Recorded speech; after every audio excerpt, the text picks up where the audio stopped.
One day, I had a strange dream. Luana Belkim pushed open the great door and stepped inside. The horrifying scene made her cry out in shock. What is this? Before her lay the corpse of a maid in a pool of blood. That dream quickly turned into a nightmare. Then a voice called out from somewhere. It was my mother suddenly summoning me. I answered, but unease rose in my heart. What was going to happen to me? Luana Belkim's face was filled with confusion, surprise, and terror. Covering her mouth with her hand, she didn't dare scream and only whispered, "They're all dead." Her first thought was of her mother. I have to tell mother. Then the woman lowered her head and kissed Luana's hair, murmuring softly, "My good daughter, Luana." But Luana Belkim looked at her with a face gone pale from fear and anxiety. Liliana continued, "Can you keep this a secret?" She leaned close to Luana's ear with an eerie smile, while Luana was so terrified that she froze completely. Now she could feel how strange her mother was and thought, what is going on? At that point, Liliana revealed her true nature. She pressed a knife to Luana Belkim's throat, still smiling faintly in that sinister way as she said, "Agree, and mother will shower you with love." Luana Belkim's whole body had gone rigid with terror, and the blade crept closer and closer to her neck. Luana turned to face her, while Liliana held the knife straight at her with a haunting smile. Laughing cruelly, she said, "You've always wanted your mother's love, haven't you? This is what you need right now." Luana Belkim stared at her in shock and fear, her lips trembling as she stammered, "Mother," Liliana went on, "you've always treated this maid horribly, haven't you?"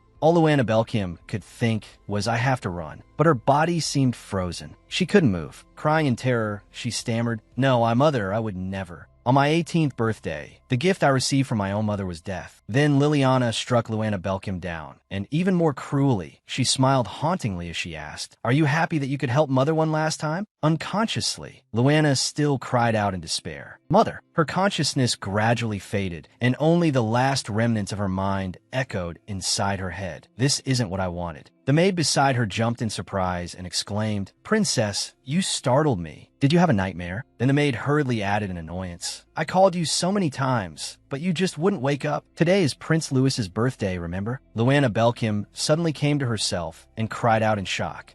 Her mind was still trapped in that nightmare, and she remained frightened, unable to tell what was dream and what was real. Muttering blankly to herself, she thought, what? She still couldn't believe her eyes as she looked down at her hands in confusion. She didn't understand what was happening, what was dream, and what was real. Luana Belkim turned and looked out the window where the golden afternoon sunlight filled her room. Little by little, she returned to reality and emerged from the dream. Then she realized, Luana Belkim, I am a princess of this empire. My father is the emperor and my mother is a consort. I was born together with my twin younger brother. I grew up as a discarded princess. For some reason, my mother has hated me for a long time without cause. Then the servants, knowing I am not treated well, have grown more and more brazen and arrogant. Princess, if you want to eat something, you'd better treat us nicely. The servants under my mother's authority have also become increasingly overbearing and rough with me. They no longer care for me the way they did in the beginning. And after that, suddenly, she realized something. Her instincts told her that something bad was about to happen again.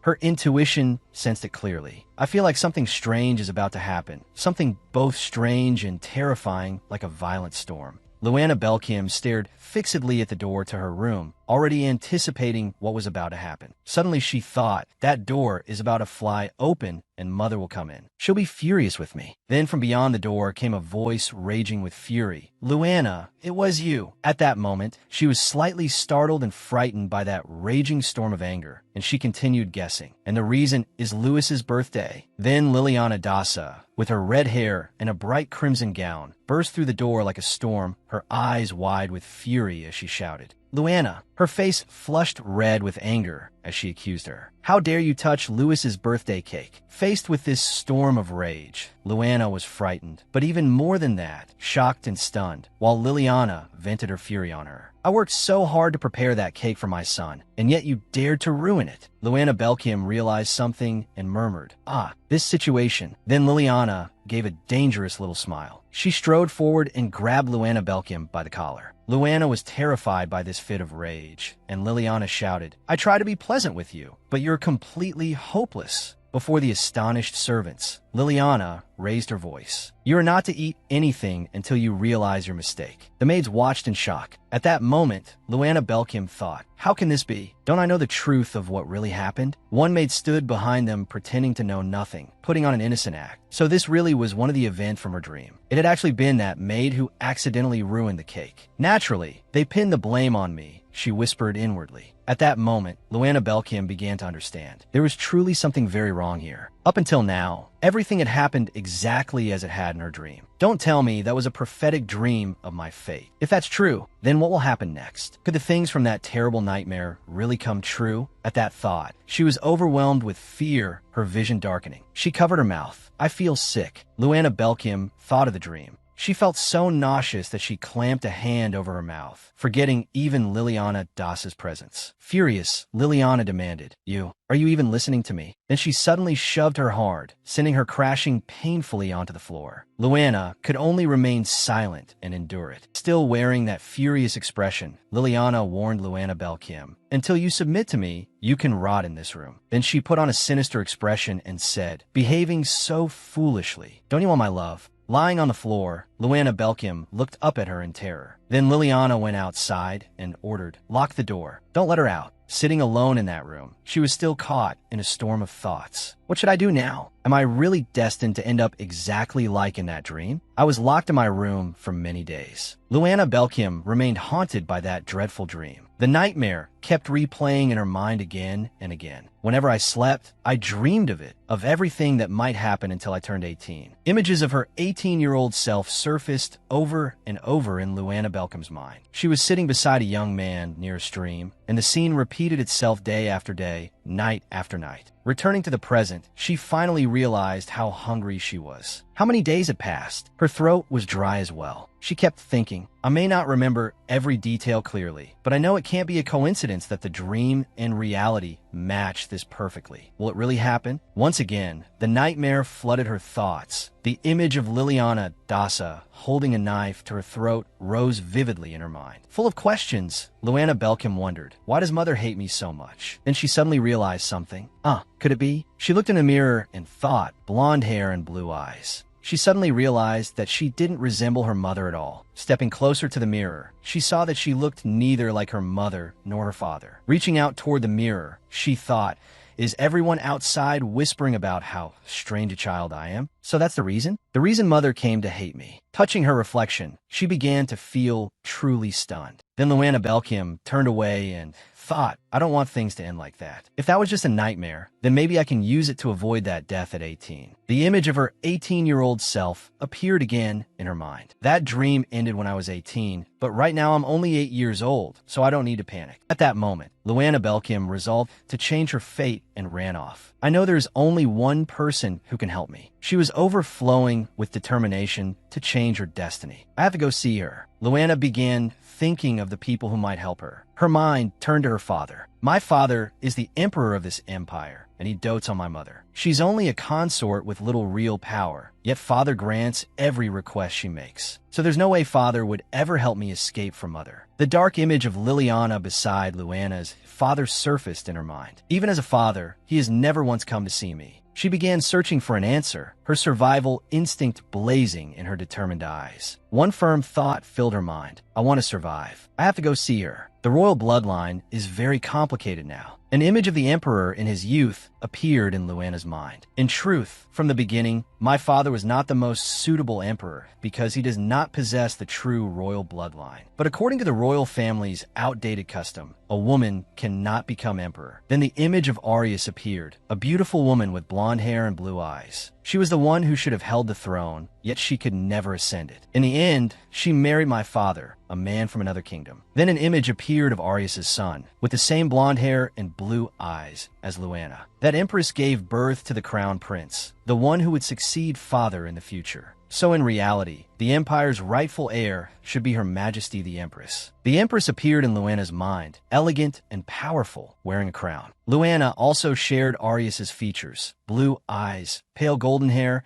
and a platinum sheen of noble elegance. Touching her glossy, pale gold hair, She thought, my twin brother Louis and I do not share these features at all. My blonde hair and blue eyes prove that I inherited the true royal bloodline. By now her thoughts had become firm. I'm sure the Empress can protect me. Her survival instinct had reached its peak, shining through her resolute blue eyes. She raised a hand and touched the door with determination. I've always been hated by Mother, and now I'm being imprisoned in this room. Luana reached out and tried to unlock the door that confined her. Then she realized, wait, the door is locked too. What am I supposed to do now? Worry and despair began to fill her blue eyes, and her lips turned downward. First, I have to find a way out. The little girl reached up and tried hard to work the lock. Hello, is anyone out there? Then Luana remembered, I can't shout too loudly, or those cruel people will come. Then she started calling out, pounding on the door as she shouted, is anyone out there? Answer me. She pounded harder and harder, crying, please open the door. Suddenly, as she grabbed the door, she froze in surprise. The lock had broken, and she was able to get out. Because the door opened so suddenly, she tumbled out uncontrollably. Even then, she said in astonishment, what is this? Did the door open by itself? Then she began to worry. Does anyone know? This is a mother setting a trap for me. Is it? Her deep blue eyes filled once more with anxious thoughts. This is so strange. Why do I suddenly feel so uneasy? What should I do? Then she panicked as she realized someone was coming. Flustered, she thought, I have to hide first. Her hand quickly grabbed the curtain beside her. It turned out to be two servants walking together and chatting. One asked, so where do you think we should go now? The other replied, anywhere is fine, as long as we don't get caught. I'm so lazy. Today I just want to skip work. Meanwhile, Luana stood behind the curtain, hiding from them in fear. Only after they had left did she emerge from behind the curtain. She collapsed to the ground in relief. I thought I was going to get caught for sure. This curtain is so dusty. Don't they clean it regularly? Still worried, she covered her mouth with her hand to avoid making any sound and thought, if I go around like this, they'll notice me. I should find something to cover this conspicuous hair first. At that moment, Luana turned her attention to the nearby window. Looking outside, she saw the palace maze and suddenly thought, right? Then she slipped outside by wrapping the curtain around herself to hide her striking blonde hair. As she sneaked out, she thought anxiously, but where's the Empress's palace? I don't know the way. Her face grew thoughtful and troubled. Ever since I was little, I was never allowed to leave my room because of Mother's confinement. This is the first time I've ever explored this luxurious place. With her tiny body draped in the curtain, she slowly stepped into the vast maze, driven by the will to survive. Standing before it, she thought, first I should just keep going. Then Luana entered the maze ahead of her. She moved deeper inside with her small frame, and since she had never explored the outside world before, she looked frightened. As she walked, she glanced behind her and noticed something. Turning back in confusion, she realized that someone seemed to be following her. Then she tried to reassure herself, despite her fear. No, it must just be my imagination. I need to hurry. In the bushes in the distance, a strange light suddenly appeared, as if it were someone's eyes watching Luana.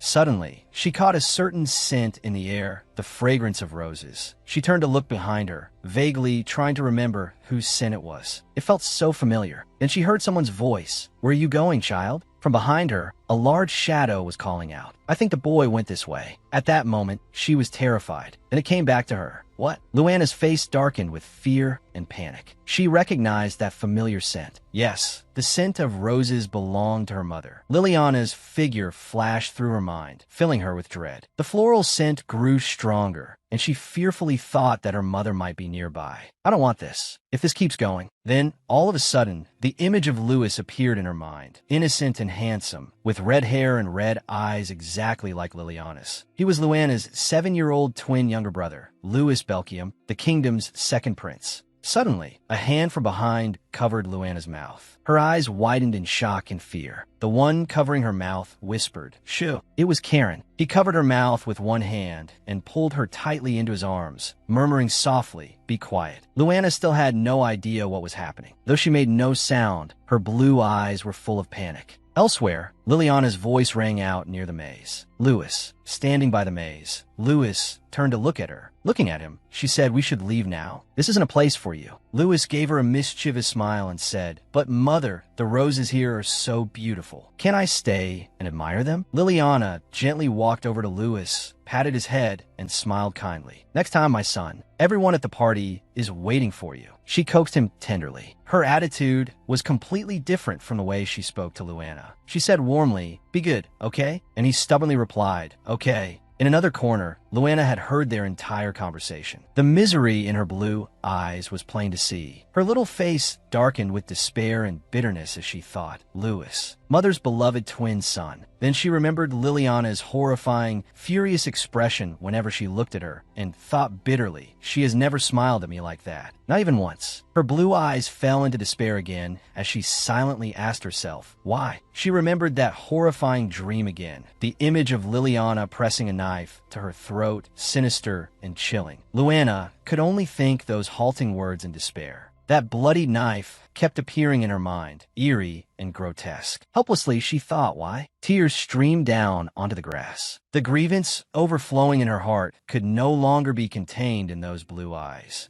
Using the dirty cloth draped over herself, she wiped away her tears and thought, I want to be loved too. Karen looked at her in surprise, not understanding what was happening. Seeing her cry, he quickly let go, his face full of alarm. I'm sorry, did I scare you? Worried, he hurriedly explained, I was hiding from them too. It'd be troublesome if they saw me. Sorry for suddenly pulling you in like that. Luana still kept her face lowered as she wiped away her tears. Karen grew even more worried when he saw her trembling. Is she shaking? Are you sick? He asked anxiously. Hey, could you look at me for a second? When I count to 1, breathe in. Then when I count to 2, breathe out, okay? He moved in front of Luana, looked into her eyes with concern, held her hands, and counted 1, 2. 1, 2. How is it? Feeling better? Still tense and frightened, Luana thought, who is he? It's a good thing my face is still covered. Then he smiled gently and continued, feels easier, right? I used to breathe like this too whenever I ran into those nights. For a brief moment, her mind cleared. Yes, for one fleeting instant. No, Luana, wake up, Luana. The image of a young man appeared in her mind, his face covered in blood. She suddenly snapped back to herself. I thought he looked like someone I saw in my dream. Her blue eyes widened in alarm as she searched her memory. Which event was it? Is he connected to Mother? She abruptly stepped far back, avoiding him. What exactly are you to those two?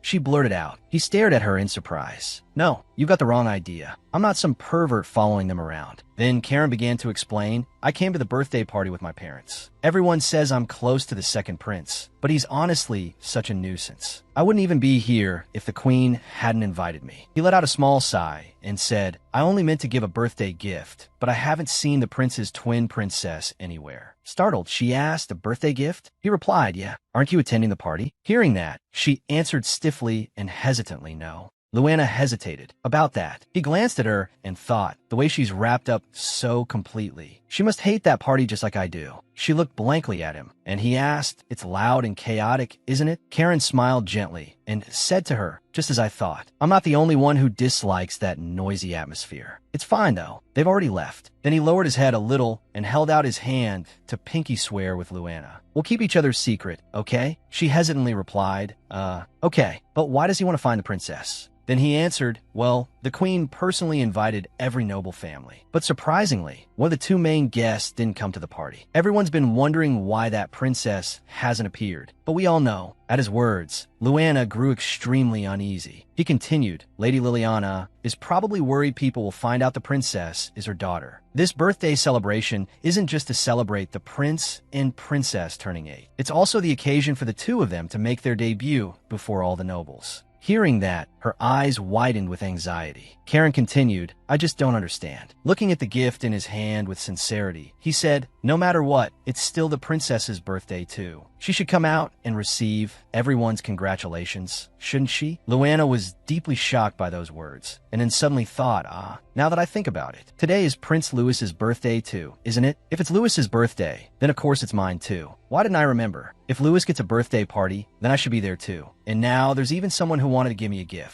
She spoke to him at last. Today, I think it happens to be my birthday too. Karen looked at her in surprise and asked, huh, really? Suddenly, she realized what she'd just said and panicked. Oh no, I'll let it slip. Did he hear that? Then Karen gently held the gift out toward her and said with a faint smile, so you're the same as the princess, huh? That's so pitiful. Then, do you want this? Looking at him awkwardly, she thought, why is he suddenly acting like this? Karen looked at the gift and said, I wanted to give it to the princess. I was supposed to congratulate her first, then hand it to her. He took the gift out of the box, a blue crystal bracelet, the same color as Luana's eyes, with a sparkling heart-shaped ornament on it. Then he added, but whatever. This was only the second gift anyway. Then he unexpectedly took her hand and said, "I'm giving this to you." He slipped the bracelet on her wrist and went on, "As for the princess's gift, my parents can give theirs. I prepared this one myself, so you don't need to thank me." He said gently, "It's your birthday too today. Your family is awful for forgetting such an important day." Luana was stunned by his words, and he continued, "You're lucky you share a birthday with the princess. So just think of this as my gift to you." She thought, does he know? The person he's giving this bracelet to right now is the real princess. She looked down shyly and replied, "Thank you." He waved goodbye and said, "Happy birthday. Go back inside. You'll catch cold out here."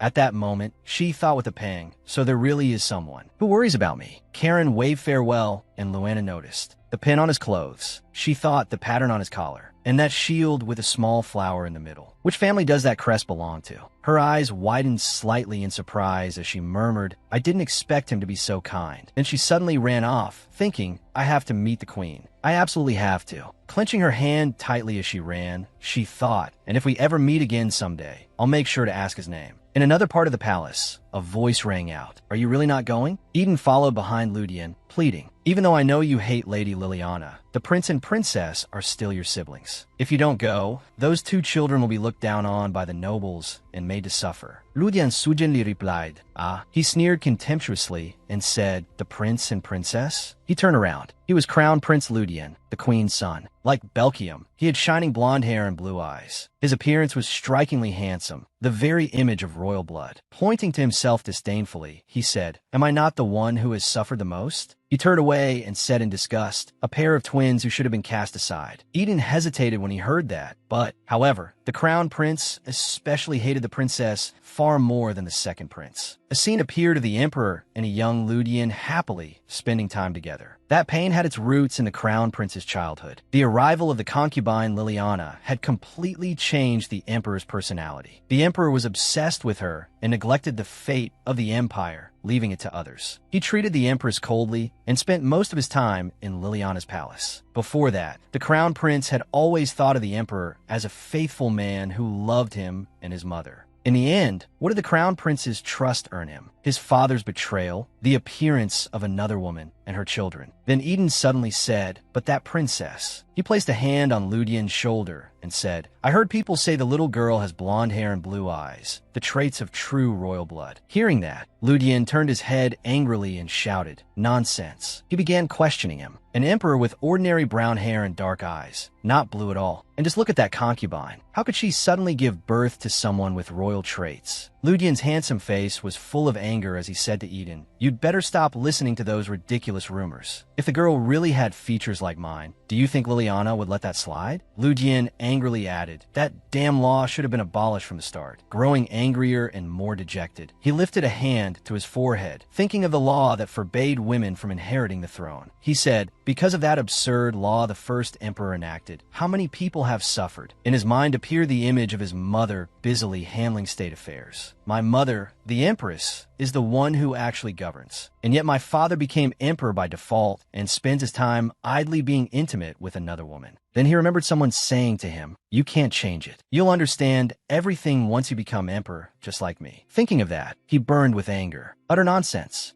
Then Ludian spun around and said angrily, "If it were me, I'd get rid of that law entirely." Just then, from the bushes, Luana's hand rose up above the leaves. Both Eden and Ludian were drawn to the noise Luana made. Startled, Ludian exclaimed, "What was that?" Eden stepped in front of Ludian protectively, while Luana stared at the two of them in panic and confusion. She hurriedly crawled out of the bushes. She was a mess, covered in mud, her face full of panic. Stammering her mind, she thought, "The crown prince. Why is he here?" Looking at the two of them, Luana remembered what she'd once heard from the maids. "The crown prince is very cold. He hates everyone connected to my mother." They had even said that the crown prince had once slapped Louis hard across the face. But Luana had already run out of strength. She wanted desperately to speak, but with what little consciousness she had left, she could only think, "I can't believe I ran into him here." Looking at Luana, Eden hesitated. "Who is that?" Ludian placed a hand on Eden's shoulder and said, "I'm not so weak that you need to shield me like that." Angrily, he pushed Eden aside and said, "Move." Standing before Luana, who was filthy with mud and looked utterly panicked, he exclaimed in surprise, "What is this?" He thought in astonishment, blonde hair. True royal blood? Luana, still flustered, hurriedly stammered, I. He looked at her in thought, and deep blue eyes too. Eden and Lu Jian both stared at her. Lu Jian's thoughts did not stop there. On top of that, the girl came running out of Liliana's palace. Worry and hesitation showed clearly on his face as he thought, could the rumor be true? Then he covered his face with one hand and muttered gloomily, damn it. He bent down toward Luana. Glaring straight at her, he said angrily, did you come here just to provoke me? Why are you here? Luana panicked and thought fearfully he recognized me. Flustered, Luana reached up and felt around her head. Where did the cloth I used to cover myself go? She thought anxiously. Did it fall off while I was running? Eden, standing behind them, was also startled. Is that girl really the princess? Looking at Luana's disheveled state, dirty, muddy, frightened, and panicked, Eden thought but her clothes. Her hair is a mess, and even her shoes are torn. The princess should be sitting at her own birthday banquet right now. Then he looked at Luana's fear-filled face and thought, why does she look so terrified? Lu Jian asked angrily, I'll ask again. Why are you here? Luana abruptly got to her feet and shouted, I want to see the Empress. Lu Jian's face immediately darkened. See my mother? For what reason? Despite Luana's frightened state, Lu Jian coldly said, you know how much I hate you, don't you? Eden cried out from behind him, Lu Jian. He ran over, crouched down, and pulled the girl into his arms, then turned to Lu Jian and asked, what are you doing? Lu Jian could only answer reflexively, I.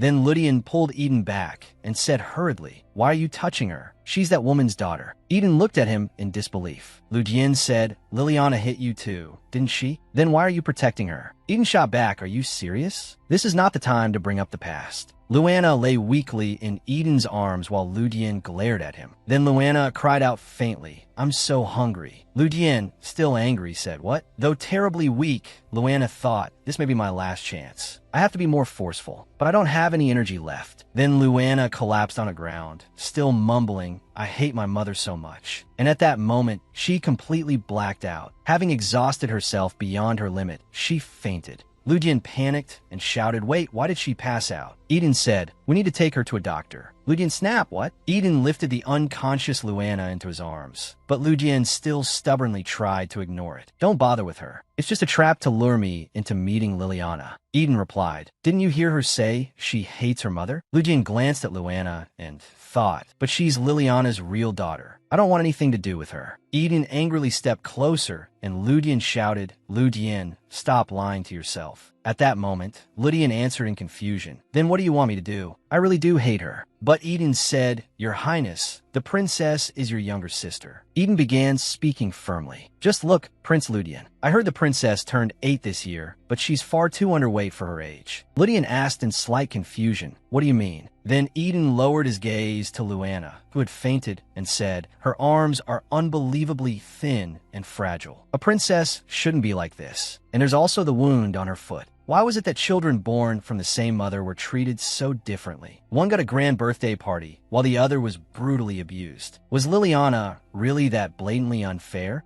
Eden then handed Luana over to Lu Jian and said, I'll call a doctor. Please carry her. With a dark expression, he replied, all right. Lowering his head, he thought, the second prince I met before. That boy had red hair and red eyes like his mother, and I never wanted to hear him call me brother. Thinking of Luana's blue eyes and shining blonde hair, Lu Jian thought, this is undeniably royal blood. But this girl, her eyes and hair. At that moment, Luana was still dazedly opening her blue eyes. She looked up at Lu Jian's face as he carried her away. In confusion, she thought His Highness the Crown Prince. Then Lu Jian's figure moved away with Luana in his arms. Still half conscious, she wondered what was happening. Where is he taking me? In the enormous Western-style castle, filled with finely crafted treasures and riches, a voice suddenly spoke. How heartbreaking. Maria, a maid of the residence, stood by the bed staring at the girl. Startled, she asked, who is this child? Sitting beside the bed, Lu Jian answered with a troubled look, how many times do I have to say it? She's a princess, Liliana's daughter. At first, even Maria found it hard to believe. I don't believe it. She doesn't look anything like that woman. He replied firmly, because the real proof was lying right in front of them. What you hear isn't always what you see. Maria turned to him in astonishment and asked, you mean I have to see it to believe it? Letting out a sigh, Lu Jian rested his chin on his hand and voiced his suspicion. Something happened to her, most likely because of that cruel woman, but still too early for me to soften toward her. Maria's face brightened, her eyes and mouth widening. Oh, then the child is innocent. Lu Jian suddenly froze, speechless, tried to look unconcerned. But Maria's words kept bothering him. Why'd I suddenly feel irritated after hearing that? Why can't I sense anything hateful coming from this girl? From afar, the doctor Lu Dian had summoned came rushing into the palace, breathing hard and gripping a pillar as he gasped, "The patient. Where is the patient?" He then examined Luana thoroughly and gave his diagnosis. She has far too many injuries on her body. Because of that, he prescribed the necessary medicine and instructed them, "Please apply this ointment for me." Lu Dian and Maria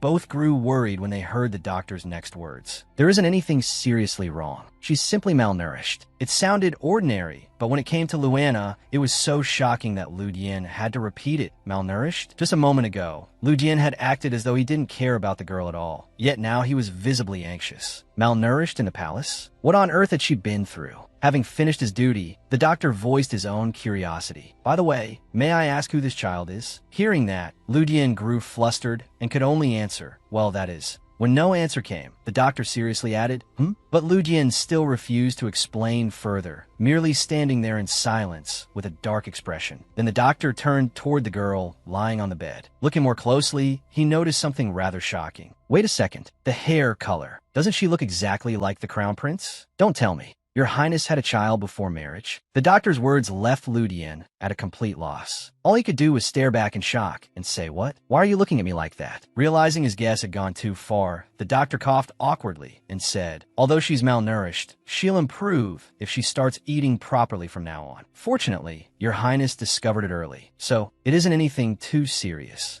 Maria, overjoyed, asked, "Then when will she recover?" But she didn't receive a clear answer because the doctor remained silent for a moment, breaking that silence. He simply said, "She looks like the crown prince, so I believe Your Highness will help her get better." Eden, standing beside them, looked utterly shocked. "That can't be." Maria, meanwhile, spoke pityingly. "Does that mean Lady Luana hasn't even been fed properly?" Lu Dian only wanted to deny it and asked, "Why are you dragging me into this?" Then he said firmly, "Don't worry. I'm not heartless enough to starve her." But Eden was thinking something entirely different. "She looks exactly like Your Highness. Crown Prince, how long do you think you can hide this?" Feeling as if things were spiraling out of control, Lu Dian forced out, "What are you implying?" The doctor rubbed his nose and asked, "Has Her Majesty the Queen heard the news yet?" That question made him falter as well. Unable to look straight ahead, he glanced to the side and said, "I haven't told Mother yet." Not now. She would definitely be shocked if she heard. Even though he knew the situation was bad, the doctor still tried to advise him. "I understand, but the sooner, the better, Your Highness." Thinking over that advice, Lu Dian could only stroke his chin and hesitate. I don't know. His eyes suddenly darkened with sadness as he thought about his mother's condition. Painful memories came flooding back. The image of a blonde-haired woman standing alone in a vast room. "My mother has always remained shut away in the palace, mourning the daughter she lost. If I tell her about this child, she will surely remember the baby daughter who died." Crown Prince Lu Dian shut his eyes tightly in sorrow, making Eden deeply worried. Not wanting the mood to sink any further, Eden immediately changed the subject and asked, "Then what about her current weight?" "Doctor, don't you think she's far too light for her age?" The doctor answered matter-of-factly, "Compared to a child of 4 or 5, she's a little small, but there's nothing to worry about." Feeling helpless because Luana didn't deserve such suffering and devastated that the little girl had become this ill, Maria stood there as if frozen solid, only able to say, "I'll prepare a meal plan for Lady Luana." But then Lu Dian suddenly raised his voice. "What? She's 8 years old." Everyone was startled, including the doctor, who exclaimed in shock, "Huh, 8?" He gaped at the truth and pressed further. "But she looks exactly like a 4-year-old. Then, unable to accept it, the doctor clutched his head and cried, "No, if that's true, when did the crown prince become a father?" Seeing that he was completely confused, Eden stepped in to explain, "Wait a moment, doctor, you've misunderstood the situation." While the doctor still didn't understand what was going on, Eden quickly explained everything. "Doctor, she's the princess. Her name is Luana. She's not the crown prince's daughter, only his younger sister." Even the crown prince's own name. Before Eden could finish, he himself seemed to realize something. The doctor calmed down a little and asked, "The princess? So she's not the crown prince's daughter?" The doctor quickly figured it out. "Then this child is Lady Liliana's daughter." Eden covered his mouth in shock, while behind him a red aura of killing intent seemed to blaze around Lu Dian. "What did you say?" His face clearly showed his anger. "What exactly have you been thinking this whole time?" The doctor shrank back like a frightened puppy lightly rubbing his hands together and mumbling, "I well." Lu Jian only said, "Doctor." Then he gripped the blanket tightly and declared with certainty, "That is absolutely impossible." Because of that, a bit of conflict broke out between the doctor and Lu Jian. Face flushed red, fists clenched, Lu Jian argued, "How old do you think I am? How could I possibly have a child that big?" The doctor could only reply, "I'm sorry, all right? She looks exactly like you. So how was I not supposed to misunderstand? No matter how long I looked at her, I still thought she was only 4 or 5. Eden, standing between them, could only stay silent. While they were bickering, Lu Jian suddenly tensed and asked again, making Eden glance sideways. "You said the cause is malnutrition? Are you sure?"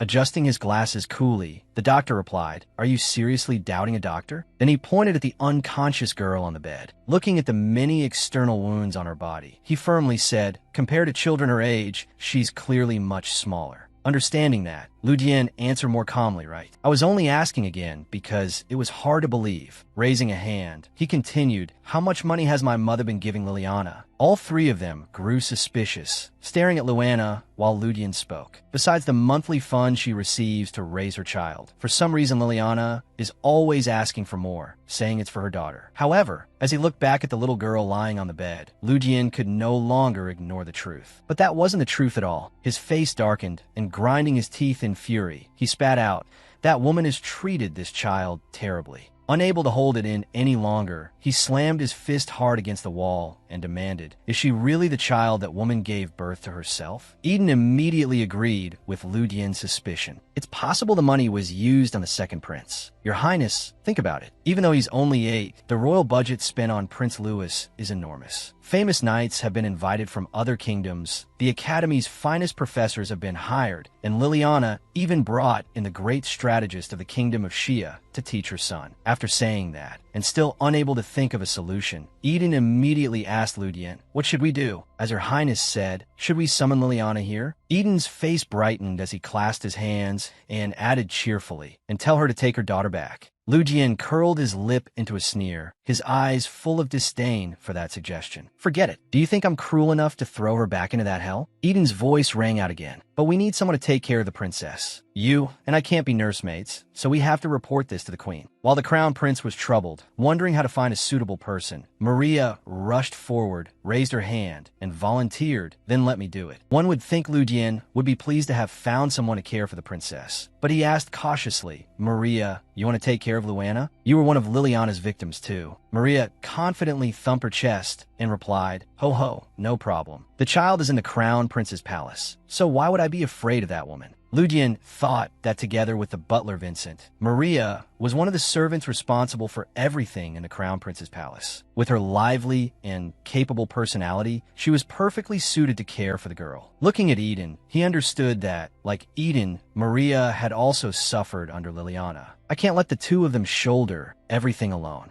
Then Eden smiled and said to Lu Jian, "Maria says she'll be fine." At that, Lu Jian opened his eyes wider, feeling somewhat reassured now that they themselves believed they could take care of Luana. Not wanting everyone to feel troubled because of his own reluctance, Lu Jian pretended to casually brush his hand through his hair, closed his eyes, and said, "Then I'm counting on you, Maria. If it becomes too much for you, let me know." Hearing that, both she and Eden were overjoyed, their happiness playing on their faces. As for Eden, Lu Jian also instructed him, "And you, ask Vincent to quietly investigate the situation and find out what happened to the girl." Hearing the order, Eden placed a hand on his chest and replied, "Yes, Your Highness." In a luxurious room beneath the sparkling chandelier, Lu Jian's voice echoed, "It's decided. I'll go report this to the queen. After all, my younger sister has been gone for a long time." But then he hesitated. "No, mother still hasn't recovered at all. The day my sister died may have been years ago, but painfully enough, mother still hasn't been able to overcome the grief of losing her child." Feeling that Lu Jian was worrying too much about his mother, Eden offered a suggestion. What if this could become a new source of joy for Her Majesty? The girl could become her new support. Lu Jian frowned, ran his hands through his hair, and snapped, "Don't talk about that." Then he voiced his thoughts once more. "I don't want that little girl to make my poor mother suffer, nor do I want her to take the place of the sacred motherly love she reserved for my late sister. Just imagining such a scene is unacceptable." Coming back to reality, all three stood behind Lu Jian with bright expressions. Meanwhile, The doctor reassured him, "Don't worry, Your Highness. Even if I don't mention it, you'll be seeing the girl often from now on." Because of that, he could only respond reluctantly, "I know." The group then left the room, chatting and laughing, leaving the quiet space behind for Luana to rest. Luana kept her eyes tightly shut. In her unconscious state, she felt as though she were sinking to the bottom of the ocean when suddenly a sensation came to her. "I'm so hungry, and this is so soft." "Wait, what's soft?" She opened her jewel blue eyes. She sat bolt upright in bed, bewildered and confused, seeing such a lavish, glittering room covered in gold. She was so shocked she could hardly believe her eyes.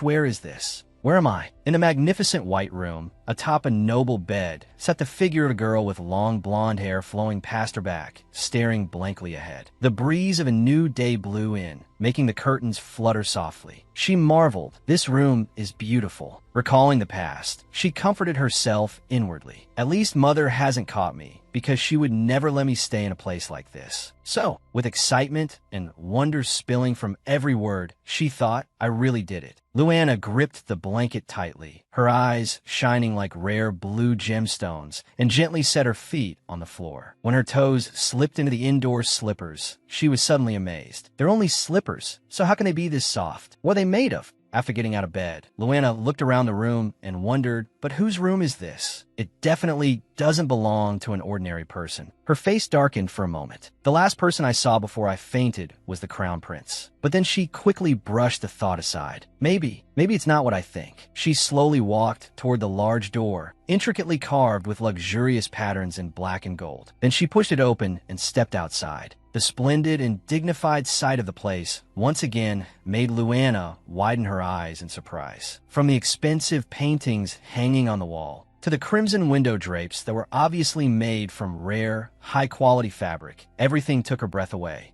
She lifted her head to look at the ceiling, unable to stop marveling. "This is completely different from the place I used to live." Then she looked down at herself. She was wearing a pale, pink nightgown with a small bow tied adorably at the collar. She suddenly realized and thought to herself, "Oh, did someone change my clothes?" Just then, a voice called out, sounding very surprised to see Luana outside. "Oh my goodness, you're awake." The loud voice startled her so much that she accidentally stepped on the hem of her nightdress and fell backward. Fortunately, a tall man caught both her hands and kept her from falling. He also said, "Don't scare the child, Maria." It turned out the one who had called out earlier was a maid. She hurriedly said, "I am truly sorry." Luana asked, "Who are you?" Maria knelt down in greeting. "Greetings, Your Highness." She stood up, looked at Luana, and introduced herself with a gentle smile. "From now on, I'll be taking care of Her Highness the Princess. I am Maria, the Crown Prince's personal maid." Luana was stunned. She was going to take care of her? The Crown Prince's personal maid, no less. Sure enough, when someone has been pushed into dangerous situations for too long, they start assuming the worst about everything. Luana began to panic. A terrifying thought flashed through her mind. "Don't tell me. While I was running away from Mother, the Crown Prince kidnapped me too." Then she suddenly screamed, "Help me. I don't want to die." A low voice pulled her back to reality. Luana fell silent and looked up at the person who had just caught her before she fell. He said, "Hey kid."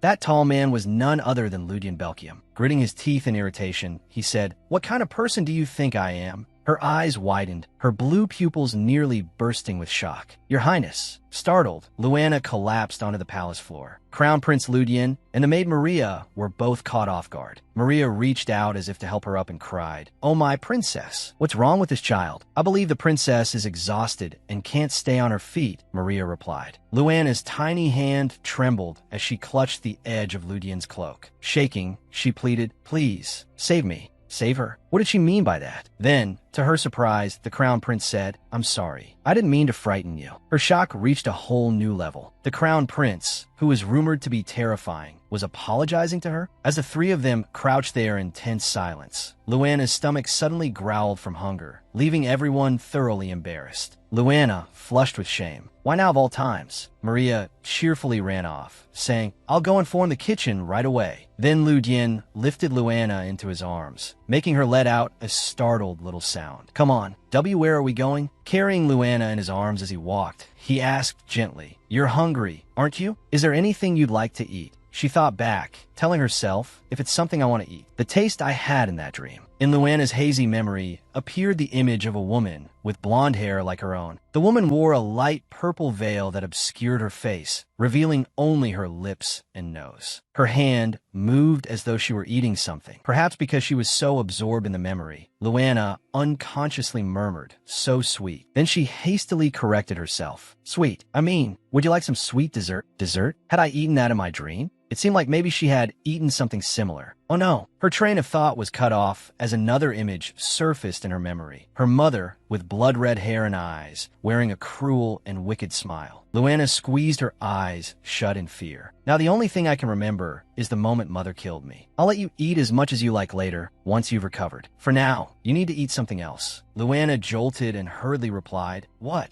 Is there any kind of soup you like?" Soup? In Luana's mind, she wondered, there are different kinds of soup? But because she was so hungry, all she could do was answer, "As long as it's soup, that's fine. Anything is okay. They'll probably give me dessert afterward. Maybe then I'll remember something else from that dream. Especially that blurry face." Ludian pushed the dining room door open with his foot. Luana let out a silent gasp at the splendor of the dining room. Maria hurriedly called her, "Luana, over here, over here." Crown Prince Ludian and Maria exchanged a few words. "Any soup is fine. Any soup." Meanwhile, Luana secretly wondered, in a place like this, can I really eat here? The moment that thought ended, the Crown Prince set her down in a chair. But she seemed far too small, while the chair and table were much too large. The Crown Prince looked troubled. "What is this chair?" Maria answered. "I prepared it to suit the princess. Next time, find one that's taller." Next time? Luana grew suspicious. "Does that mean I'm not allowed to eat today?" Lu Jian lifted her under the arms and said, "Allow me for a moment." Since the chair was too low, he simply picked her up, settled her on his lap, and fed her with a spoon. "Here, open your mouth. Huh, you wanted something sweet, right? Is this good? What in the world is happening here?" The moment the spoonful of soup touched Luana's tongue, her taste buds exploded.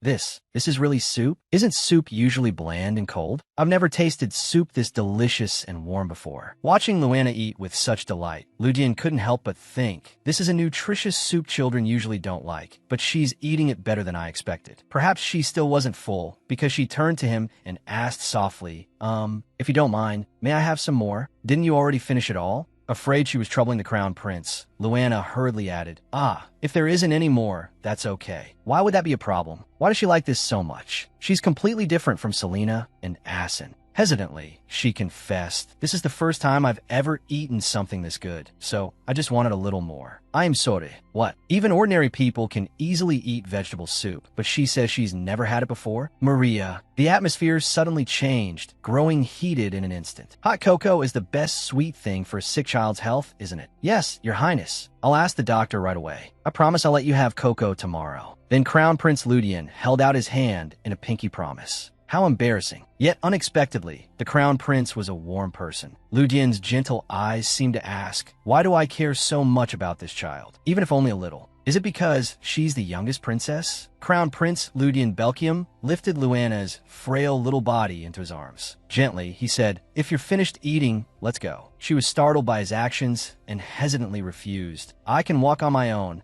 But in truth, Luana had misunderstood everything. She thought, before he takes me back to Mother, I have to escape and find the Empress. That was why she awkwardly added so. "If you just tell me the way, I can go to the palace by myself." The moment Ludian heard the word palace, the place where Luana had lived a life worse than death, he suddenly stopped. The Crown Prince's expression turned grave. He remembered the first time he had stepped into that place. I wonder where Luana had been living while she was asleep. A bitter ache welled up within him as he recalled that moment. He thought painfully that was never a place fit for a royal family member to live. It was more like a prison. Without hesitation, Lu Jian firmly told the little girl, "If you think that garbage dump is your palace, then you'd better stay quiet." Luana froze, startled by his words. All she could do was meekly answer, "Yes, sir," under his stern warning. Step by step, he carried her somewhere and said, "Your room. From now on, this is where you'll stay." Luana stared in amazement. She could hardly believe her eyes. She was overwhelmed by the room's dazzling beauty and even thought to herself, is this really my room? Beside her, the maid Maria Devon proudly said, "I did my very best redecorating it." While Luana was still stunned and speechless, Ludian asked her, "But you do know who I am, right?" He continued, "I'm your older brother, Ludian, and as your older brother, I can't neglect my little sister. Even if we're not full siblings, you are still a member of the royal family. With quiet generosity, he said, if you don't mind, stay in this room, Luana. Moved by his words, Luana couldn't hide her embarrassment. Pulling the blanket up over her flushed cheeks, she softly answered, yes. She thought to herself, why are you being so kind to me? If you keep this up, I'm going to get used to it. After finally giving Luana a proper place to stay, Ludian stepped out the door and left. From farther away, Eden's voice rang out, you're doing better than I expected. He walked toward the crown prince. Ludian turned and said, Eden, aren't you going home? Eden replied, I was worried you'd get into trouble. This is part of an escort knight's job, so I came back. With a faint smile, he added, I wanted to make sure my friend did a good job. The prince was moved by his actions, thinking, even though his sick little sister is lying at home resting, he still stayed here waiting. Eden must care a lot about Luana too. But before Ludian could finish the thought, Eden concluded, because you're not the kind of person who'd take your anger out on a poor, innocent child like that. At a loss before the knight's words, Ludian sighed and said, so that's what this is again. I'm tired right now, so leave me alone. Eden could only let out an awkward, oh. But then he quickly broke the tense atmosphere and said, by the way, I brought a small gift. Thinking Eden was about to nag him again, Ludian cut in, I told you to leave me alone. Before he could finish, the knight proudly held up a bottle of wine and said, hey, do you know how I got this? I called the palace servants and told them to bring it. Ludian could only mutter helplessly, you two really are something else. He looked at the wine bottle, and his expression suddenly darkened. His eyes lowered, heavy with sorrow, as though he were recalling a certain memory. In truth, the wine Eden had brought was one the royal palace had sent as a gift of compensation for that accident. Maria and Adam had lost their father because of Liliana, and on that nightmare night, thick with the smell of blood, Ludian had lost a mentor who meant so much to him. He hated her to the bone. Bitterly, he thought, to me, Luana is a younger sister, but she is still that woman's daughter. It seemed Eden understood that the past was one of Ludian's deepest wounds. He poured him a glass of wine, placed it in his hand, and comforted his friend. Don't dwell on stupid things. But instead of calming down, Ludian clenched his teeth, visibly displeased. He thought, how can he be so calm? Perhaps because those events had been a severe trauma that had haunted him from childhood until now. That pain had never truly faded. Ludian drained the glass in a single gulp and then said, I will definitely avenge my teacher. More than anyone, he had been wounded most deeply by everything Liliana had done. Eden simply listened and asked, would you like me to pour you another? As a quiet gesture of sympathy for his friend. Back to Luana. She was resting in that room, though her health still had not recovered. Yet her mind constantly wanted to flee, afraid that her mother Liliana might find her. All right, if I don't wake up quickly, I'll get into trouble again. Her bright eyes snapped open,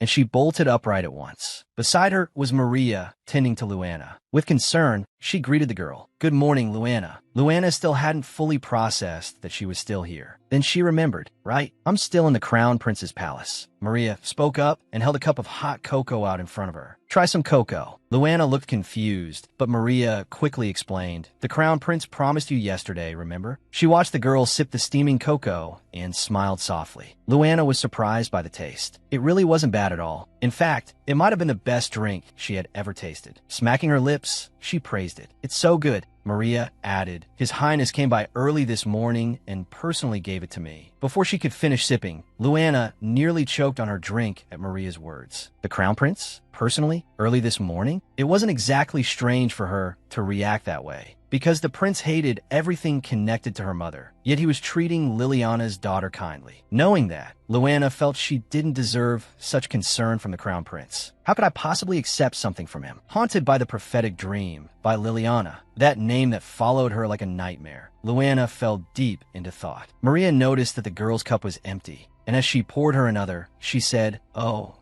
already finished it? Let me pour you some more. Luana politely accepted the cup and thanked her. For a child who had never once known affection growing up, it was no surprise that she remained suspicious. If I lose this kindness I've received in the Crown Prince's palace, no, it's better to stay cautious. She didn't forget to thank Maria as well. Thank you very much. I'll definitely repay you someday. Maria gave her a warm smile and replied, Please, just call me Maria, Your Highness. Then Luana shyly introduced herself in return. You can call me Luana, too. Maria beamed and answered, "Yes, Miss Luana." After that, the little girl chatted with the maid, the two quickly growing close. Luana asked, "Actually, I've been wondering ever since yesterday." Still unable to believe she was being treated so well, she kept asking to make sure. "You prepared this room for me?" "That's right." Rather than seeming troubled, Maria warmly confirmed it for her. "Yes, this is the room I prepared for Luana." Luana went stiff, still refusing to believe what she was hearing and seeing. "Huh, they're really going to let me stay here?" Maria, meanwhile, didn't forget her usual habit of bad-mouthing the prince she served so closely. "You know, I've grown up with the crown prince since I was little. He's such a weirdo. He's nothing like a princess, and he's not cute at all." Not stopping there, Maria continued mercilessly dragging Prince Ludian. "So I can hardly believe the crown prince has such an adorable little sister like you. The world is so unfair." Maria suddenly stopped, as if Luana had noticed something, and Luana hurriedly tried to warn her. Out of nowhere, Ludian appeared like a ghost and whispered in Maria's ear, "Oh, really? So that's what you think of me, my personal maid." Wearing a wicked smile, he draped an arm over her shoulder. Maria jumped in fright and cried out, "Your Highness!" But it was already too late. From this day on, perhaps Maria Company Limited, the one-woman enterprise dedicated to slandering me, will be shut down permanently. Maria slapped his hand away and scolded him. "How many times have I told you not to sneak up on me like that?" In response, the prince said, "And you still dare talk about me like that?" Luana, caught in the middle, had no desire to say anything. Then Eden, appearing from who knew where, agreed wholeheartedly with Maria, leaving Ludian utterly helpless. All he could do was answer, "Wonderful," before sighing. With his hands on his hips, he questioned Eden. "By the way, what are you doing here?" The knight rummaged through his pocket for something and replied, "I brought something. Wasn't yesterday the princess's birthday?" He continued excitedly, "I prepared it as quickly as I could. I hope you like it." From his bag, to Maria and Ludian's surprise, he pulled out a beautiful large white stuffed rabbit, soft and fluffy, and gave it to Luana. Sincerely, he said, "Here, take it." The girl happily hugged it tight. It was so big, she couldn't even wrap both arms all the way around it. Eden smiled with delight. "I'm glad you like it." It was the second birthday gift Luana had ever received. She remembered the bracelet she had been given yesterday by a strange royal boy. That bracelet from yesterday. It was a gift from someone I didn't even know. If it hadn't been given to me, he surely would have given it to someone else. But this one was truly meant for me. Hugging the stuffed rabbit, her eyes widened with delight. She happily offered Eden her heartfelt thanks. "Thank you. I'm so happy. This is the first time I've ever received something this wonderful." Embarrassed by how adorable Luana was, Eden covered his face to hide his blush. But beside him, Ludian noticed something. His gaze fell on the bracelet around the little girl's wrist, and he realized it at once. Oomph. The bracelet sparkled silver, with a turquoise gem set in the center. He thought, it looks like the work of a professional craftsman. There's no way Liliana gave her something like this. But Ludian was the only one who noticed. Eden cut in and reminded him, "Your Highness, you should learn from her personality." On the soft bed, Luana was overjoyed to have the stuffed rabbit. She thought, "I'm so happy to have such a big plush toy." But soon, that joy was smothered by the deep sadness hidden inside her. With sorrow in her heart, she thought, "But if Mother had treated me the way they do, would I still be here?" Her eyes lowered, her face growing pensive. Before long, tears began to roll down her tiny cheeks. Maria noticed and panicked. "Lady Luana, why are you suddenly?" Before she could finish, Luana raised a hand to stop her, signaling that it was nothing. But after saying that, she began sobbing harder than ever. It was as though all the sadness inside her was finally pouring out, though Maria didn't seem to understand. She kept fussing over her. "If it's nothing, then why are you crying?" The more Maria worried, the more Luana cried, because she had never imagined she would be treated this kindly. Those tears were tears of happiness. She had always wondered, can I really live happily? And now, the answer to that question was yes. Of course it was, because their warm affection for her only kept growing with time.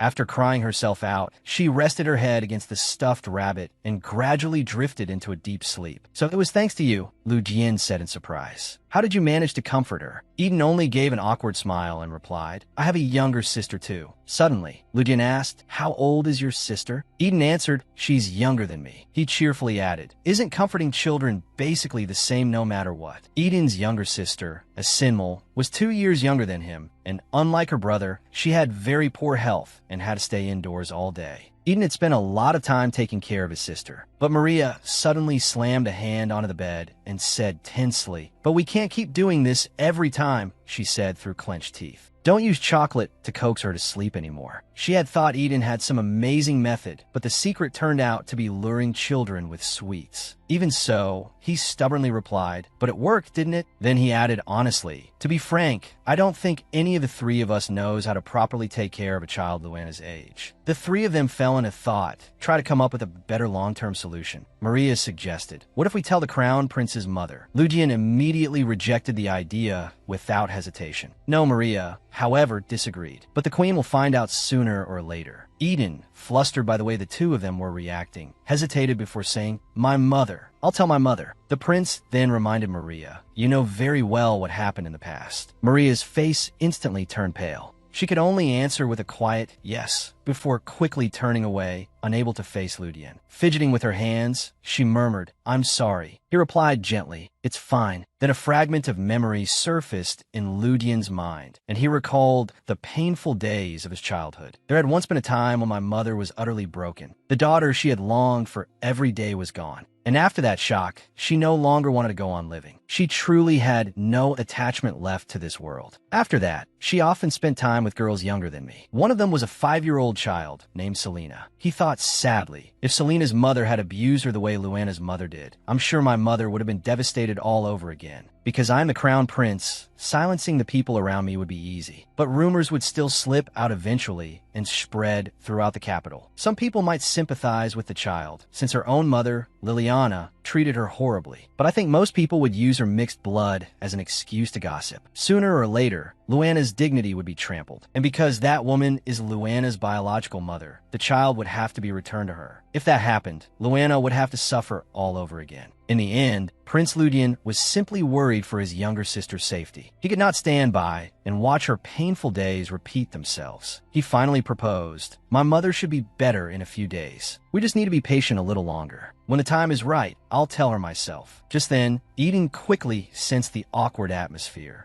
He hurriedly cut in, "Your Highness, you need to get back to work. Don't forget to deal with the stack of papers on your desk." Eden flashed a bright smile, breaking the tension. Then he reminded Maria, "And Maria, please take care of the princess." She answered firmly and with determination, "I'll take very good care of her." Then an idea suddenly came to her. I should make something for her to eat. A little while later, when Luana woke up, a steaming bowl of thick golden soup was placed before her. Seeing that Luana looked a little surprised, Maria asked, "Don't you like soup?" The little girl quickly replied, No, that's not it." Deep down, Luana was simply happy, because it was the first time she had ever been served such delicious soup. In truth, Luana had only wanted to try a piece of chocolate, but Maria confiscated it before she could even take a bite. It was understandable, since Luana was still recovering and needed to avoid sweets for a while. Instead, Maria gave her hot cocoa to ease her craving. Everything the maid made was excellent, and Luana ate it all with great appetite. Then Maria remembered she still had work to do and asked to leave. "I have other things I need to attend to. If you need anything, please call for me right away." A trace of sadness appeared on the girl's face. Perhaps because she was only close to Maria, she did not want to be apart from her. Looking at the bell nearby, Luana thought, "I want to call for Maria, but someone else might come instead." She froze and stared into the distance, remembering the times she had followed Maria to the kitchen. They had all looked at her with curiosity and contempt, and it really was just as she remembered. Some whispered, others gossiped,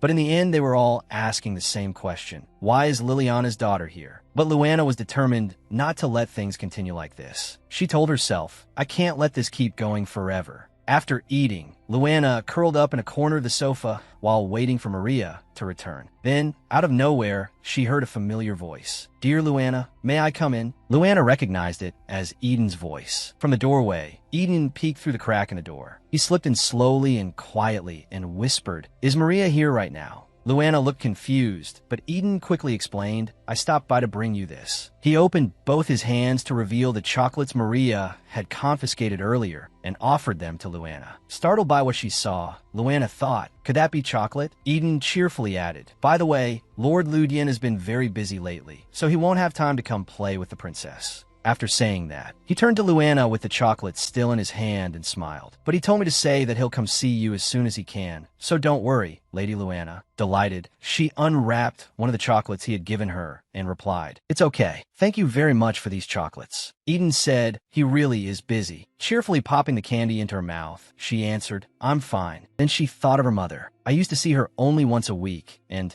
sometimes an entire month would pass without us seeing each other at all." Suddenly, Maria's voice rang out, startling them both. "Eden!" Luana was so startled that she raised both hands to cover her mouth, while Eden turned to Maria and stammered, "Maria, Maria said. "I should have come back sooner, shouldn't I?" When Luana saw Maria pushing in a cart full of sweets, she let out a little gasp. "What is all this?" Maria said excitedly, "Congratulations, Lady Luana. Now you can eat sweets to your heart's content." Clasping her hands together, Luana looked thrilled. "Thank you. I'll enjoy them very much." She put a piece of cake in her mouth. Her eyes sparkled as she exclaimed, "It's so sweet. Were all these things sent down from heaven for me?" Maria said, "These are gifts I made for Luana myself." Sitting behind them, Eden heard that. Luana replied, "A gift." Taking Luana's hand, Maria continued, "We never held a welcome party for you." Then, smiling happily, Maria said, "Thank you for coming here, Lady Luana." Luana widened her gem-like blue eyes in surprise. "Huh, really?" The two of them were chatting happily when Ludian Belkium suddenly appeared behind them and said, "Why are you stuffing yourself like that?" He startled them both, and Luana began to choke. Seeing that, Maria quickly brought her water and said worriedly, "Slowly now." When Maria turned around, she saw Ludian Belkium looking clueless, as if he had no idea what he had done. What's going on?"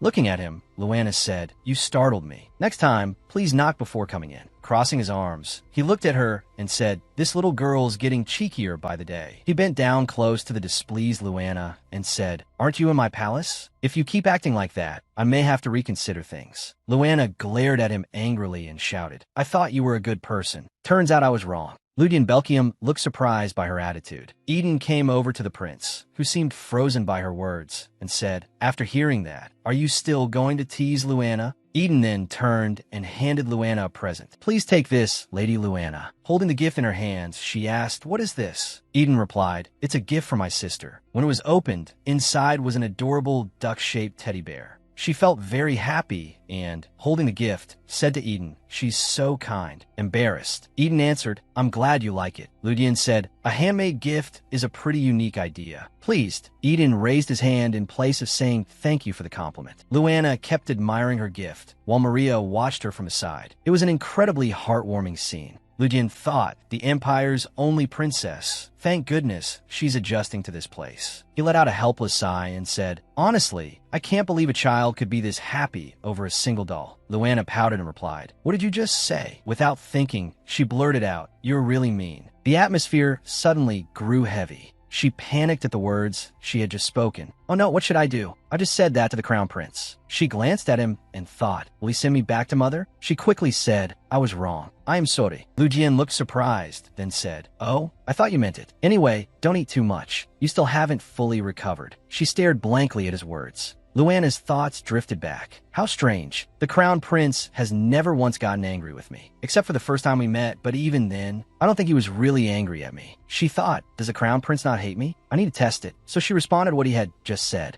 Yes. At the same time, she pointed at the cakes in front of her. Looking up at him, she said, "I like that chocolate cake. I want to eat it, but it's too far away." Luana thought, will he scold me if I say that? Ludian asked what? She looked at him with expectant eyes and said, get it for me." He looked a little annoyed, but he still picked up the cake and brought it over to her. "What's gotten into you all of a sudden? Didn't you hear what I just said?" Luana thought in surprise, "I can't believe it. He actually listened to me." Ludian asked, satisfied now. Eden said teasingly, "Lady Luana, close your eyes and open your mouth. Open up. Don't you want to eat something really delicious?" Obediently, Luana did as told and said, like this?" Seeing her like that, Ludian Belkium looked utterly helpless and muttered, "Hopeless." He fed her the cake, and lively laughter filled the room. Luana thought, the crown prince has changed. In the queen's palace, magnificent and splendid beyond words, Eden's voice could suddenly be heard somewhere inside. "Wait, why are you here?" Ludian replied in a hurry. "I think it's time I spoke with mother." Then he added, "Many years have passed. She must have recovered by now." Suddenly, a loud voice called out, "Good heavens, your highness the crown prince." It was Countess Chat. She bowed and asked, "What brings you to the queen's palace?" The look in her eyes was deeply unpleasant. Ludian answered, I came to see my mother. Then he asked her, and what about you? Why are you here at this hour? Chat replied, Her Majesty is playing with my daughter. Ludian walked closer to her and said in an unfriendly voice, How wonderful. After all, that should be the duty of a wife and mother.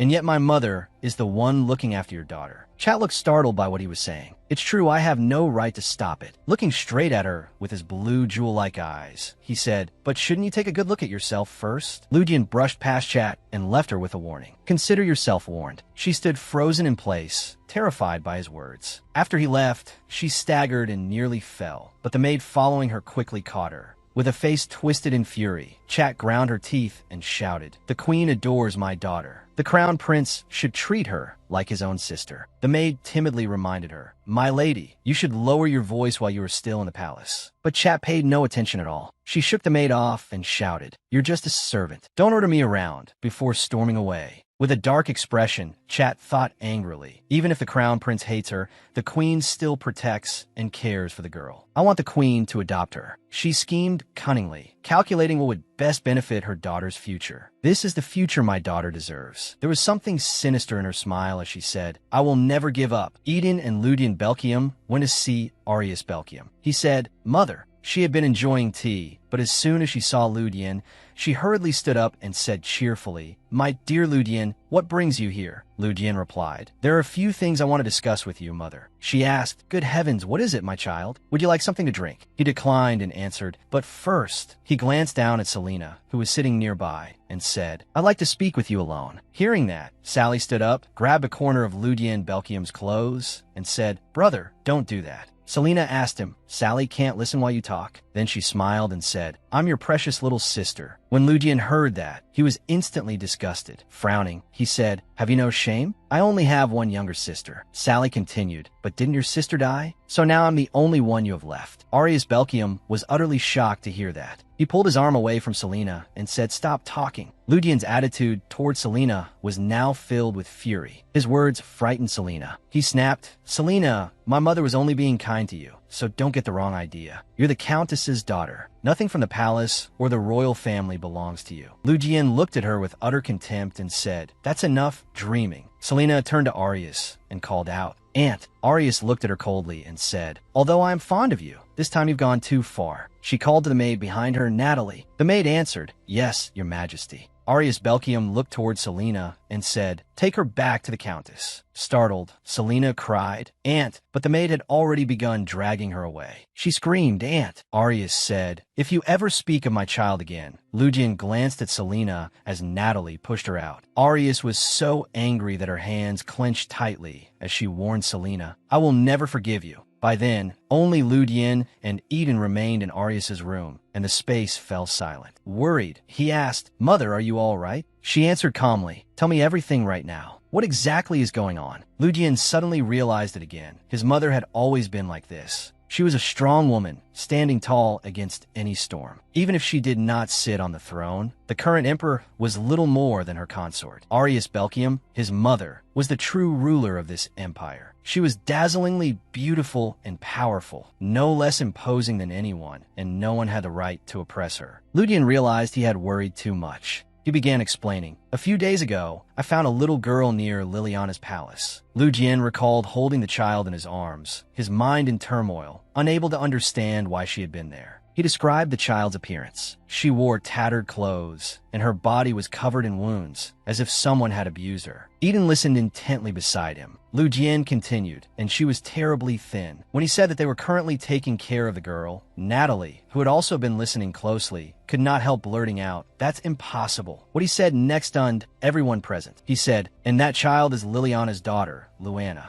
Arius could hardly believe her ears and exclaimed, My goodness. Eden seemed to realize something and spoke up, Oh, right. His mouth fell open as he said, It seems we've had quite a few child-related problems today. Arius said to Ludian, I want to see the child first. He replied, Luana is staying at my palace. She rose to her feet, gazing into the distance as she said, Let's go. Even if I know she isn't the child I gave birth to, I still need to see her. Arius remembered her own child as a baby, so lovely and adorable. Her voice carried a trace of hope and longing. In her memory, Luana was the concubine's daughter, the elder of the twins. The first time I saw Luana, my heart skipped a beat. She looked exactly like my unfortunate child. So when Luana opened her big round eyes and smiled, warmth flowed through my heart, soothing, if only slightly, the shattered pieces of it. From that moment, I knew she would come to hold an important place in my heart. Arius quietly sank into those painful memories again. How long had it been since then? Because of that child, I feared rumors would spread everywhere, so I deliberately kept my distance. And yet, by chance, I met her again. Lu Dian said, "She'll eat just about anything, as long as it's sweet." He sighed and continued, "Why do you always make that face whenever I mention her, mother? Sometimes I wonder just how much you care about that child." Arius remained silent, as though lost in thought. Seeing her like that, he felt helpless and thought, "Mother's gone quiet again." He watched her stand silently in front of the door for a long while, without entering, and wondered, would it really be all right to let Mother meet Luana? Can I do that?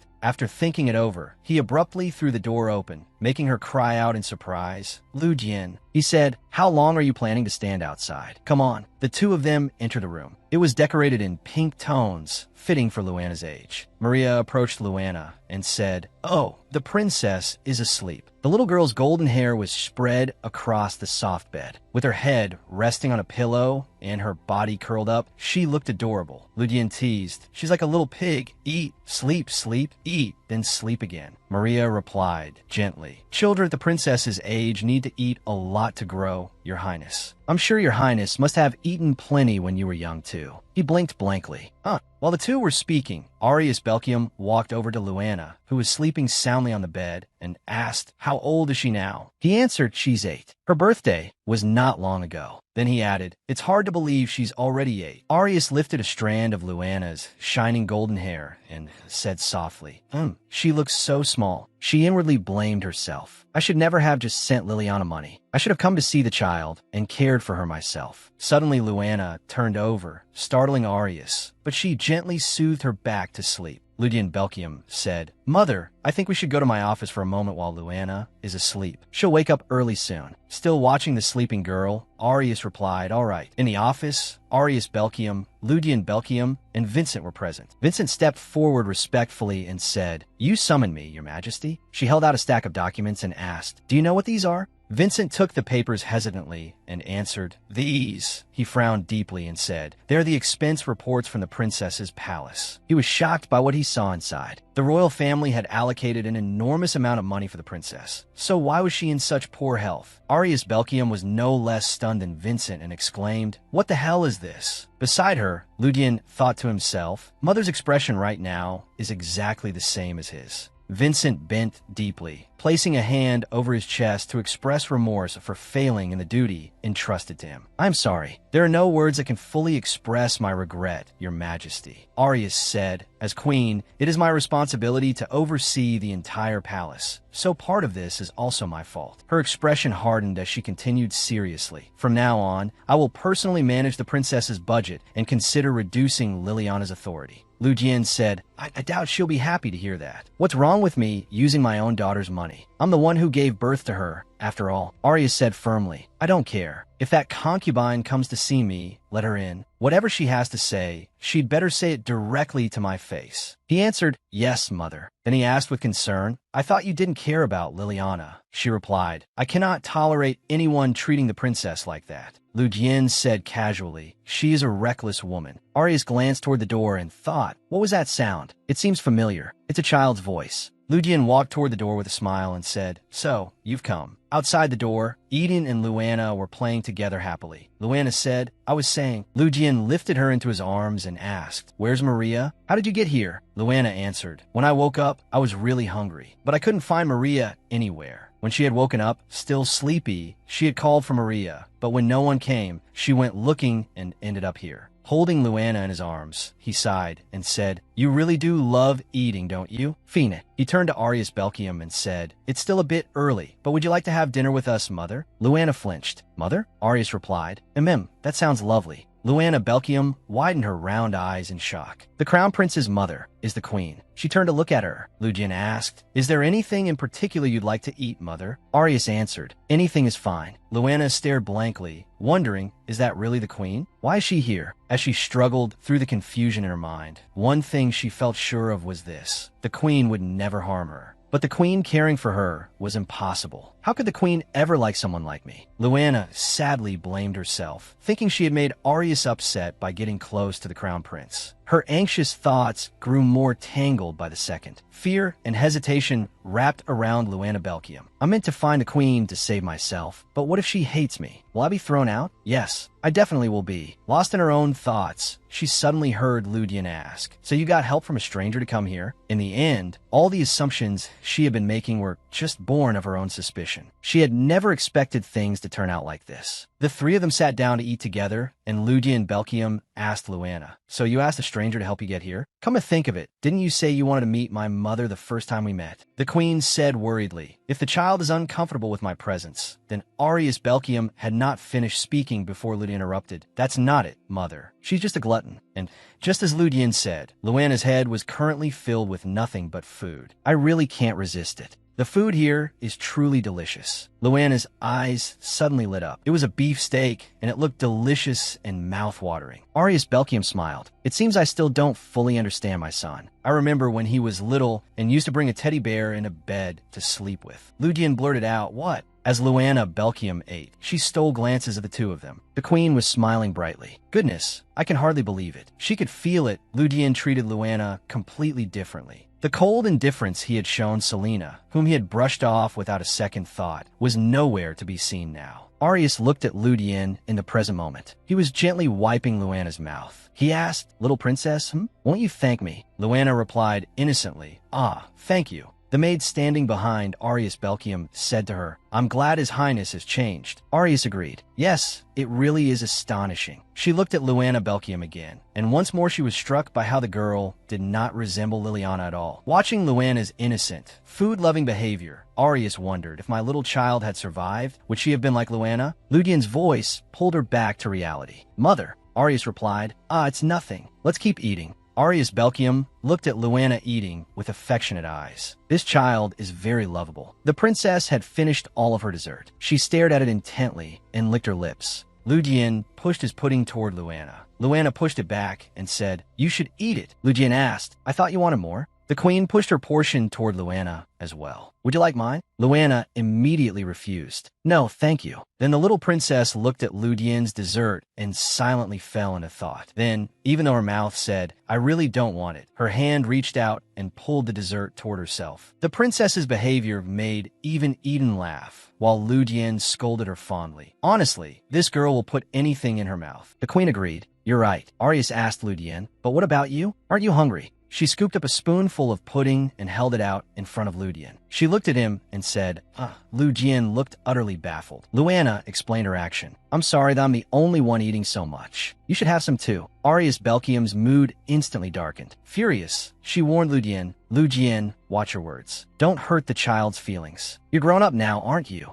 Seeing the queen's reaction, both Eden and Lu Dian could sense the killing intent in her words. Eden hurriedly said, "Maria usually takes care of her very well, Your Majesty." Lu Dian added, "So you don't need to worry, Mother." Arius Belkium offered, "Then I'll take the child with me." "You like me, don't you, Luana?" Arius asked for Luana's opinion. "What do you think? What should I do?" I don't know why she suddenly decided that. If the queen protects me, it would be a good way to stand against Mother, but Luana decided to refuse. "I want to stay here." Both Lu Dian and Arius were surprised by Luana's answer. The princess had slowly grown attached to this place. From the beginning, my presence only brought them trouble, but I've gradually become used to being here more than anywhere else. His Highness the Crown Prince, Maria, and Eden, everyone here. The queen accepted Luana's wishes. "All right, it's a little disappointing, but as long as that's what you want, I won't object." Suddenly, Maria Devon rushed in and reported breathlessly, "Crown Prince Lu Dian, the concubine." Seeing the queen, she stopped and apologized. "Forgive me, Your Majesty." Arius Belkium replied, "It's fine. Tell me what happened." Maria answered hesitantly. "The problem is," she glanced toward Luana Belkium,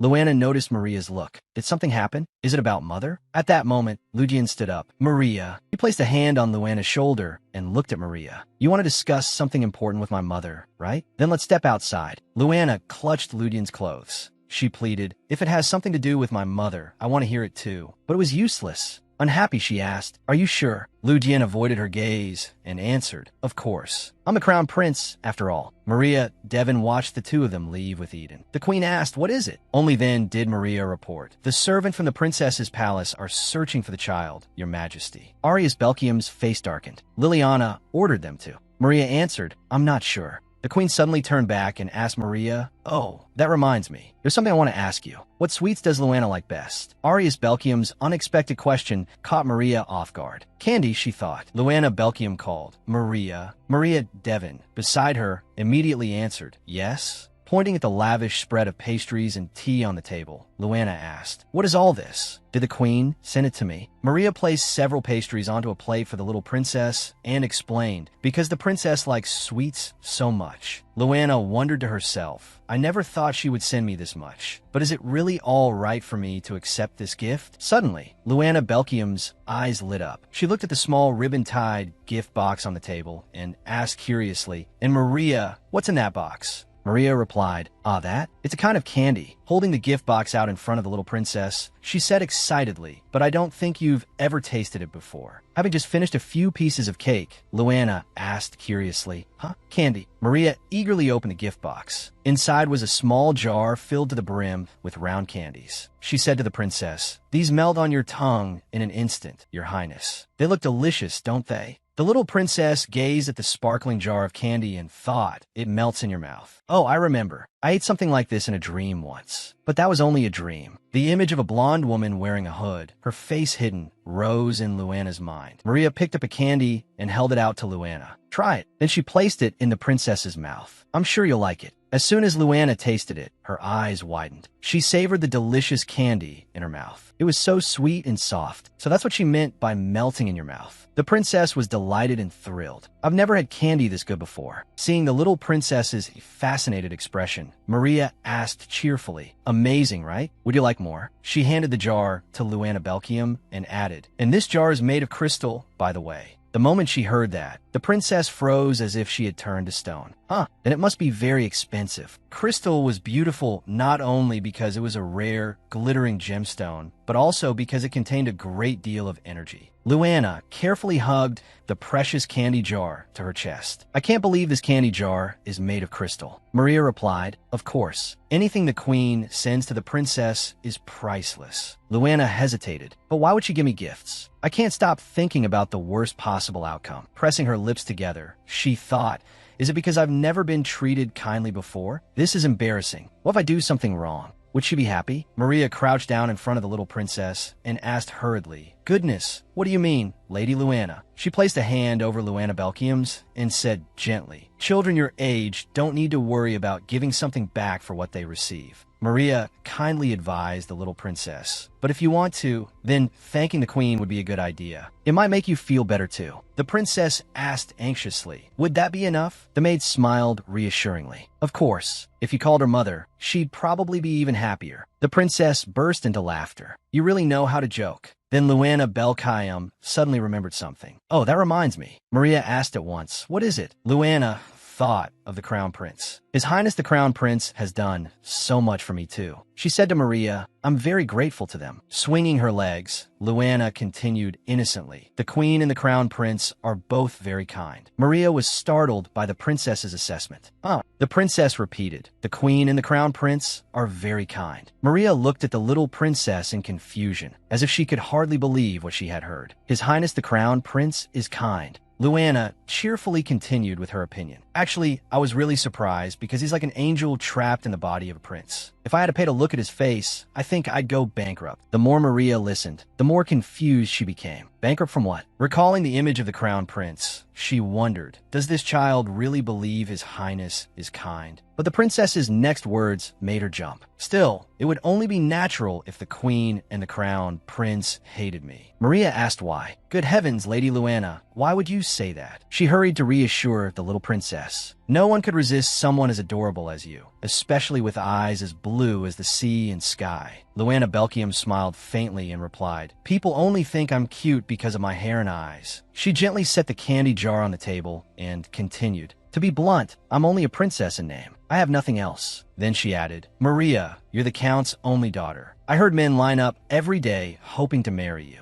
Luana Belkium placed both hands on her lap, as though trying to make herself smaller, and bowed her head. "Taking care of a child like me must be such a burden for you." Maria understood what was in the princess's heart. "Is that truly how you always think?" she asked gently, then denied it once. "That isn't true, Lady Luana. It's an honor for me to have met you." Maria kindly laid a hand on Luana's shoulder and encouraged her. "From now on, please be more confident. Lady Luana, you hold the second highest status in the Empire." Luana asked, "Have you forgotten who my mother is?" Maria answered immediately, "Liliana is nothing. She's not even listed as an official member of the imperial family. Her surname is still Dasa. The one who truly holds power is Queen Arius. And then there is His Highness the Crown Prince, who will inherit the throne in the future. No powerful noble would want the daughter of a lowly baron to become part of the royal family. To this day, the only woman to hold a truly noble royal title is Queen Arius Belkium." Maria continued, and Lady Luana. Luana lifted her face to look at the woman before her. "I understand," she said. Maria instructed her. "You must have confidence in yourself, Luana." Seeing Maria put on such a lecturing air, the princess laughed and agreed. "Ah, yes." Then Luana pressed a fist lightly to her mouth and said thoughtfully, "If receiving these gifts is making me feel uneasy." Maria suddenly had an idea. "That's it. Why don't you make a gift for the queen in return?" Luana blinked. "A gift?" Maria explained. "Let's bake cookies for her. The dough is already prepared, so all we need to do now is shape them and bake them. Cookies are delicious, right?"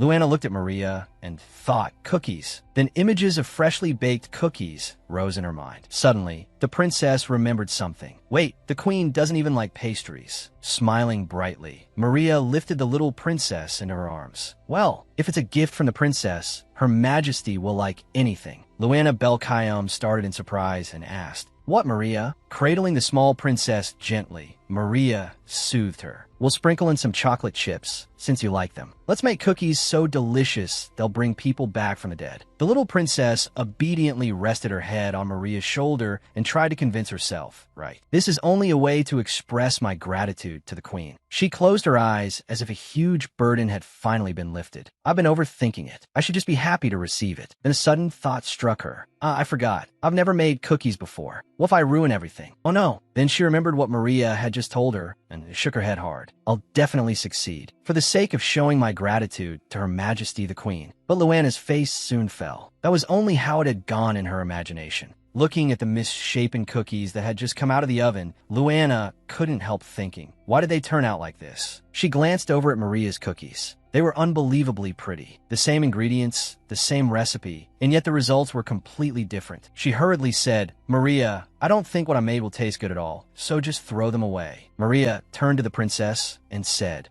Why? They look fine." Then she smiled brightly and assured Luana, "Her Majesty will definitely love them. I'd bet on it." Maria thought that sending the queen cookies made by the princess would remind her of happy memories from long ago, like when Ludian had baked for his mother as a child. Luana refused to accept that and protested, "But they don't taste good at all." Maria cheerfully picked up a cookie and handed it to the little princess. "Don't worry. Trust me." She packed the cookies into a basket and said to the princess, "She'll be delighted, of course." But no matter what Maria said, Luana couldn't believe it. Maria is only trying to comfort me. Who would ever dare eat cookies that taste this bad? Then Luana suddenly remembered. "Oh, I almost forgot. There's one more person I should give some to. Even if they don't taste good, I think he'll still accept them." A basket of cookies was delivered to Eden. The moment he saw them, he looked deeply touched. "These are cookies the princess made herself and sent to me? Thank you so much. They're even shaped like little weasels. How cute." Luana pouted at his mistaken guess. "They're bears." He hurriedly corrected himself. "All right, adorable bears." Eden knelt in front of the princess and spoke earnestly. "I am truly grateful. I'm not just saying that lightly. I mean it from the bottom of my heart. Thank you, Lady Luana. I'll make sure to enjoy them properly." Hearing that, she smiled happily too. "This feels nice." He didn't say anything bad when he accepted them. behind a princess, Maria added. You should treasure them. The princess poured all her heart into them. There are tigers and dogs too. Once again, Luana began to doubt her baking skills. Actually, those are lions and cats. Maria cheerfully corrected herself. I was only joking, Luana. But Luana felt utterly defeated. So you do mean I did a bad job? Just then, she noticed someone appear behind Eden. Hearing the princess's voice, Eden turned around as well.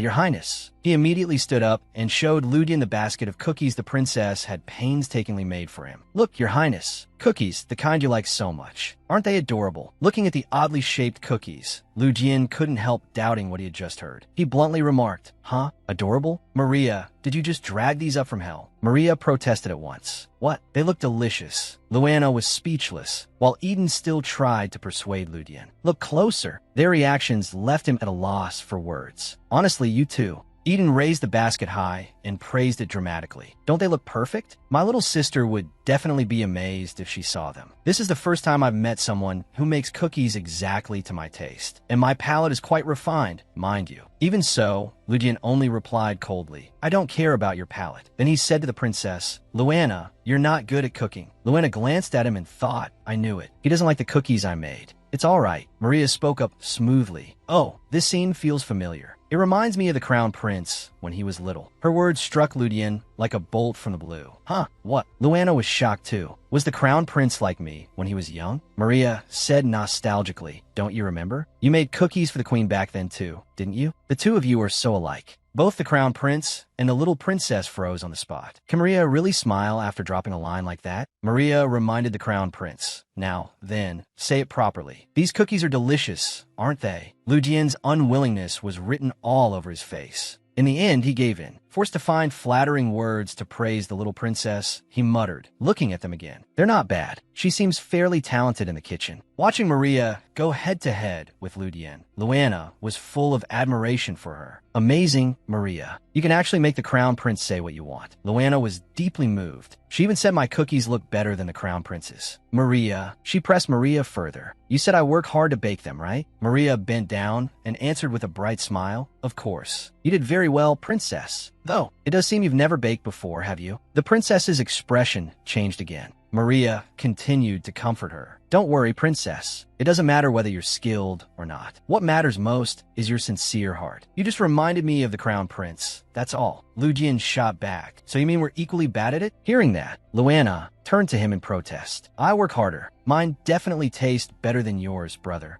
Ludian suddenly froze. Huh, brother? Seeing the Crown Prince's reaction, Luana anxiously thought, oh no, I slipped up. Did I just call His Highness the Crown Prince, brother? Tears welled up in Luana's beautiful eyes. What'd I do now? Will I be punished for disrespect? That was so stupid of me. I have to apologize. But my throat's completely frozen. Ludian stared at the princess in surprise. Luana looked on the verge of tears. Excellent. Ludian lifted the little princess into his arms and praised her happily. Why you call me brother? Luana could hardly believe the relief that washed over her. My brother. Does he really see me as his little sister? I can't believe it. The princess seemed utterly relieved. Instead of getting angry, he smiled at me. Can I really call him brother? Soon after, she fell asleep in Ludian's arms. He, Eden, and Maria all looked at her with affection. Luana thought faintly I'm so sleepy. They're all so kind. Maria held an oil lamp in her hand. Ludian Belkium sat on the bed, watching Luana sleep soundly. Maria said to him, she must be exhausted from getting up early to bake cookies. Even I'm tired, so Luana must be worn out. She came closer to the two of them and exclaimed cheerfully, oh my, look at that. The princess is holding the Crown Prince's hand in her sleep. Ludian Belkium replied, don't worry about it. You may go now. Maria obeyed at once. Yes, Your Highness. Lost in thought, Ludian recalled, from the first moment I met her, I sensed a strange feeling. Even knowing full well that she was Liliana's daughter, I still. He stood and adjusted the blanket around the princess. He was about to leave, but suddenly stopped. Luana's hand was still gripping his tightly, unwilling to let go. Ludian's thoughts continued. I still see her as my little sister. In her sleep, Luana quietly called out, brother. Ludian heard her. He gently sat back down to watch over her sleep and whispered, I'll stay here while you sleep. Again, an unconscious smile rose to his lips. When she grows up, will she follow the same path I did? Though her eyes remained closed, Luana asked, if I'm Liliana's daughter, will you still stay by my side? He placed a hand over the princess's stomach to soothe her and answered, yes. I'll stay by your side. It was hard for him to keep her at a distance. Feeling his affection, Luana smiled happily in her sleep. This child, she's my family. The next morning, she woke up.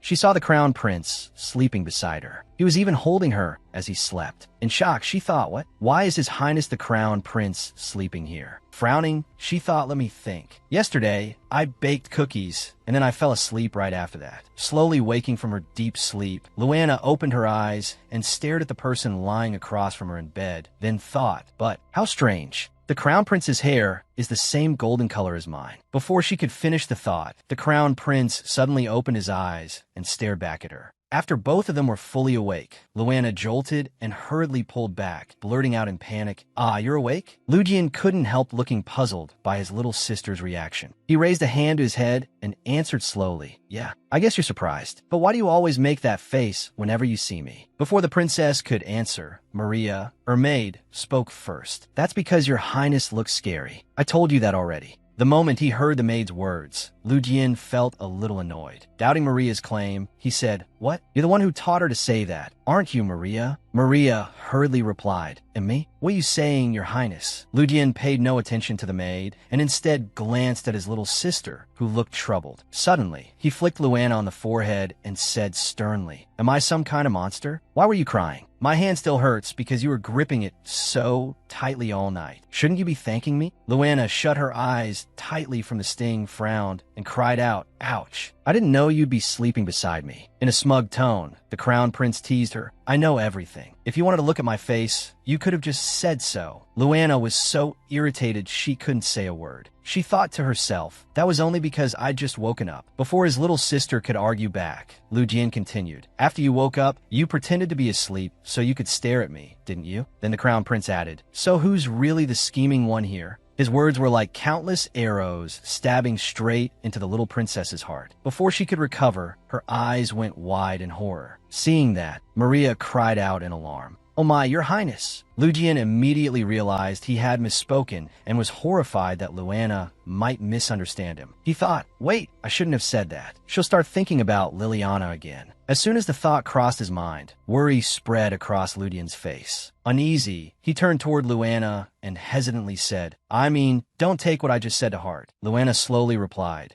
Contrary to the Crown Prince's fears, Luana suddenly turned away and answered in a sulky tone, I'm just like your highness. Lu Jian, not understanding, only let out a confused, huh. She angrily shot back at what he had said earlier. You pretended to be asleep too. What's with making fun of me and then doing the same thing? Lu Jian hadn't even processed her words yet and could only blurt out, what? She hurried on. I really didn't know the Crown Prince was sleeping next to me. Lu Jian let out a tired sigh and replied, right. Then, all of a sudden, he reached out, patted Luana on the head, and said gently, there, now we're the same, okay? Luana was startled, unable to understand it, because she never expected Lu Jian to pat her head. Lu Jian turned his head away and said, by the way, where's mine? Luana, confused, asked back, what are you looking for? Then she explained softly, this is my room, so I don't think there's anything here that belongs to you. Seeing that, Maria chimed in, I think His Highness is looking for his cookies. Luana froze in surprise and thought, cookies? She quickly said, oh, I didn't make extra. I thought you hated cookies, since you criticized them from the start. I'll bring you some next time. Before she even finished, she added, that's so sad, not being able to eat such delicious cookies. I made them with all my love. The Crown Prince was left speechless, his face full of frustration. As soon as she finished speaking, Luana turned to Maria and said, if His Highness wants to eat them right now, could you make some for me, Maria? Maria immediately agreed. Of course I will. That's my duty. Before the conversation could continue, the door was suddenly slammed shut by the Crown Prince. Luana thought, the Crown Prince just left. Is he angry at me? Seeing what her brother had done, she said to Maria, I think you should teach me how to bake. He seems to like cookies more than I thought. Maria smiled and replied, is that so? A light suddenly flashed in Luana's eyes. For a moment, she thought, when I first came here, my goal was simply to survive. But now everything is completely different. Then a determined look appeared on her face as she thought, everyone is so kind, and I've done my best. I'll work even harder. I'll prove it to the Crown Prince and everyone else. In the office, Arius was busy handling her work when a man arrived. As she calmly turned over the papers, Arius asked, what brings you here, Count Sat?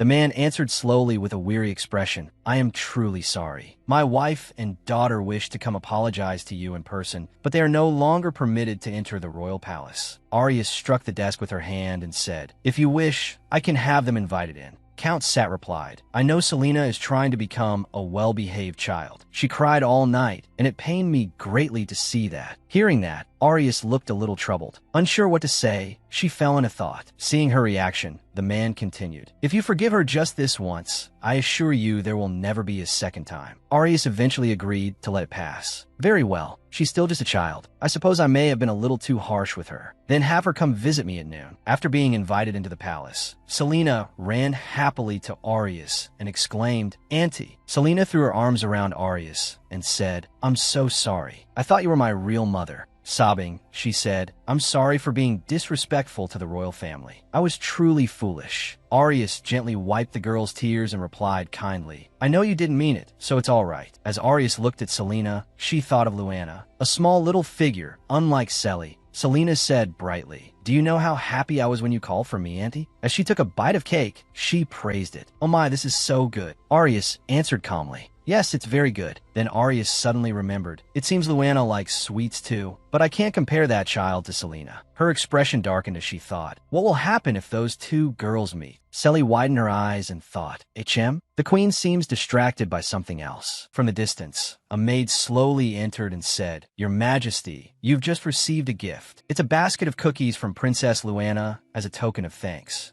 Arius happily accepted the basket of cookies from the maid and exclaimed, Oh my goodness, did that child make these for me herself? Selena was stunned and thought, Since when has the queen looked this happy? She's smiling so brightly. What is there to like about something that ugly? Jealousy, resentment, and irritation appeared on Selena's face as she blurted out, The princess made cookies for you, Auntie. It's a shame they're almost all burnt black. I heard they're bad for you if you eat them. I don't know what that little girl was thinking when she made them, but this is an insult to the royal family, and to me as well. We should throw this filthy thing away. The moment she finished speaking, Selena stepped forward and snatched the cookie basket from the queen's hands, causing the cookies to scatter all over the floor. Arya stared in shock, unable to believe what she was seeing. Furious, she shouted, Selena. She sighed, dismayed by Selena's thoughtless behavior, and said, Honestly, I thought you had matured, but you're still behaving so recklessly. Hearing the queen's words, Selena went pale with fear and trembled as she stammered, it was all just. Arius glared angrily and said sternly, If you dare lay a hand on the princess again, I will never forgive you. As soon as she finished, Arius told the maid, Take her outside. Selena seemed to understand the seriousness of the situation and cried out in panic, Auntie. After the maids dragged her away, she struggled and screamed, I'm sorry, please give me one more chance. Still begging through sobs, she added, Please, Auntie, I don't want to be sent out. The queen looked dejectedly at the basket of cookies the princess had made for her and thought, I didn't foresee this. They're almost all broken now. Selena drifted into memory. I still haven't forgotten the first day I met Auntie. The palace had been splendid and luxurious. Now, then, Selena, say hello. The queen stood atop the steps, looking as though she were surrounded by the light of 1,000 stars, radiant and beautiful. Selena had stood there in a daze. That's my aunt, Queen Arius Belkium. Her eyes had sparkled with admiration as she looked at the queen. It was astonishing. Queen Arius smiled within that splendid halo of light. Hello. With admiration written all over her face, Selena clasped her hands and exclaimed, Your Majesty, you're so beautiful. She longed for it. I want to shine before everyone like that too. From that moment on, the queen gradually became ideal. Selena, dressed in a bright pink gown, smiled as she came to see the queen. After that, whenever I had the chance, I tried to go greet the queen. Queen Arius happily patted Selena's head with affection. The queen used to care for me very much. Tilting her head slightly, Selena recalled, Everyone said I looked like her real daughter. Everything had been fine. Then the queen appeared before her again, looking somewhat displeased as she rebuked her. If you insult the princess again, I will not forgive you. Even Annie drove me away. As she stood there with tears welling up in her eyes, Lost in thought, she was startled by someone's voice. Well, if it isn't Lady Selena? A young noblewoman stood opposite her, covering her face with a fan, speaking in a mocking tone. How is it that the Count's daughter is crying like this? Selena shot back. Watch your mouth, daughter of Viscount Rania. The girl narrowed her eyes and taunted her. With manners as rude as yours, it's only natural the queen threw you out. Selena sprang to her feet and shouted back, while the noble ladies around them watched with provocative delight. Stop talking nonsense. Annie cares for me very much, because I'm the daughter of her uncle. The other young lady sneered and replied, from the beginning, Lady Selena only acted as if she had everything. Selena glared at them furiously. The girl continued, I always thought everything you had came from the royal family. Selena weakly tried to suppress her anger, while the other young ladies joined in with laughter. I thought so too. Me too. Looking at the teacup glowing softly in the light, the girl mocked her again. You got a little attention from the queen and thought you were a princess. Then she lowered her fan, revealing a scornful smile. If what I said is true, you should wake up. If the victim of all those slanders you spread finds out, you're done for. Selena widened her eyes in confusion and asked, What? The daughter of Viscount Rania snapped her fan shut against her palm and continued, Princess Luana Belkium. The young ladies leaned toward one another, chatting with obvious delight, while Selena's face darkened at their words. One of them said, I heard the queen treats the princess like her real daughter. It seems she even gave her cookies. She's far more of a real princess than someone else, don't you think? Selena clenched her dress tightly in anger.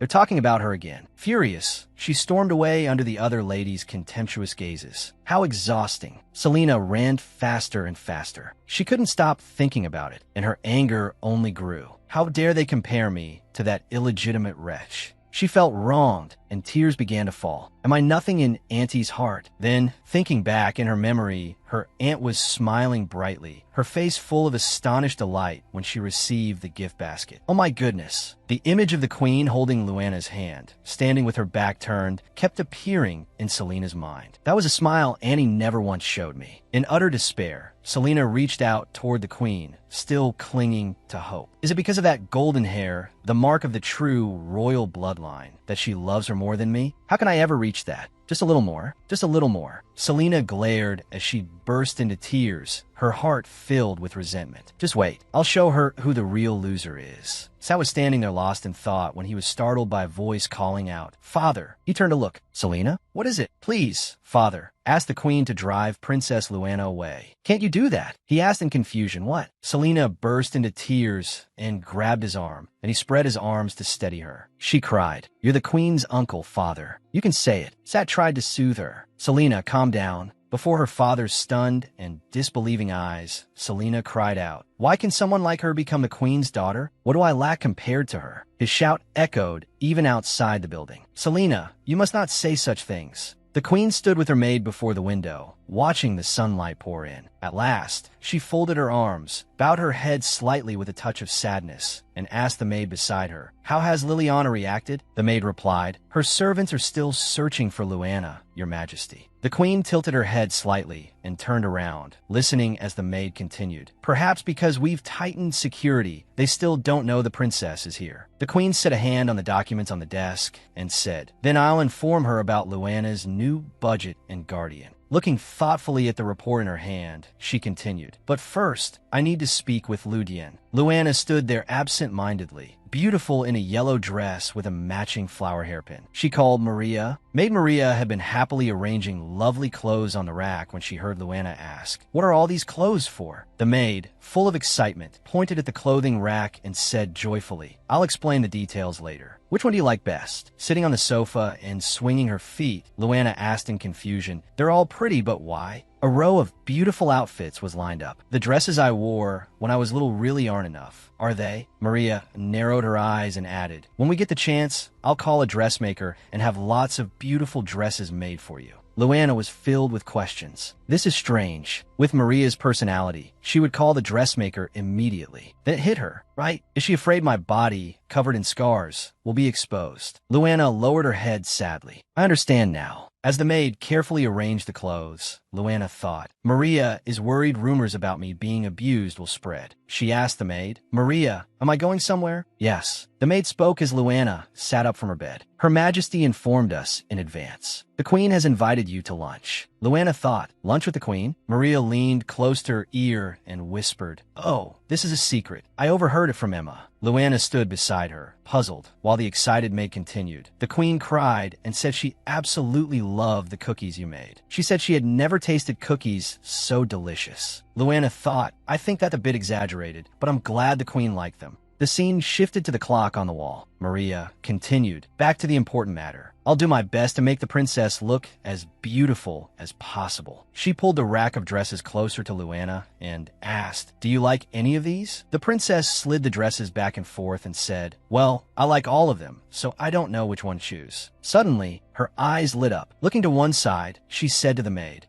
may I try this one? Luana looked at a light pink spaghetti strap dress and repeated, may I try this dress? Maid Maria smiled brightly and clapped her hands. I think that one's the prettiest. It seems we have the same taste. They used to be my favorite dress too. The hanging clothes formed a colorful display. For today, the princess can make do with these. After that, we'll buy new clothes. Maria happily picked up the pink strap dress, but Luana spoke from beside her. But I don't have any money. The maid replied calmly, that's all right. Your Highness's father, Lu Dian, passed his wealth and position onto his son. Maria continued, His Highness is truly very wealthy. He inherited a vast fortune from the late emperor. The maid scratched her cheek and smiled brightly. So we can absolutely afford to buy things for you. Luana fell silent in thought. They're giving me so much. I want to help them too, but I'm afraid I'll just become a burden. Then the maid bent down to look at her and urge her on. We don't have much time. You need to get dressed quickly and go see the Queen. Luana asked, can I really do that? My mother is Liliana.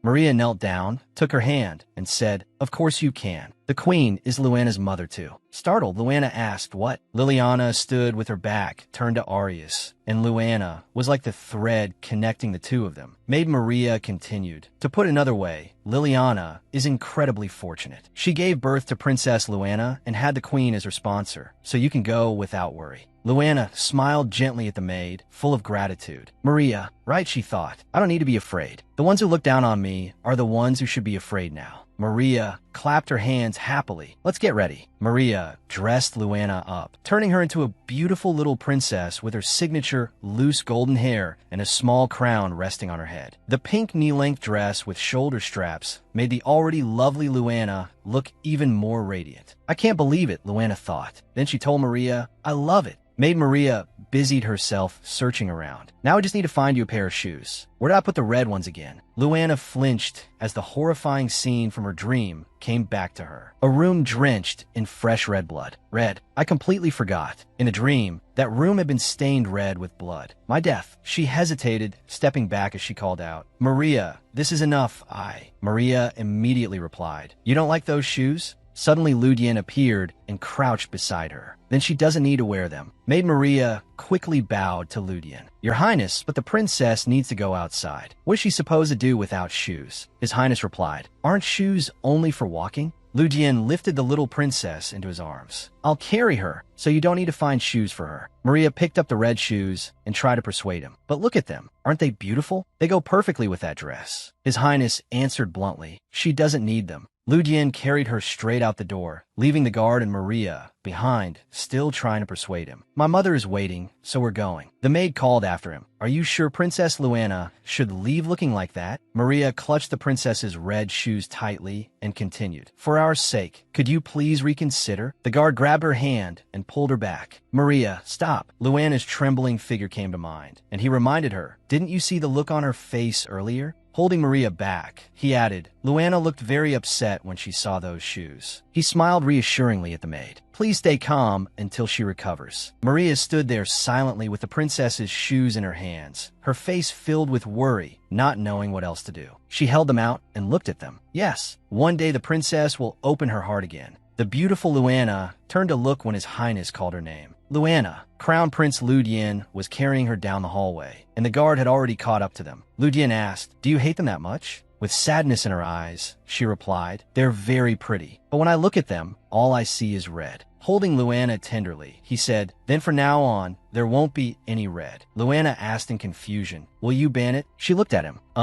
You really don't have to worry so much about me." Ludian said. No. He touched the small crown on her head and went on, "Remember, you're a princess. No one can force you to do anything." Curious, she asked, "Oh, not even mother?" His Highness replied, "Liliana isn't here, so don't be afraid." Closing his eyes, Lu Jian said firmly, "Even so, I'll protect you." Under Lu Jian's irritated gaze, the guard chimed in, "Me too." His Highness cut in with annoyance, "You're being strange again. Move aside." Luana laughed happily. "That's wonderful." The three of them continued on, and she thought, "It feels like my fear has disappeared." The splendid white palace, the Queen's palace. This is the place I come to most often. I'll be handling most of the duties of the future emperor, so that is only natural. In a lively banquet hall, people were whispering excitedly. "Look, is that the crown prince?" A cold man like him is carrying a child. Lu Jian continued forward in silence, still carrying the little girl, with his guard beside him. More voices murmured, "But I feel like I've seen that little girl somewhere before. Blonde hair and blue eyes. Don't tell me." The little princess sat in his arms, leaning against him amid the hushed chatter all around. "Princess Luana. My goodness, then the rumor that she was born with pure royal blood is true." The crown prince, who had always been indifferent to Prince Louis now cares deeply for the princess. Luana lowered her head in silence as she listened. Everyone's eyes, they feel so uncomfortable. His Highness cast a cold glance around. He stopped and asked her, "Do you want me to deal with them?" She asked in confusion, What do you mean?" Everyone bent low in greeting. He told her, "The people staring at you. Greetings to the crown prince and princess." Looking in another direction, she saw someone staring at her and asked Lu Dian, "No. By the way, who is that man? He's looking at you." He answered, "Duke Esteban." The man raised his hand and waved in her direction with a friendly smile. She asked, "Do you know him?" His Highness replied, "Yes, but don't worry." She was a little curious, but she tilted her head and looked over his shoulder, thinking, "I feel like I've seen him somewhere before." Maid Zine stood among the crowd, watching Luana and his Highness walk by. She was still deep in thought. Where could I have seen him? Zine, however, was horrified. Good heavens, why is Princess Luana here? She hurried off. "I need to go back and report this to her at once." To Lady Liliana. The magnificent palace before them made Luana gasp in admiration. Wow, she looked around everywhere. "This place is so gorgeous," Lu Dian explained. "There's a reason the Queen's palace is always so vast and grand." He glanced at her and asked, "Did you know the first queen was a fairy?" Luana asked back, "A fairy? Oh, so you didn't know." The crystal-like spirit queen was being proposed to by the first emperor. Lu Dian said, "The first queen was a fairy, and she married the first emperor." Images of gold and a dazzling castle appeared as His Highness continued. Their love story was incredibly romantic and admirable. That's why this palace was built so luxuriously and decorated so lavishly, as proof of their eternal love. As they walked through the splendid corridor while listening to his story, she asked, "But do fairies really exist?" "Yes, and they are different from humans. Thanks to the Queen, the royal family inherited those traits from her. Maybe someday I'll show you my true form." Excited, she said, "That's amazing. I can't wait for that day." He looked back at her. Luana asked, "But exactly when?" He replied, "Maybe at next year's ball." She turned in surprise when she heard someone greet her. "Greetings, Princess. It is a pleasure to meet you." The lady-in-waiting Turan spoke up in front of the three of them. "Would your Highness mind if I showed you around the palace?" Luana was slightly suspicious. Lu Dian sighed and said, "You should have announced yourself first instead of startling us like that, Turan." She covered her mouth and laughed with amusement. "Oh, my mistake. But the two of you looked so happy that I didn't want to interrupt. She must be teasing me." His Highness asked, "Where's my mother?" Turan replied, When I heard your Highness would be coming, I went straight to the kitchen to prepare food." Startled, Luana asked, "Your Highness, are we late?" Lady Taran stepped closer to her and His Highness. Smiling kindly, she said, "Oh no, you arrived 10 minutes early, so there's no need to worry, Princess." Luana looked at her. "Yes." Maid Taran led everyone to the kitchen. Luana thought, "This is strange. I'm Liliana's daughter, so I thought the people close to the Queen would hate me." Looking at Taran's cheerful face, she thought, instead, "They're all treating me kindly." Standing amid a field of thorns, Luana thought in silence, "I never thought I could receive so much. And I'm awful, using them to escape from Liliana. I am truly terrible." The dining room doors slowly opened. His Highness noticed the worried expression on Luana's face and asked, "Why are you making that face?" He glanced at her teasingly. My mother isn't going to eat you, so relax. She clenched both hands and raised them as if trying to encourage herself. I still don't know how I'm supposed to face the queen. The queen appeared and cheerfully said to His Highness, "Try speaking more sweetly to your little sister." Carrying Luana inside, he replied to the queen, "That's just how I am, mother." The queen lifted a hand to cover her mouth in surprise. "Oh my." Meanwhile, Luana tugged His Highness's ear closer and whispered, "Your Highness, may I speak to the queen?" The queen turned to the maid beside her and said happily, "Emma, look at how adorable they are. They look like a painting." Emma replied, "I agree, Your Majesty." Suddenly, Lu Dian snapped in irritation. "Stop saying such nonsense." He sat down with Luana still in his arms and placed her on his lap. "Sit here." Somewhat doubtful, she thought, "What is this? Does he dislike other people praising the two of us together?" A maid asked, "Your Highness, will you continue holding Princess Luana? I will prepare a separate chair for the princess." "No need," he interrupted. The queen turned to look at Luana's feet as she was about to sit down and asked in surprise, "Why isn't Luana wearing shoes?" His Highness answered indifferently, "She doesn't need them, because I'm carrying her." Luana thought, how can he be so rude even when talking to his own mother? Looking at the colorful and delicious food set before her, Luana could not help exclaiming, "It looks so good." Lu Dian picked up a fork while the queen watched the little princess's expression with an amused smile. "Is this for me?" The queen laughed. "Go on and try it." His Highness fed Luana a piece of meat, and she opened her mouth and ate happily. Ahem. The queen stared at the two of them. Luana focused on eating the bite of meat and thought, wow, this really is delicious. The queen looked at Lu Dian with open envy. "I want to feed her too." The queen picked up a glass cup of pudding topped with ripe raspberries and moved it toward Luana. Suddenly, a guard rushed in alarm and reported, "Your Majesty, something has happened." As the queen looked startled, the guard said, "Concubine Liliana." Crown Prince Lu Dian shot him an angry glance. "She came here suddenly? Can't you see I have an important guest here?" Luana said to him, "Your Highness, maybe my mother came looking for me." The queen rose from her chair, walked over to Luana, and said, "I'm sorry, Luana." She crouched down so that her face was level with Luana's and continued, "But can you trust me and stay here waiting for me?" With a deeply sincere expression, she added, "Because I truly want to spend more time with my daughter. We haven't seen each other in a long time." Luana clutched her dress and lowered her head in thought. "My daughter. Even my birth mother has never called me that." "Yes, Your Majesty." The queen gently stroked her head and said, "Then I'll see you again in a little while." Luana sat at the table with Lu Dian, waiting for the queen. I don't know why, but I feel incredibly relieved. Seeing the queen smile at her, Luana quietly thought as she ate, "Is this feeling because someone is finally willing to protect me?" The moment she stepped out of the dining room, the queen's whole demeanor changed. Sternly, she said to the guard, "Take me to her." Liliana shouted in a voice mixed with fury and disbelief, "Is it true? That little brat Luana was allowed into the queen's palace? Read it to me again." Her outburst frightened Zine so badly that all the papers in her hands scattered to the floor. Zine hurriedly knelt down to gather them and read the message aloud again, as ordered. The maid read slowly, her voice still trembling as if she wanted to make certain she was reading it correctly. "From this moment on, the Queen's palace will take charge of everything concerning Princess Luana, and we will also become the princess's guardians. I am sorry, but that is truly what is written here." Her voice still shook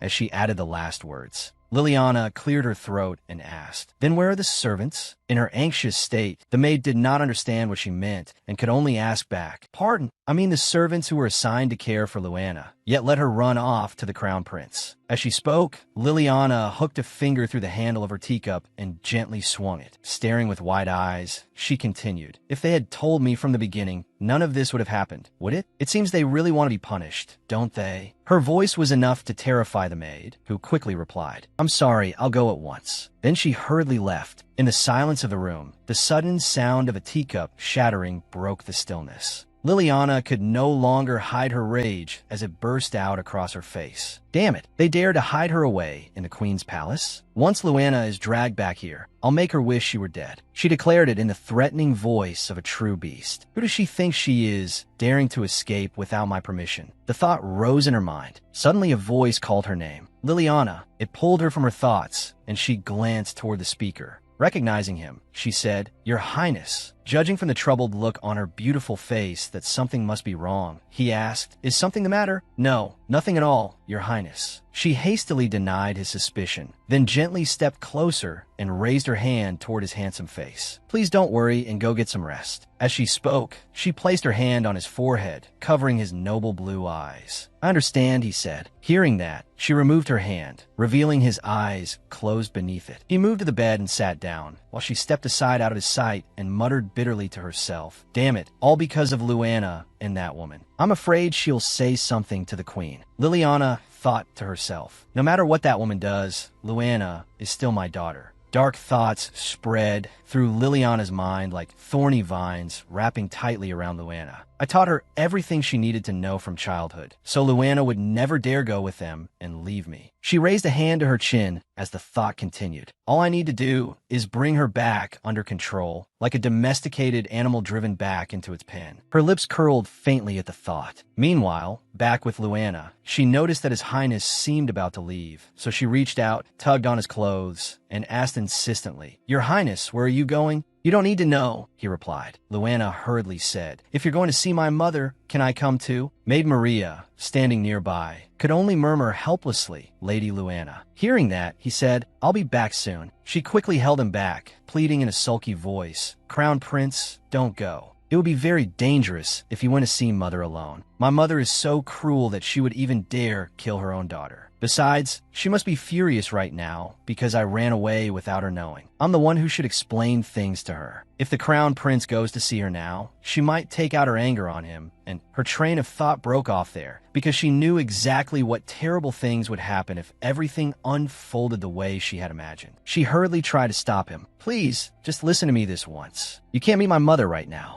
It's too dangerous," she said anxiously. "Little one, are you worried about me?" "I'm stronger than you think," he asked in a gentle voice. "Don't worry. Just stay here and wait for me. I'll be back soon," he continued. She hesitated and said, "Wait, don't." But it seemed she could not stop his resolve. His back was already disappearing beyond the great doors, and all she could do was stand there watching him, calling out, "Your Highness the Crown Prince." Her voice was filled with worry and helplessness because she could not stop him. The maid standing beside her said, "Lady Luana, while we wait, shall we play together? It might help cheer you up and ease your worries for a little while." "No, I can't just let him go like that." Her thoughts tangled endlessly in her mind. The scene shifted to the Queen's palace. Liliana was seated, drinking tea, with her maid standing beside her. It seemed she was waiting for someone. "Well, how much longer does she intend to keep me waiting?" "It seems the Queen doesn't know much about receiving guests," she said arrogantly. "She'll be here soon, madam. You should be grateful the Queen forgave you and even allowed you into the palace." One of the Queen's maids replied, showing not the slightest fear of her. "Hey, you maid, mind your tone when you speak to me," Liliana snapped angrily, her face full of displeasure at the lack of respect. "Everyone here treats me like this, all because I'm a concubine?" She clenched both hands into fists and slammed them down on the table. "Just you wait and see what I'll do to all of you. When Louis becomes emperor, the first thing I'll do is destroy this place." Along with that thought, she secretly pictured her own hands controlling the crown of power that would belong to Louis sooner or later. Suddenly, a voice cut through her thoughts. "The Queen has arrived, dressed in a pure and elegant white gown." The Queen appeared together with Crown Prince Ludian. It really has been a long time, the Queen thought. On Liliana's side, she had not expected the Crown Prince to appear as well and blurted out in surprise, tinged with fear, "Your Highness the Crown Prince." "What? I thought he had no interest in Luana. So why is he here now?" Ludian looked at her, the corner of his mouth lifting in a smug smile as he said, "Oh, it seems you didn't expect to see me, did you?"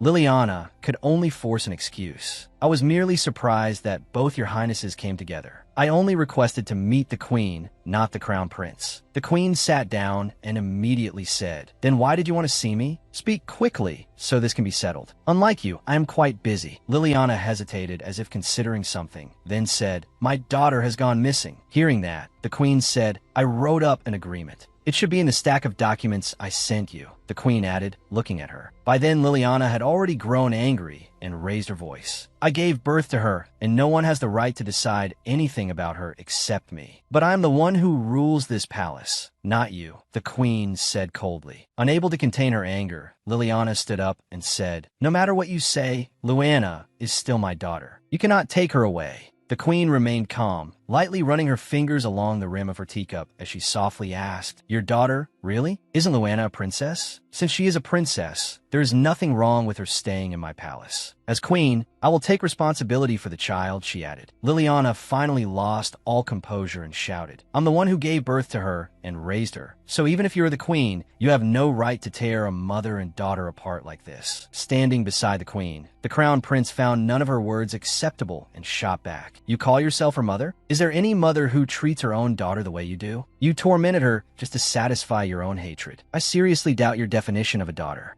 Liliana's face darkened at the crown prince's words, but she stubbornly retorted, "That's not true. She really is my daughter. Luana has always been a timid child. She must be terrified right now, without her mother by her side. So you'd better bring her here before I do something extreme." Without the slightest change in expression, the crown prince replied, "So now you dare threaten us as well? I don't care whether she is your daughter. If you cannot take proper care of her, then it is only natural that your right to be her mother be taken away." He threw down a stack of papers as irrefutable evidence for what he was about to say and continued, "Look, these are the princess's health reports from when she lived in your palace. Every one of them is filled with terrible things. Anyone who sees them can tell you abused her." Seeing that things had reached a point where they needed to end, the queen declared, "Therefore, from this moment on, she will be our princess, and the budget allocated to your palace will be reduced." At that, Liliana lowered her head, but the corner of her mouth curled into a faint smile as she replied, I don't know why you call me a bad mother. Is it because I'm a concubine, or for some other reason? But let me tell you this, not because you are the queen, but because you forced me to say it. Did you think I knew nothing about your dead daughter? That's why you stole my child, especially when Luana looks so much like your daughter." Suddenly, the sound of the door opening rang out. The crown prince noticed it first and called out sharply, "Who's there?" A figure ran out through the great doors, and the crown prince immediately chased after them, but he was too late. On the ground, however, a shoe had been left behind. "Whose is this?" he wondered, though he seemed to have already guessed who the owner was. About an hour earlier, when Maria brought a cup of tea into Luana's room, she was surprised to see Luana still curled up under the blanket. Without thinking, she softly asked, "Lady Luana, it's only midday. Have you gone to sleep already?" Maria gently looked at Luana and said, "Remember to eat this when you wake up." She thought to herself that the child must be sad because his highness had left, so it would be best to let her sleep for a while. Maria quickly left the room, leaving behind only her words, "Sleep well, Luana." Once there was no more sound, and she was sure Maria had gone, Luana quickly threw off the blanket and sat up. Looking at the white teddy bear beside her, she told herself, "If they think I've given up, they're wrong. I can't let the people who helped me be put in danger. I have to find them myself." Luana clenched her small hands tightly, and her beautiful blue eyes shone with hope and determination as she stepped out of the palace. Looking at the unfamiliar sights and scenery she had never seen before, everything outside the palace felt strange to her. Suddenly, a thought appeared in her mind.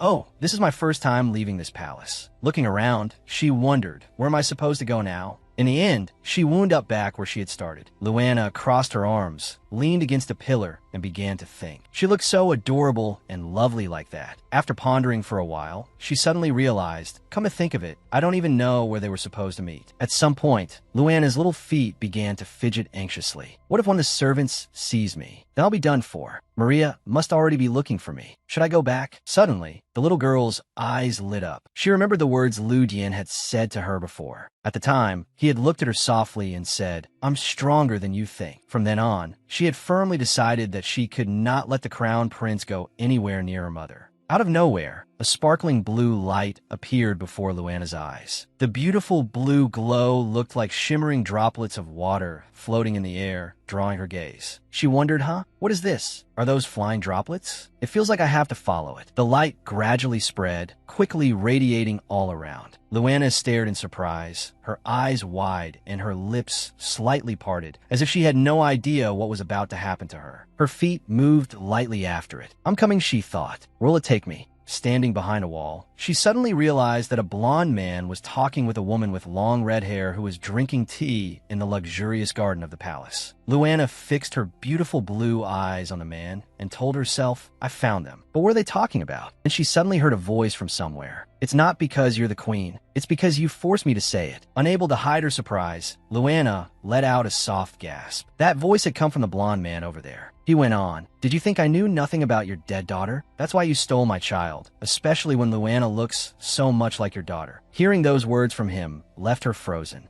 Her lips parted, but no words came out. Her hand tightened around the skirt of her small white dress as she said in shock, "Everyone, all because of me." Luana turned and ran as fast as she could. As she ran, she kept thinking, because of me, the queen and the crown prince are in trouble. The warm, gentle light of late afternoon fell softly across the palace walls. Sunlight bathed the surroundings, and the rustling trees seemed to create a warm and peaceful picture all on their own. But when the heart is sad, how can the scenery ever feel joyful? Elsewhere, Luana slowly climbed a wooden staircase one step at a time. Her bright smile and sparkling eyes had vanished, leaving only sadness and hurt at her side. She walked slowly down the cold corridor, not even realizing that one of her slippers was gone and that she was now walking with one bare foot. After hearing everything, she began to recall what she had done. From the beginning, I used them just to try to survive, yet they treated me far too kindly. So kindly that I gradually started to feel I didn't deserve it. Was I wrong from the start to want to meet the crown prince and the queen? Luana slowly entered the empty room, choking back sobs as she thought that she and this abandoned palace were no different at all. Both of them were useless. A streak of blue light suddenly appeared and said, "You're not." Luana softly asked, "Who's there?" Then a girl suddenly appeared, with long, flowing golden hair and beauty like an angel. A dazzling, sparkling light shone all around her. She gently stepped toward Luana and said, "I am you." Little by little, Luana realized who she was. That appearance, it was her 18-year-old self from the dream. The girl suddenly smiled and said, "Perhaps you no longer remember the dream of me. That is for the best."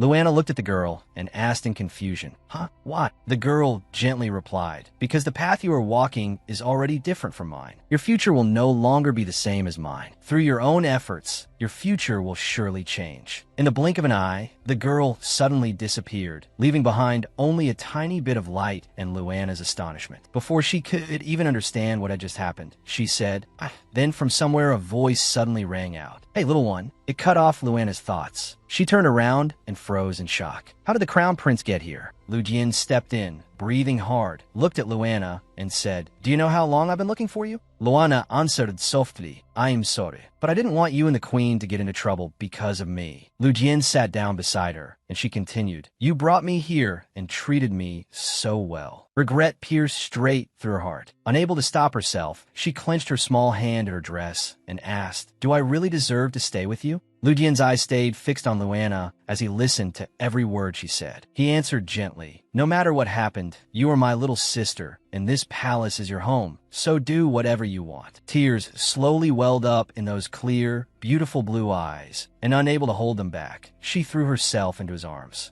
Luana sobbed in Lu Jian's embrace, and she thought to herself, hearing those warm words, I suddenly broke down. "Thank you for loving me. Thank you so much." The next day, when dawn broke and the soft morning sunlight streamed through the window, Luana suddenly woke up. Looking around at the room, so luxurious and splendid, she wondered, "Where am I?" Just then, Lu Jian appeared, came gently to her side, and said, "Oh, you're awake?" Luana hesitated before replying, "Brother." Seeing that it was still early, Lu Jian gently tucked the blanket around her, soothed her, and said, "It's still early, so sleep a little more. Sleep well." Luana blinked her drowsy eyes and murmured to herself that she still felt very sleepy. Behind the door, Maria suddenly peeked in and asked Lu Jian, "Your Highness, are you here?" As Lu Jian pulled the blanket up for Luana, he quietly reminded Maria, "Shoo, be quiet." He slowly stepped away and said to Maria, "She cried a lot, so she's exhausted. Just let her sleep comfortably." Maria replied softly, "Yes." She smiled, turned back, and let out a soft, "Oh." Seeing Luana lying asleep on the bed with her small, beautiful face like that, Maria could not help saying, "The princess really does look like a sleeping angel." On Lu Jian's desk, stacks of documents were piled high. Suddenly, Aida's voice rang out. "We've finished investigating. This is the information regarding the bracelet the princess is wearing. First, I tracked down the artisan who made the bracelet, then followed the related information further. It turned out not to be very complicated." Lu Jian responded, looking at the House of Esteban's crest. "I know the Duke is always courteous with everyone, but giving such a valuable gift to the child is still suspicious." Lu Jian lifted his blue eyes thoughtfully toward Ida. He quickly replied, "You're right, sir. We should keep a closer eye on the princess." His words left Maria, who was standing behind them, confused. She turned to look in the Duke's direction with a puzzled expression and said, I think they've misunderstood." Maria's eyes suddenly filled with concern as she wondered. How strange. I know Luana's condition back then would have made it hard for him to realize she was a princess, but he still gave her that bracelet? Suddenly Maria cried out, "It must be puppy love." Lu Dian and Ida stared at her blankly and said in unison, "Huh," not understanding what she meant. Smiling quickly, Maria explained, "Luana is very pretty. Maybe he fell for the princess at first sight." As she spoke, she imagined Luana wearing a flowing princess dress with large round blue eyes, a gentle and sweet smile, long silky golden hair shining brilliantly beneath a sparkling blue crown and surrounded by dazzling jewelry. On the other side, however, Lu Dian and Ida only looked more baffled. Placing a hand on the documents, Lu Dian said, "Enough. Ida, stay on high alert." Ida promptly replied in obedience. "Yes, sir." Lu Dian's blue eyes turned thoughtful as he said, "Though I don't like it, I still need to meet that person." Elsewhere, a handsome white-haired boy was sitting beneath a tree reading a book. Suddenly, a voice called out from somewhere, drawing his attention. "So you were here, Karen." It turned out to be Karen and his father, Esteban. Seeing him, Karen asked, "Father, what are you doing here?" Esteban stepped closer and asked, "Can't I come see my own son?" Karen put on an adorably annoyed expression and said, "Just in case you're here to drag me to another party or something, I'm already sick of all that." Karen's remark made Esteban laugh. He asked, "Then what would you do if I wanted to ask you a few questions?" Karen obediently replied, "Go ahead, father." Esteban began, about the bracelet you said you lost." Karen had no intention of caring and said about the bracelet, "I already told you I don't want to talk about this." But his father's next words jolted him awake. Esteban told Karen, "I found out who owns it." Luana suddenly appeared in his mind, wrapped in that shawl, and he wondered, does he know? Wasn't that girl supposed to be unknown? Seeing something unusual in his son's face, Esteban smiled at him and said, "Aren't you curious who it is?" Karen stubbornly replied, "No, I'm not curious. You can leave now, father." At that moment, Esteban thought to himself, the crown prince gave me that information. I never expected it to be the princess. Good thing I met the queen. After thinking it over, he turned back to his son with a smile and asked, "What would you think about becoming friends with the princess, son?" As it turned out, a few days earlier he had gone to speak with Arius Belkium. He told her, "The two children aren't that far apart in age, so they may understand each other better. The princess won't feel awkward." Arius Belkium answered gently, "I do not intend to oppose it, but if I let them stay close, people may misunderstand." The moment she finished speaking, Esteban broke into a bright smile, his face lighting up as he said, "That is precisely why the princess needs my son. In both appearance and family background, he is a promising candidate for the princess. If your majesty allows the two of them to spend time together, the other boys will naturally learn to keep their distance from her in the future." As he spoke, he thought of his handsome, fine-looking son Karen. Arius Belkium lightly glanced at the pile of Luana's marriage proposals and thought, right, I am sitting here refusing a mountain of proposals for her anyway. That does make sense. Esteban placed a hand on his chest and replied with a smile, "My son also receives many proposals. This would benefit both sides. They're still children, so any rumors won't last long." Arius Belkium lowered her head slightly and said, "I will think further on what you said." Joy suddenly came over Esteban, and he smiled to himself. Good. That is truly good news. He thought to himself that this was a good opportunity for the princess to cut ties with Ida. Though not right now, because the crown prince is watching over the girl very closely. I think I should meet the crown prince once more. Karen looked at his father with complete confusion, his brows furrowed, as if he could not understand what Esteban was trying to do. It seemed Karen had already guessed that his father was scheming something. He thought, it looks like father is plotting something again. Elsewhere, Luana lay on her bed in boredom and said, "I want to see the queen." Beside her, Maria only responded, Luana stretched out on the bed and added, "Though it's fine if I can't." Maria seemed to understand Luana's mood and said, "Are you bored? Then wait a little while until Ida gets here." Luana wondered, "Ida?" Maria cheerfully replied, "He said he brought a gift for the princess." Luana asked in surprise, "A gift?" Maria quickly answered, "Yes." Ida said the princess would definitely like it. Luana's blue eyes gradually widened as she wondered, "Really?" But Luana looked back at Maria's expression. She realized Maria seemed very happy. Luana thought to herself, Maria seems really happy whenever she mentions Ida. Then Luana suddenly grabbed Maria's skirt and asked, "Tell me, what is your relationship with Ida?" As soon as she heard Luana's question, Maria's face suddenly turned bright red. Stammering, she asked back, huh? What do you mean? Why are you suddenly asking that? Luana recalled the times Maria and Ida had met and innocently said, a lot of times now, the two of you keep looking at each other. I think you two look really good together, don't you? Maria stammered in reply, maybe, Lady Luana. Suddenly, Lu Dian's voice rang out. Why are you still standing there? Kumin. Then Ida called out, Luana. His voice immediately caught her attention. When she looked over, she saw that Ida had come with Lu Dian. Luana called happily, Ida. Beaming with delight, she quickly ran over to him. Seeing how excited she was, Ida said, I'm glad you're welcoming me like this. Lu Dian added, I brought you a gift too, Luana. Seeing Lu Dian, Luana politely greeted him in a loud voice. Hello, brother. He gently answered, hello. Remembering the question she wanted to ask Ida, Luana turned to him and said, Ida, I have something to ask you. He seemed to think he could guess what she was thinking, and with a smile he said, about the gift? But he was wrong. Luana replied, no. Then she innocently asked him directly, what do you think of Maria? Startled, he repeated, Maria? From behind them, Maria shyly reminded him, please go back to the subject of the gift. Seeing that, Ida cooperatively said to Luana, right, Lady Luana. Let's look at the gift first. Ida held out two lovely gift boxes tied carefully with ribbons. Luana looked at them in confusion. That many boxes?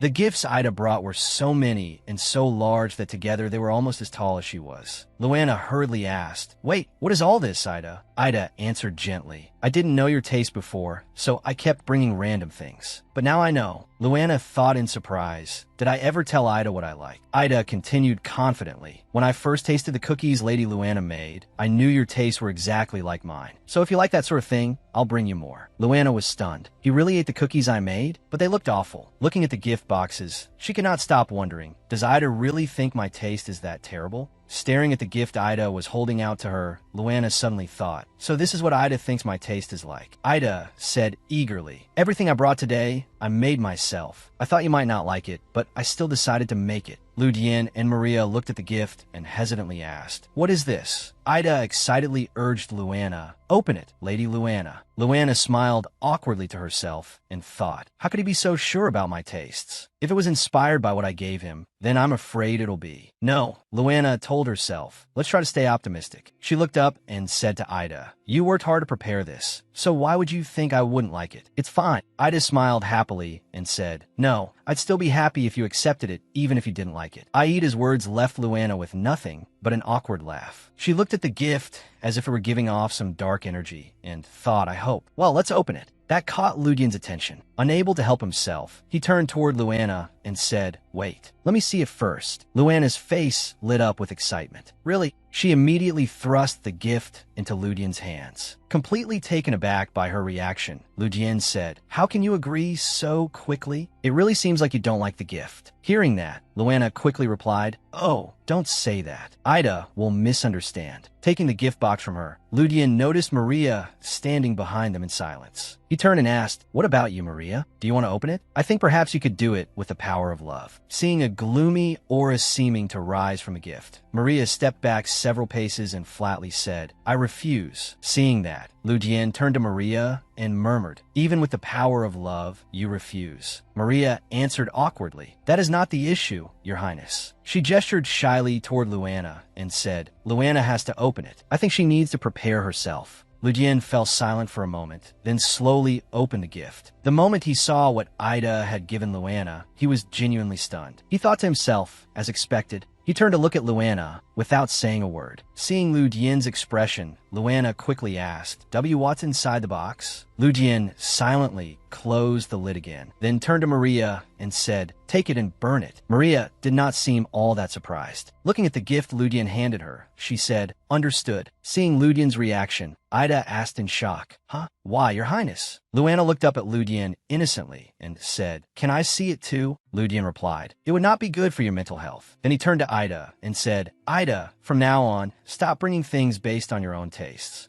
Ida remembered Asin sharply telling him, there's no way the princess would like these things, which left him able only to sigh and say, I'll keep that in mind. Seeing how dejected and miserable Ida looked, Luana thought to herself, I want to know what was in that box. He specially prepared it for me, so I feel really bad. Should I accept it after all? Luana glanced at the gift box and said to Lu Dian, brother, it's something he made for me, so it should be fine if I want to accept it. Lu Jian, looking displeased, replied, "You want that gift?" Standing in front of Luana, he said, "Do you even know what it is?" "Maria, tell her." Over on the other side, Maria had sunk down onto the floor while staring at the box. She said, "They're cookies, I think." Hearing that, Luana immediately walked over to Ida, patted him on the shoulder, and said, "That's unfortunate, Ida. I can't accept the gift, but I can still tell you the cookies you made must be excellent even without seeing them." Ida slumped to the floor in disappointment and said, "Yes, it's fine." Lu Jian pointed toward Maria and ordered, "Take Aida's gift away." Maria obeyed at once. "As you wish, Your Highness." Seeing Maria about to take the gift away, Luana ran over and said, "But I'm still curious about the gift Ida brought." Maria lifted the gifts high up out of Luana's reach and said bluntly, "No, Luana. You'll have nightmares if you see it." Hearing that, Luana wondered,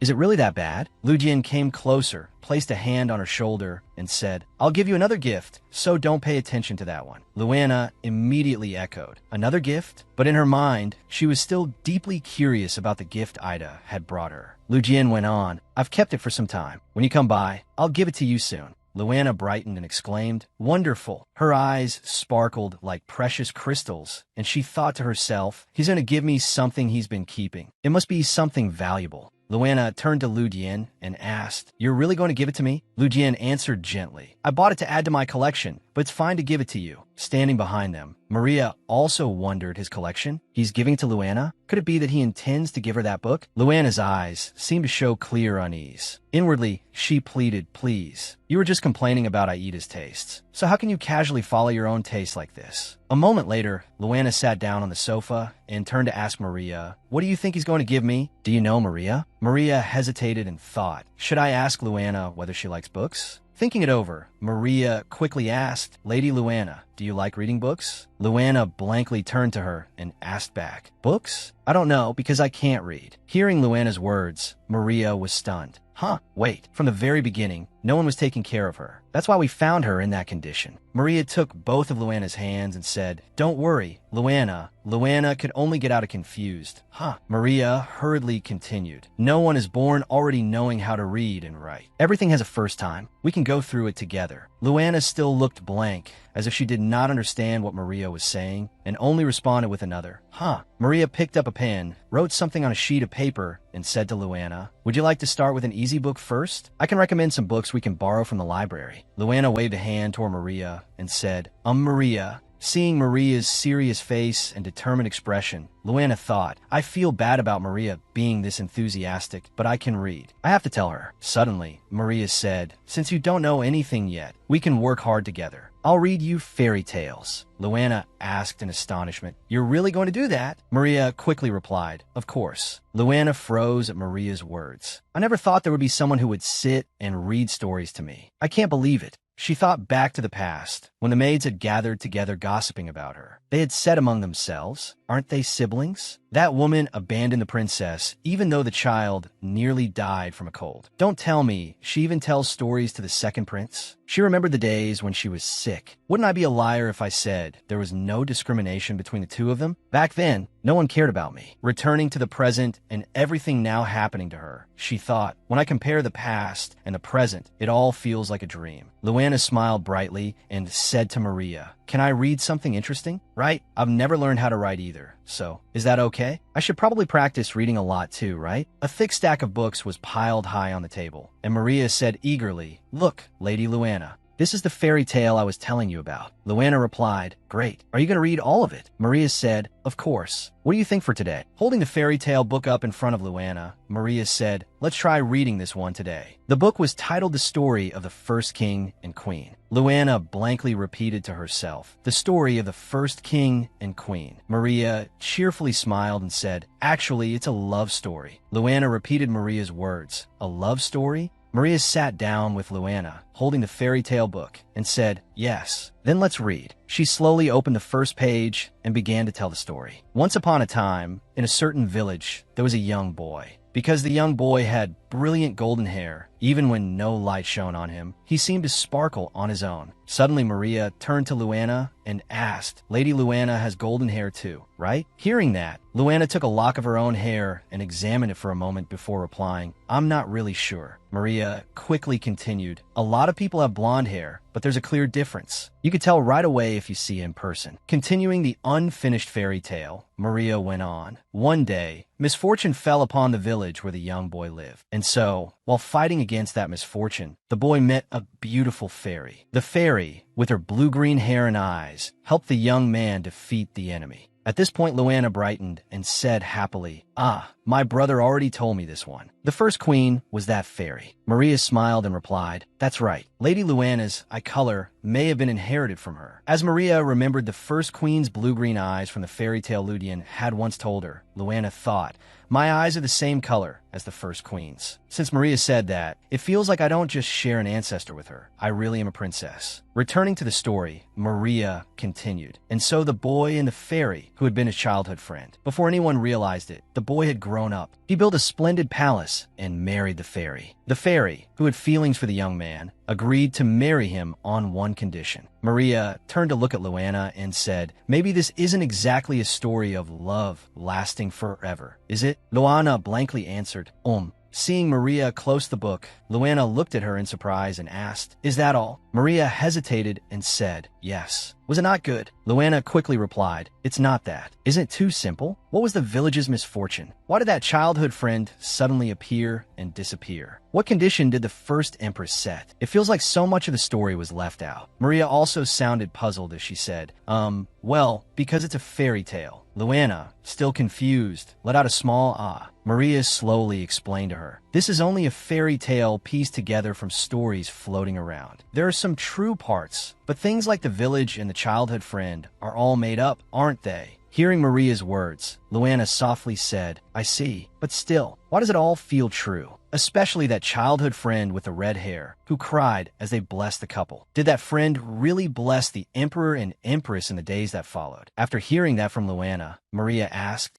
shall I read it again? Luana turned to look at her and replied, No need. I remember everything in the book already. Seeing that Luana looked curious and pleased after hearing the story, Maria said, It seems you really liked the book. My favorite part is the first meeting between His Majesty the Emperor and Her Majesty the Empress. Luana hesitated, then answered, that part. The boy's cheeks flushed red, and a strange flutter he had never felt before came over him at once. That one, right? Maria smiled brightly and said, Lady Luana, it seems that line really stayed with you, for you to remember it so perfectly. Luana replied, Not just that part. I memorized the whole thing. Maria stared blankly at her and asked, The whole thing? What do you mean? I'll wait just a moment. Maria quickly grabbed the fairy tale book, as if searching for something, then asked Luana, Do you know the very first line from the scene where the childhood friend reappears? Luana answered slowly. Before anyone knew it, the young boy had grown and returned as a young man. Maria suddenly exclaimed, That's right, the young man and the spirit, the village. Luana said uncertainly, The village was deserted, and as for the villagers. Maria faltered, then this part and that part. Suddenly she cried out, Oh my goodness. She only skimmed through it once and already memorized it. I did connect the letters with the sounds to make it easier to read aloud, but in such a short time, she can combine the letters and read on her own? This can't be a normal child. Lady Luana is clearly a genius. If that's the case, we should officially invite a tutor to teach her. Luana's voice pulled Maria out of her tangled thoughts. Maria, Luana called out loudly.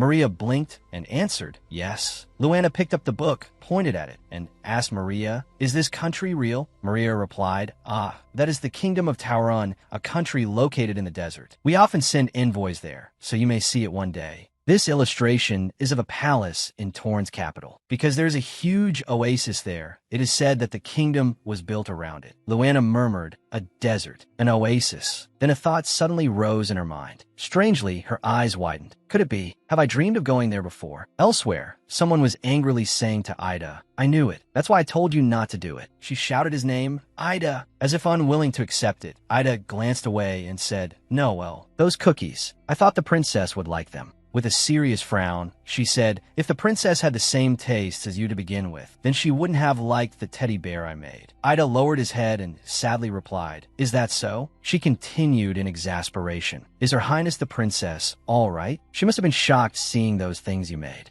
Ida replied, "Lady Luana never saw them. Maria threw them all away." Hearing that, she glanced at Ida and thought, "Threw them all away? And he doesn't seem very disappointed, so he really didn't show them to her? That's suspicious." Ida flashed a bright smile and cheerfully asked, "What?" If he made a face like that, she absolutely could not let on that she knew. But in truth, when he had been crouching down in disappointment, Maria had come over and comforted him. She suddenly continued, "Anyway, I want to ask you something. What kind of person is Her Highness the princess? Really?" Ida asked back, puzzled. "Why are you asking?" She explained, "Because lately you've been talking with Her Highness a lot, and both Ludian and Maria are fond of her too. I'm just curious." Ida hesitated before answering, "I'm not sure." Then she said, "I want to meet the princess too, at least once." He looked at her and said, "Then I'll ask Ludian." She looked back at him and asked, "Do you think he'll agree?" Ida answered at once, "He'll probably consider it, but it should be fine. Once they choose a maid and a bodyguard for her, there should be some free time. For now, Maria is taking care of everything." She said in surprise, "Huh? She has to handle everything in the Crown Prince's palace by herself? What about the maids who were already there?" Ida looked awkward and replied, "That's a bit complicated, so."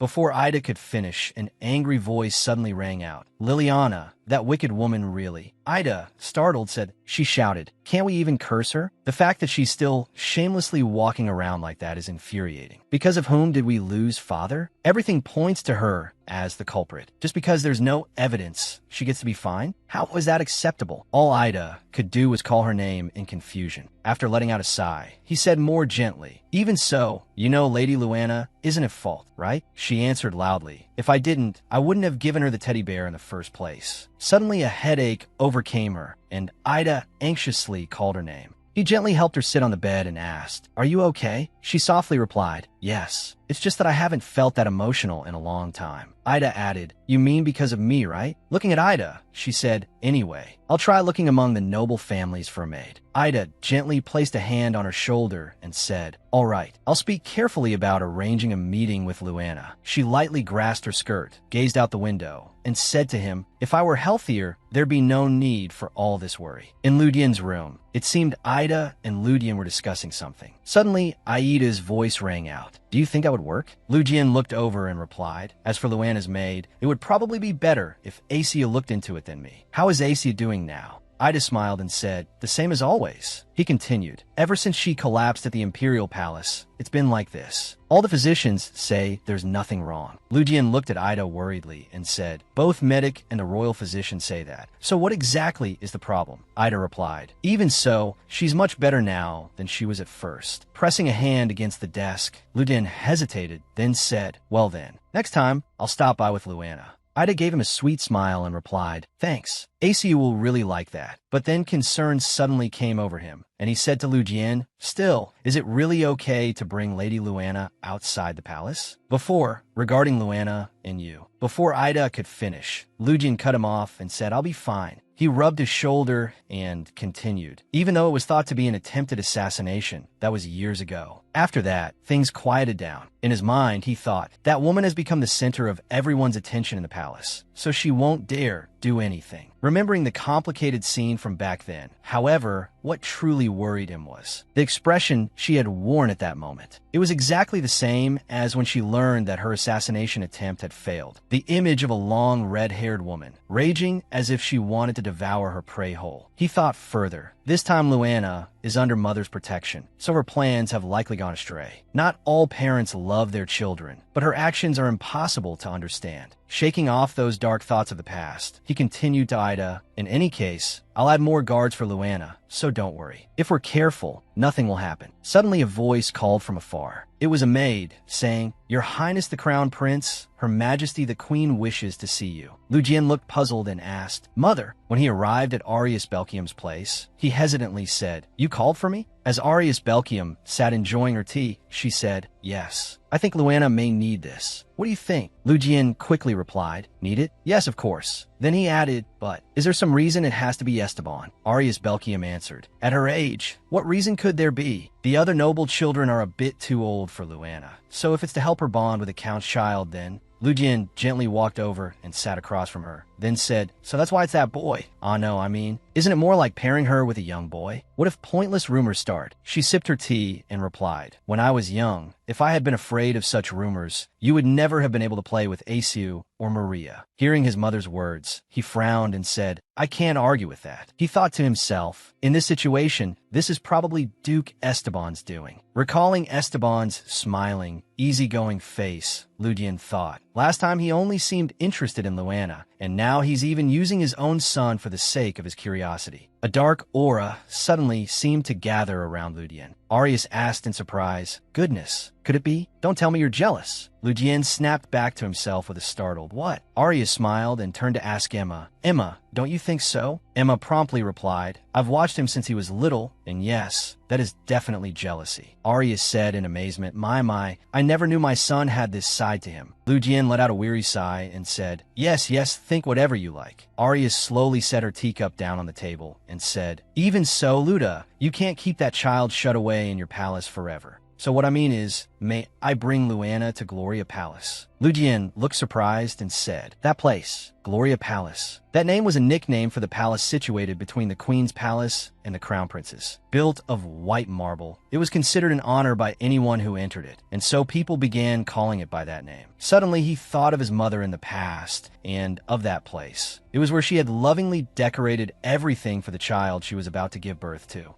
Arias Belkium smiled and said to Lu Jian, I've continued managing that palace, so she can move in at any time. If she stays there, I'm sure she'll be happy. Lu Jian glanced at her and asked, Mother, are you all right? As if she had guessed what he was thinking, she smiled and said, I know what you're thinking. But, Luda, it's not because that child comes to mind that I want to treat Luana well. That little girl is simply searching for her own place. An image suddenly appeared, Luana floating in midair, surrounded by darkness and specks of light. She looked around in confusion and asked, what is this? I was definitely in bed, but it's dark all around me. Is this a dream? Then, from somewhere, a hand reached out before her and pushed those specks of light into her mouth. Luana cried out in surprise, why does my mouth taste sweet? Could this be the dessert I've been looking for? What appeared before her eyes was the blurred silhouette of a young man whose face she could not make out. He asked her, are you satisfied? She quickly asked him, who are you? He only said, I am, but before he could finish, his image was suddenly torn apart into fragments. Breathless, Luana chased after him, running as she called out to the strange man, wait, who are you? Wait. Luana suddenly woke from the long, unfamiliar dream. Without knowing when it had happened, tears had already gathered in her beautiful eyes. Seeing that she was awake, Maria came over and asked, you're awake? Still not fully composed, Luana said, Maria, I think I just had a nightmare. Seeing her like that, Maria said, oh, if you're crying this much, it must have been terrible. Luana replied, yes. I don't remember it clearly, but I think so, Maria. At once, Maria hurriedly pulled her into a tight embrace. Luana softly said, Maria, you're not allowed to disappear without saying anything.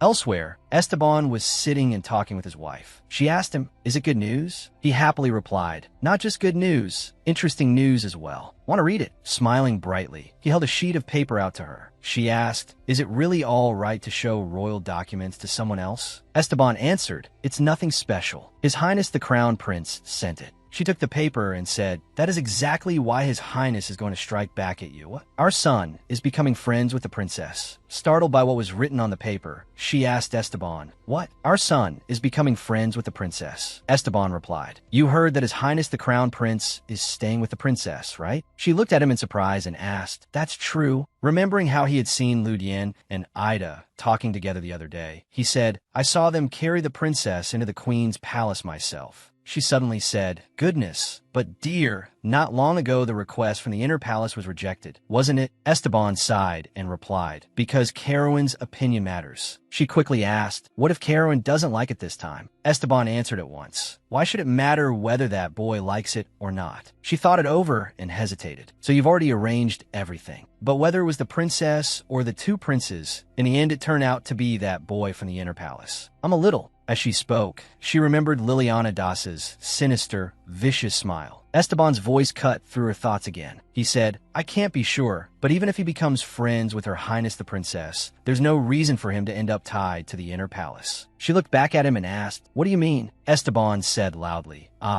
the fact that the two of them have gone to the Queen's palace means the Queen has become the Princess's guardian. Asian Sun is rather close to His Highness the Crown Prince, isn't he? We may not be, but in the end, everything will still work out. An image of Lu Dian standing face to face with a man suddenly came to mind. She frowned and said, Is that really all you have to say? Esteban cheerfully replied, It's just a side matter. If the result is good, then isn't that enough? She placed a hand on the paper lying on the table and sighed. What in the world are you thinking? Anyway, I need to know what I can and cannot say at tonight's tea party. Esteban laughed and said, First of all, Her Highness the Princess's guard is not from the inner palace, understand? As long as that strange Karu definitely becomes her friend, that's enough. Exactly. Karen, who was sitting in the park reading a book, suddenly sneezed. He wondered, is someone talking about me? I've got a bad feeling. Luana set the book down beside her and said, I've finished them all, Maria. Are there any others? Maid Maria smiled and replied, This is all I brought with me this time. Looking out the window and seeing that the weather was beautiful, Maria said, Next time I'll bring a lot more. Why don't we go out into the garden this time? What do you think? Since the weather is so nice, spending some time there would be lovely. After hearing that, Luana asked curiously, The garden? After stepping outside, the broad view around her made Luana gasp in amazement. It's so beautiful. Standing beside her, Maria smiled and asked, You like it, don't you? Luana answered with great delight, Yes. It's my first time seeing this. Hearing that, Maria could not help asking, Your first time? Luana replied casually, Because Mother only ever kept me locked inside my room. Then she continued with a bright smile, So this is the first time I've ever come out to see a garden. Hearing that, Maria thought, At most, it's only a flower garden. Why would Liliana do that to her own daughter? Maria softly called, Lady Luana. Yes, Luana answered. Suddenly, Maria pulled her into a tight embrace. Luana asked in confusion, Maria? Maria said sadly, Simply giving birth to you does not make someone a parent. From now on, Lady Luana, you'll get to see many other things. The image of the blood-covered man saying the same words flashed through Luana's mind. Maria continued, So, Luana looked at the maid and asked, Maria, are you crying? She lifted her hands and hugged Maria back, thinking, I don't know what happened, but this is all I can do. If Maria would just stop crying. The sky gradually began to darken. Sitting beside her, Maria thought of the image of herself holding hands with her father and said,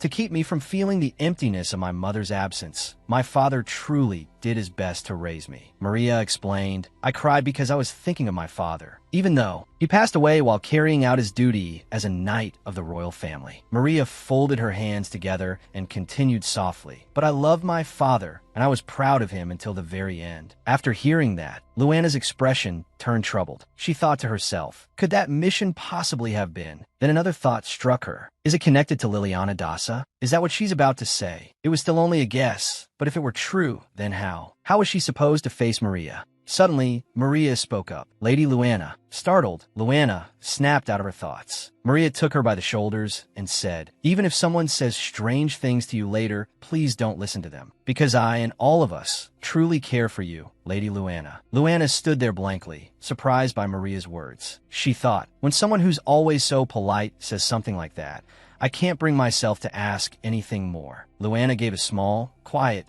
Behind them, Adon and Lu Dian were standing together. Adon awkwardly spoke first. What do we do now? Lu Dian stayed silent for a moment before replying. I didn't think we'd end up hearing this story. He thought to himself, it wasn't only Maria's father who lost his life during that mission, but Aiden's father as well. Noticing Lu Dian's expression, Adon turned serious and said, Like I've always said, I've never blamed you. Lady Luana has seen that too. Lu Dian answered helplessly, You keep saying that. The knight replied, There's no reason for me not to. After saying that, the crown prince turned his head away. Adon asked, So what should we do now? Lu Dian replied, If we interrupt right now, it'll just be awkward. Let's meet them in a little while. As he walked, Lu Dian thought with mixed feelings. In the end, accepting Luana also meant taking advantage of Maria and Aiden's kindness. The more he thought about it, the angrier Lu Dian became. No, from the very beginning, all of this was Liliana Dasa's fault. Back in the garden, Luana was admiring it with delight. Maria asked, Do you like that flower? Luana replied,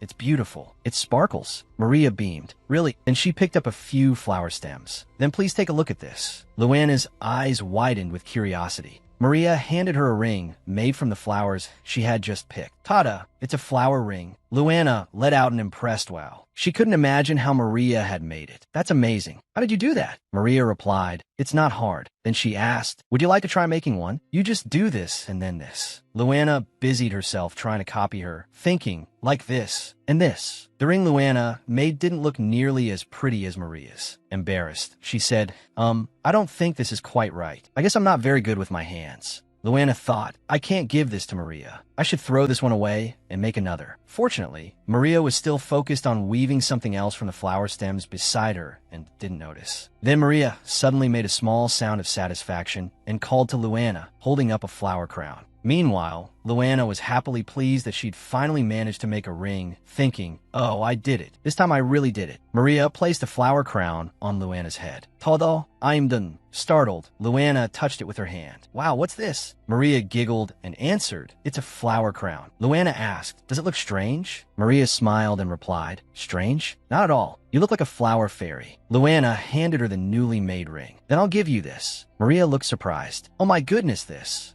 Luana explained, because I'm always grateful to you. Maria smiled beside her. Lady Luana, I'll treasure this for a very long time. When they returned to the room, Luana was still wearing the flower crown on her head. Lujian immediately asked, what's that? Luana answered brightly, it's a flower crown. Maria made it for me. Maria also happily raised her hand to show off the ring Luana had given her. Lady Luana made me a ring too. I am truly touched. Adon joined in and asked, could you make one for me next time too? Luana replied, I'll make a matching pair for you and Maria. Adon froze. Pardon? Beside him, Maria flushed red and called out in alarm. Lady Luana, seeing her brother's expression looking a little off, Luana thought, come to think of it, brother doesn't look too happy. She asked, brother, are you angry because I picked the flowers? If that's the case, I'll be more careful next time. I'm sorry, Lu Jian answered at once. There's no way I'd be angry over something like that. It's not that. I wanted to talk to you about your palace. Hearing that, Luana's face immediately darkened, and she asked again, my palace? She thought of that old palace from the past. The palace I ran away from. Is he going to send me back there? Terrified, Luana thought, because I can't keep staying here. The prince explained, though he had already gone to look at it once. Luana asked him, I can't keep staying here. I don't want to go back. You said this was my room. Clutching the edge of his clothes, Luana thought, when I said I would go back, you told me to stay here. Do you hate me because I'm mother's daughter? She said to him, I won't cause trouble. Grabbing his sleeve, she pleaded, can I not go to the princess palace? Looking at her, Lu Jian realized what had happened. She misunderstood and thought I meant the princess palace. No wonder she reacted so strangely. He soothed her, calm down. The palace I'm talking about isn't the princess palace. He patted her head. If you see it once, you'll definitely like it. Another place? She asked. It's Gloria Palace. Have you heard of it? A brilliant white marble palace came to Luana's mind. Gloria Palace? Is it the place built with white marble? Scratching his head, he asked, so you know it already? Then this will be easier to explain. If you like it, you can use that place from now on. Luana looked puzzled and asked, but is it that a place only great people are allowed to enter? He replied, no matter how grand it is, I know it's a place you can use. Luana hesitated and added, but that place. Whenever her mother cursed the queen, she had always mentioned that palace. Liliana Das's back came to mind. What's so special about a dead girl's room? That just means the palace is standing empty. Liliana had raged while the maids around her had only dared whisper among themselves. They're just making excuses because they want to get rid of me. Even when the maids gossiped about her mother, they only whispered among themselves. She covets Gloria Palace. Exactly. You never know what goes on in the inner palace. In Luana's mind, it was always a place that appeared with a shimmering white and blue crown. It was far too wonderful a place for her to enter. It was the place the queen had prepared for a princess, not for an outcast like her. It was a space truly meant for a legitimate princess of the royal family. The queen's dead biological daughter, Lu Jian's dead younger sister. That was the place where that child was originally meant to live. Luana lowered her head and clutched at her chest. Can I really take a place like that away? Lu Jian watched her standing there in a daze. If that child were still alive, would he still be kind to me? In the end, both the queen and her brother thought of her as a replacement for that dead child. His voice calling her name made her flinch. Luana, seeing how troubled she was, he explained, you don't need to think about it so complicatedly. Right now, Gloria Palace is simply the best managed empty palace palace. Surprised, she listened as he continued. If you like it, you can stay there. If you don't, we can find another place. He held his hand out in front of her. I just want you to be able to see another palace as your own. If you're still unsure, let's go take a look first. You can decide after you see it. She smiled faintly. All right, even if she was replacing that child, she no longer cared. She liked that place too much now to want to let it slip away. Luana placed her hand in his.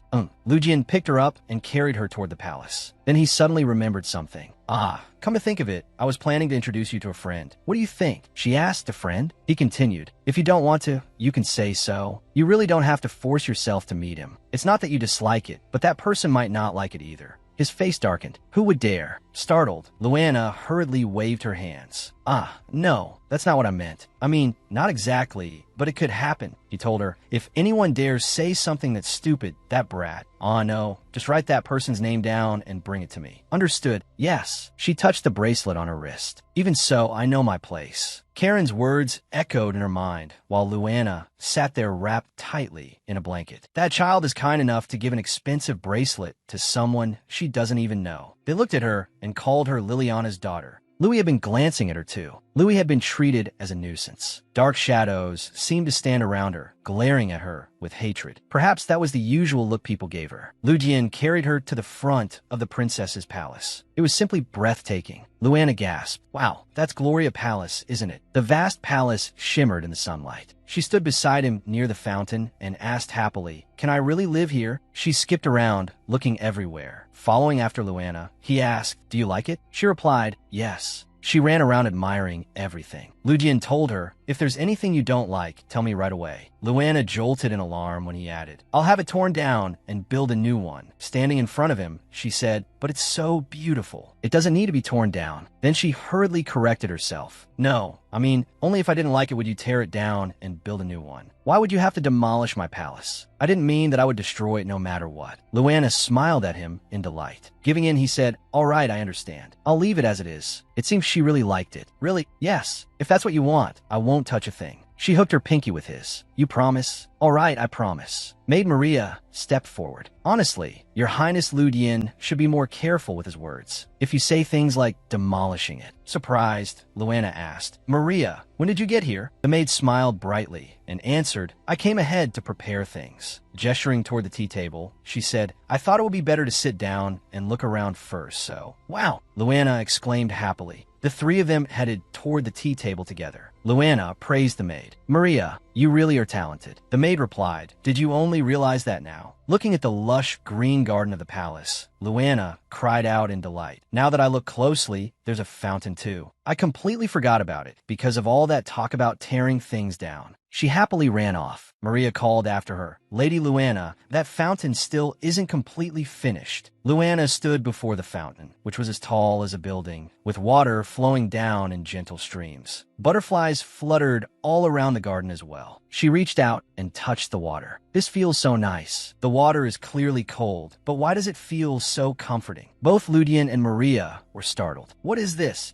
Oh my goodness, Your Highness Ludian." Luana happily played with the water rising up around her. "What am I even seeing?" A beautiful woman formed from water. She was a spirit. Even among fairies, only a select few can form contracts, though there are also times when humans become summoners. A voice rang out from the darkness. "If you become emperor, then you may understand why Arius, your mother, could never become emperor." Lu Jian stared in stunned silence at the girl playing with the water spirit. Even among princesses, only those who are chosen can wield the power of spirits. He fell into thought. Could it be Luana? But the maid asked hesitantly, "Why, Your Highness? Luana is only a collateral royal relative, and yet she has this ability?" He answered, "It's not strange. Sometimes members of the royal line are born carrying the blood of their ancestors." Lujian looked again at the child shimmering with the spirit's power. But more than it being a matter of using power, it seemed to match Luana's emotions themselves, so much so that he could hardly even make out Luana's figure anymore. The maid replied in relief, "It's fortunate there's no one else here." But Lujian said, "Even if it takes time, we'll need to select more people carefully." He reminded the maid, "Maria, don't chatter about this or wander around carelessly." Maria answered anxiously, "Of course, Your Highness. How could I possibly go boasting about something like this anywhere?" Lujian continued speaking without taking his eyes off the young girl. "Even so, If she learns to handle it properly, she may gain the power to protect herself. Then, because of a careless step, Luana fell into the pond. Both Lu Jian and Maria cried out in shock. Luana! Lady Luana! Luana was quickly pulled back out. Lu Jian admonished her. You need to be more careful. Her whole body was dripping wet, but she still smiled sheepishly. While Maria wiped the water from her hair and Lu Jian stood nearby watching, Luana said, I was fine just a moment ago. The maid answered, Even so, if there's water around, you need to be more careful, my lady. Lu Jian seethed inwardly. Those things dared make my little sister fall in. He ordered, Maria, bring her inside first, then fetch Luana's clothes. After Maria had wiped her down, Luana asked uncertainly, We're not going back to the Crown Prince's palace? Lu Jian suggested. Since we're already here, wouldn't it be better to go inside and look around? Maria added, I heard Gloria Palace was designed to maintain a steady temperature. Hearing that, Luana looked interested. I see. Achoo. The maid flinched. Oh dear, it seems you've gotten cold from being wet. But Luana didn't think so. No, I'm fine. Achoo.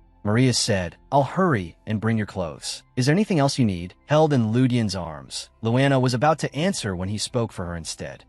While you're at it, bring Adon as well. There's something I need to confirm. He thought to himself, if Luana isn't a summoner, then these early symptoms resemble Asol's. Luana quietly asked Lu Jian, Where are we going? Lu Jian answered, The bedroom. Wrapped in her brother's cloak, Luana asked curiously, The bedroom? Luana thought to herself, if this really becomes my palace, then maybe I can keep living here. Even so, if she could no longer stay by her brother's side, parting so soon made her a little sad. Luana's back looked lonely. She sank into happy memories. If I'd known I'd have to leave so soon, I wouldn't have said it was fine to live in the Crown Prince's palace. Lu Jian opened the door and led his little sister inside. We're here. Luana widened her eyes in surprise as she looked inside. Lu Jian introduced it by saying, This is the palace bedroom. Meanwhile, Luana let out an astonished wow. She asked her brother again, This really is a bedroom? Though deep inside, she still felt a bit anxious. Then fear suddenly struck her. What if he changes his mind easily? But Lu Jian merely asked, Do you like this room? If not, we can build a new one. We can build it somewhere else.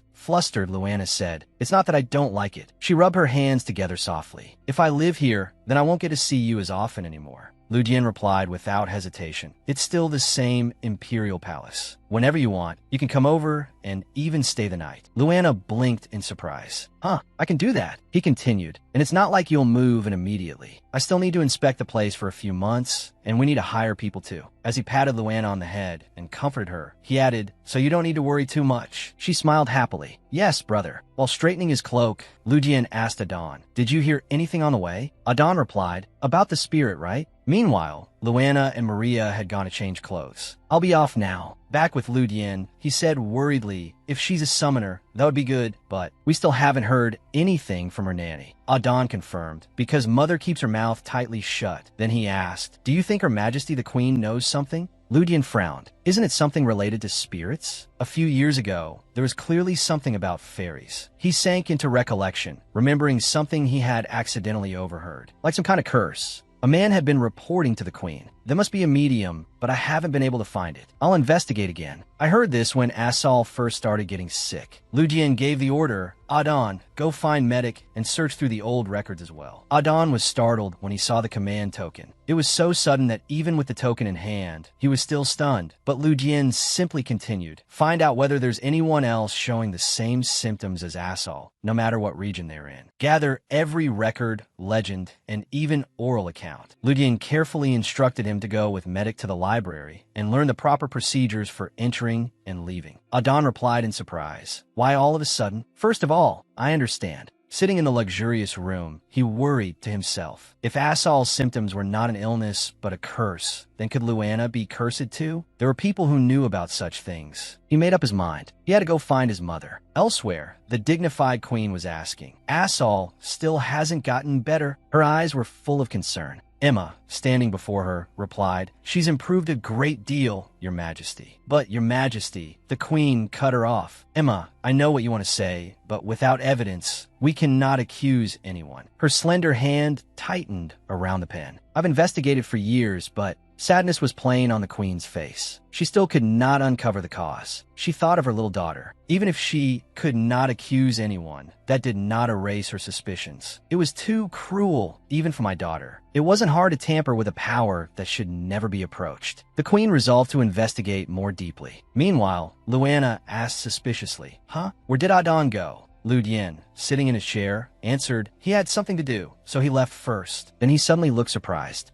This outfit looks familiar. Luana was wearing a pretty pink dress, and the maid replied, Of course it looks familiar. She's worn one of yours before, after all. Lu Dian asked doubtfully, Are we short on money? But Luana shook her head. No, I just like it because it's pretty. The little girl pointed at his clothes. Aren't you wearing the same thing you wore last time too? Ludian answered, This is the first time I've worn it. She looked doubtful. Really? Maria quickly explained, Your Highness, that's why I keep telling you to wear more variety. It's always the same color and the same style, so people get confused. As it turned out, Ludian always wore clothes in nearly identical styles. Maria complained, Exactly what I said, Your Highness. I can't live forever in a dress I wore as a child. Leaving aside old clothes, these outfits are out of fashion too. Luana also wondered, Is that so? Lu Jian repeated, Are we short on money? The maid replied, It's not that we lack money, but time and manpower. I looked into the designers in the capital, but every place capable of handling this is already fully booked. Because we had to arrange everything so urgently due to the circumstances, we couldn't pay attention to the clothing issue.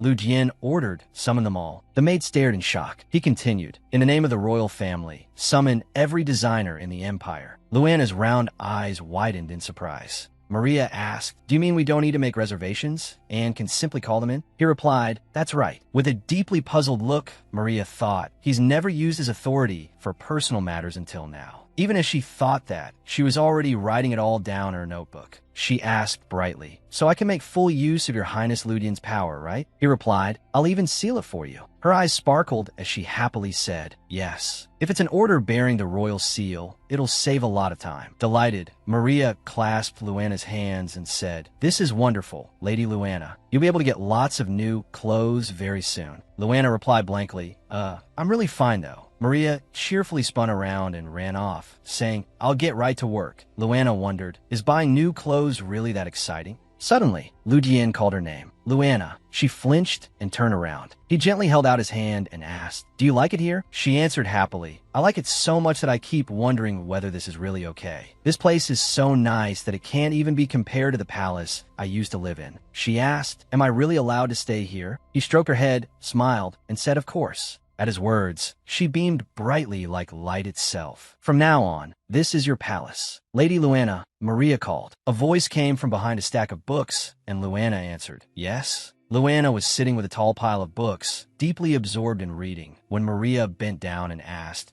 What would you think about not only reading books, but also studying directly under a professor? Luana stopped at once and asked in surprise, A professor? Maria said, Someone who can teach you in greater detail about the subject you're interested in. Luana fell silent. She picked up some fruit from the table, looking a little uneasy. Maria went on, I'm not forcing you to study. I just thought Lady Luana likes reading books. If we invited a professor from the Royal Academy, I'm sure they would be a very good teacher. Luana lowered her head. Maria, her eyes were tinged with sadness as thoughts filled her mind. Does it really have to be that way? Whenever I hear the word teacher or anything related to studying, I feel strange and get goosebumps. Could it be connected to the memories in my dreams? It's so uncomfortable and suffocating not being able to remember. Her hand tightened around the book. Seeing that, Maria called out, Lady Luana? Luana Oswald? She looked up, regained her composure, and put on a bright smile. Maybe later. I'll study later. Maria went to Lu Dian and said, I didn't think Lady Luana would dislike the idea. She can memorize the words and contents of a book after reading it only once. So I thought it would be better for her if she had a teacher. He looked at her and asked, You're worried that if Luana isn't truly perfect, the nobles will look down on her because of her lineage, aren't you? He continued, Until Luana says she wants it, don't urge her first. Luana is a princess. It's only lesser nobles who have to curry favor with others. He added, I understand that you worry too much, but don't try to force her to satisfy the noble standards. Maria lowered her head. Yes, Your Highness. I'll remember that. Her eyes grew dim with sadness and a touch of disappointment as she thought, That's right. No matter what Lady Luana does. The nobles have no right to challenge the royal family's authority. Have I been looking down on Lady Luana without realizing it? The door opened. Lu Jian turned toward it. Huh? I don't. Lu Jian said, "You came at just the right time." Adon asked in surprise, "Yes? What is it?" His gaze drifted toward Maria, who was standing there absent-mindedly. Adon led her off to the side and asked, "What's wrong with you? Come here." She answered yes. He asked, "Maria, how is Luana's dress issue going?" She replied,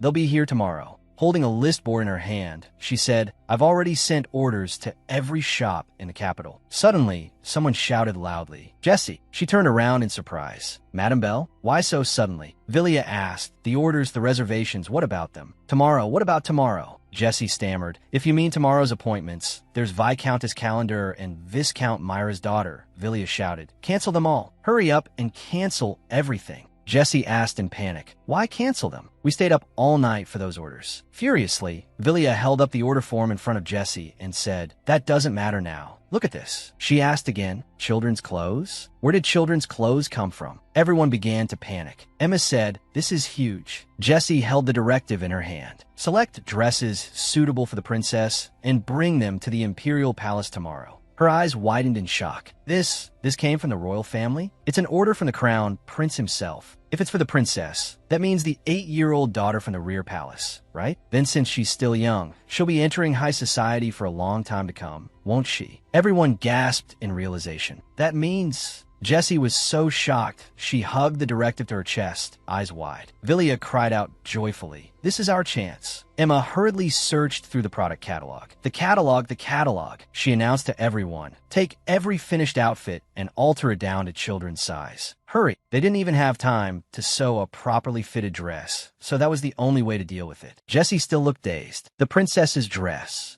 A being that touched the very dreams she cherished. If the princess wore one of her designs, then surely one day, when Lu Dian, Adon, and Maria arrived together at Luana's residence, all three were taken aback. Lu Dian asked in surprise, "Why?" "Mother came here too." He continued, "Why have you come here, your majesty?" Arius smiled and replied, "Goodness, were you planning to choose everything by yourself?" Lu Dian thought to himself, what would he know about little girls' clothes? He turned to Maria and asked, "Maria, what is this?" She hurriedly answered, "I don't know either, your highness. I'm certain I delivered the order personally." Lu Jian turned to Adon. "Could it be Adon?" Adon flinched and raised both hands in front of his chest. "No, I didn't do it on purpose. I was talking with Asin when the queen came in, so..." Lu Jian was furious, his whole bearing murderous. This was supposed to be done quietly to avoid attention, and you still didn't foresee that mother would come? Then Lu Jian's expression changed helplessly when he saw Luana sitting and eating beside his mother. Why is she sitting there eating with her?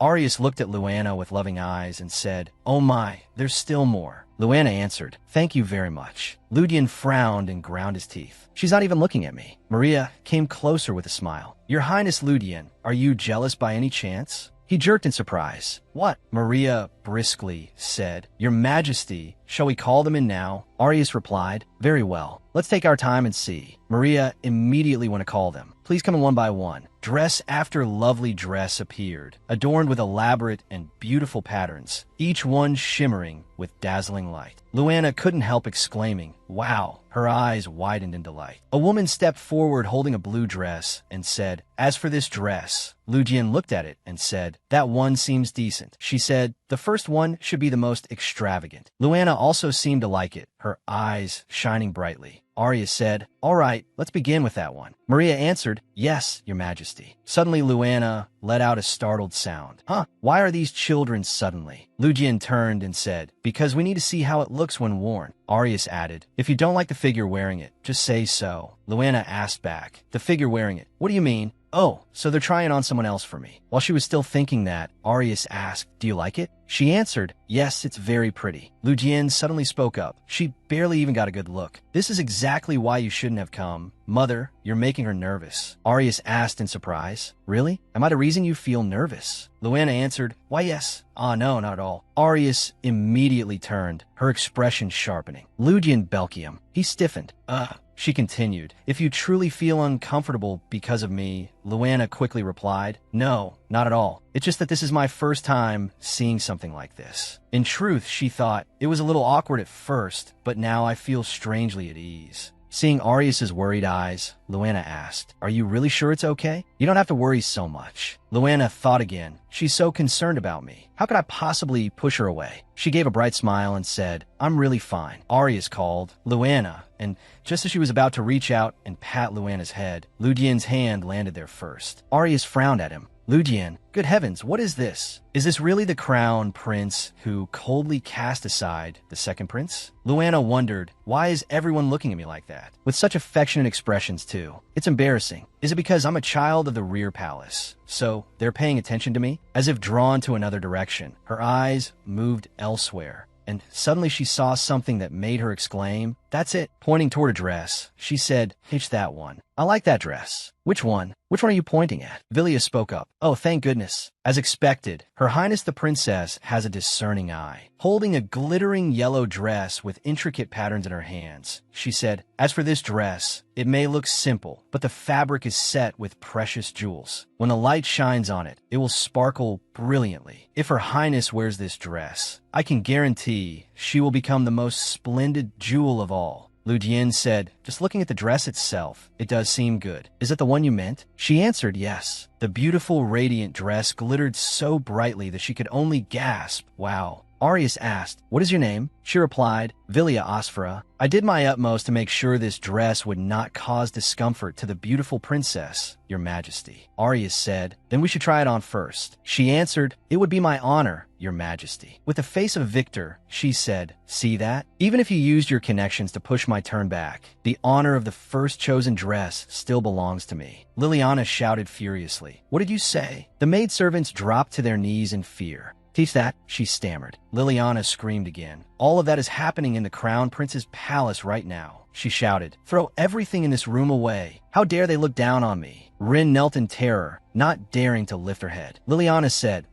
When I arrived, she didn't even look at me. Luana is clinging to that little brat." Then she looked down and noticed the wound on Rin's hand. "Oh dear, you're hurt, Rin." She walked over and grabbed the girl's injured arm. Rin said fearfully, "Teach, thank you for your concern, my lady." Liliana stood up, turned away, and said, "All right, Rin, if you want to please me, then this is the sort of attitude you should have." Sitting down in her chair, she smiled mysteriously. "Then you'll get what you want too, won't you?" Rin thought fearfully, how terrifying. I can still hear the screams of the servants in my ears, as though they died because I led them down to the basement. No, it wasn't my fault. When my family died, no one reached out a hand to save us. In the end, I have to survive alone. I will survive. I definitely will. That ribbon is a bit too much. Turn around once. I don't really like this color. Wait, look at that one again. All right, remove all the strings in the middle. Luana thought, this is exhausting. It was fun at first, but my legs are numb from sitting so long. Lu Jian thought, she looks tired. He said, "Mother," Arius cut him off. "I'm busy, so don't say anything right now." He said, "Luana looks tired." As soon as she heard that, Arius set the pile of designs down on the table. "Is that so? Then let's take a break. Anyone who has no more dresses to show may leave." Everyone panicked. "No, your majesty, as long as you permit it, we want to stay with you until the very last dress."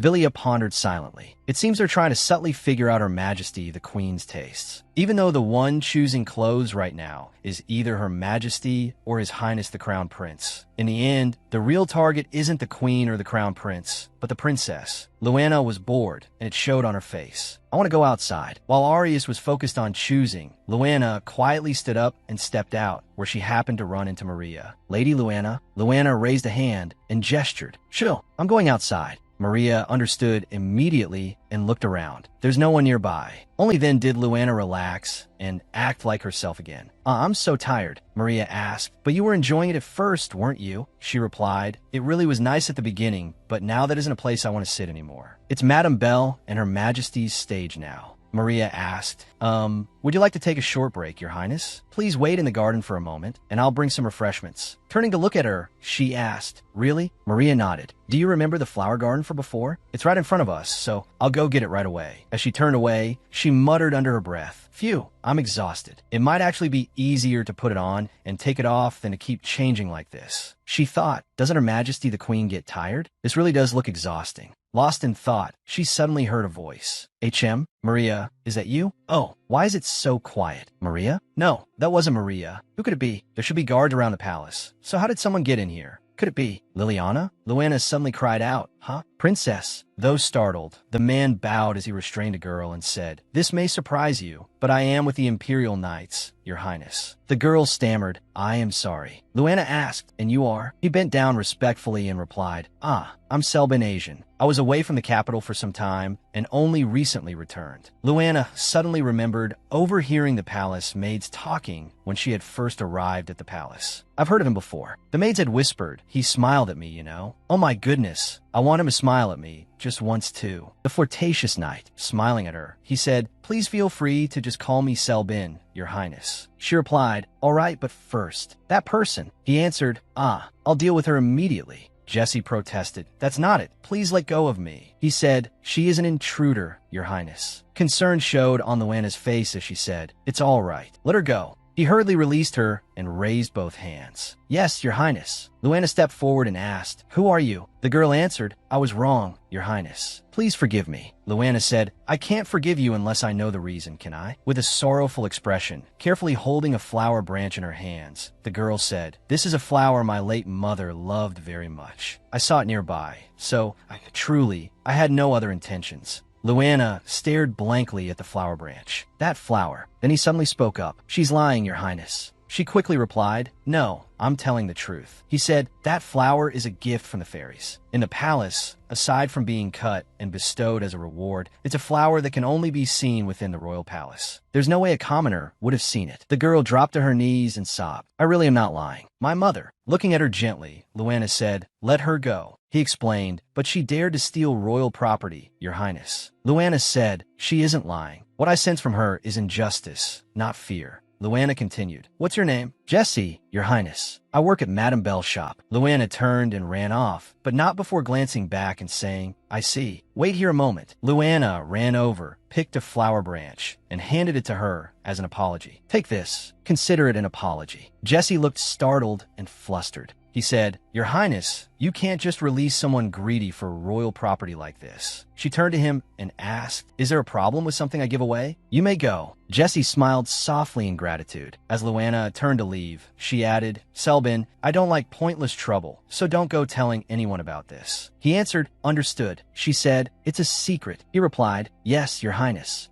As she walked away, she looked up at the sky and sighed, "I'm so tired." After Luana left, Selbin darted his eyes around to make sure she was truly gone and thought to himself, "While I was away in the territory, something seems to have happened in the capital." He recalled his meeting with the captain of the knights. Esteban had greeted him cheerfully. "Oh, you came, my disciple?" He had replied seriously, "I've already left the Imperial Knights, so I'm no longer your disciple." Esteban suddenly remembered something. That matter? I've been so busy I haven't dealt with it yet." Selbin looked utterly disappointed and answered reluctantly, "Yes, sir." Esteban continued, "That's why I came to the Crown Prince's palace first, you see." His eyes had widened with suspicion and surprise. "What? She's Her Highness the Princess?" Embarrassed, he introduced himself again. "Please feel free to call me Selbin." Somewhere nearby, there were hushed whispers. So the rumor that Her Majesty the Queen is looking after Liliana's daughter is true. Still, she's Liliana's child. Liliana will probably jump in fury if her daughter's taken away like this. Luana handed Jessie a bouquet. "Here, take it." Selbin seemed to notice something odd and thought, "I thought she couldn't touch blood. But maybe that's not it."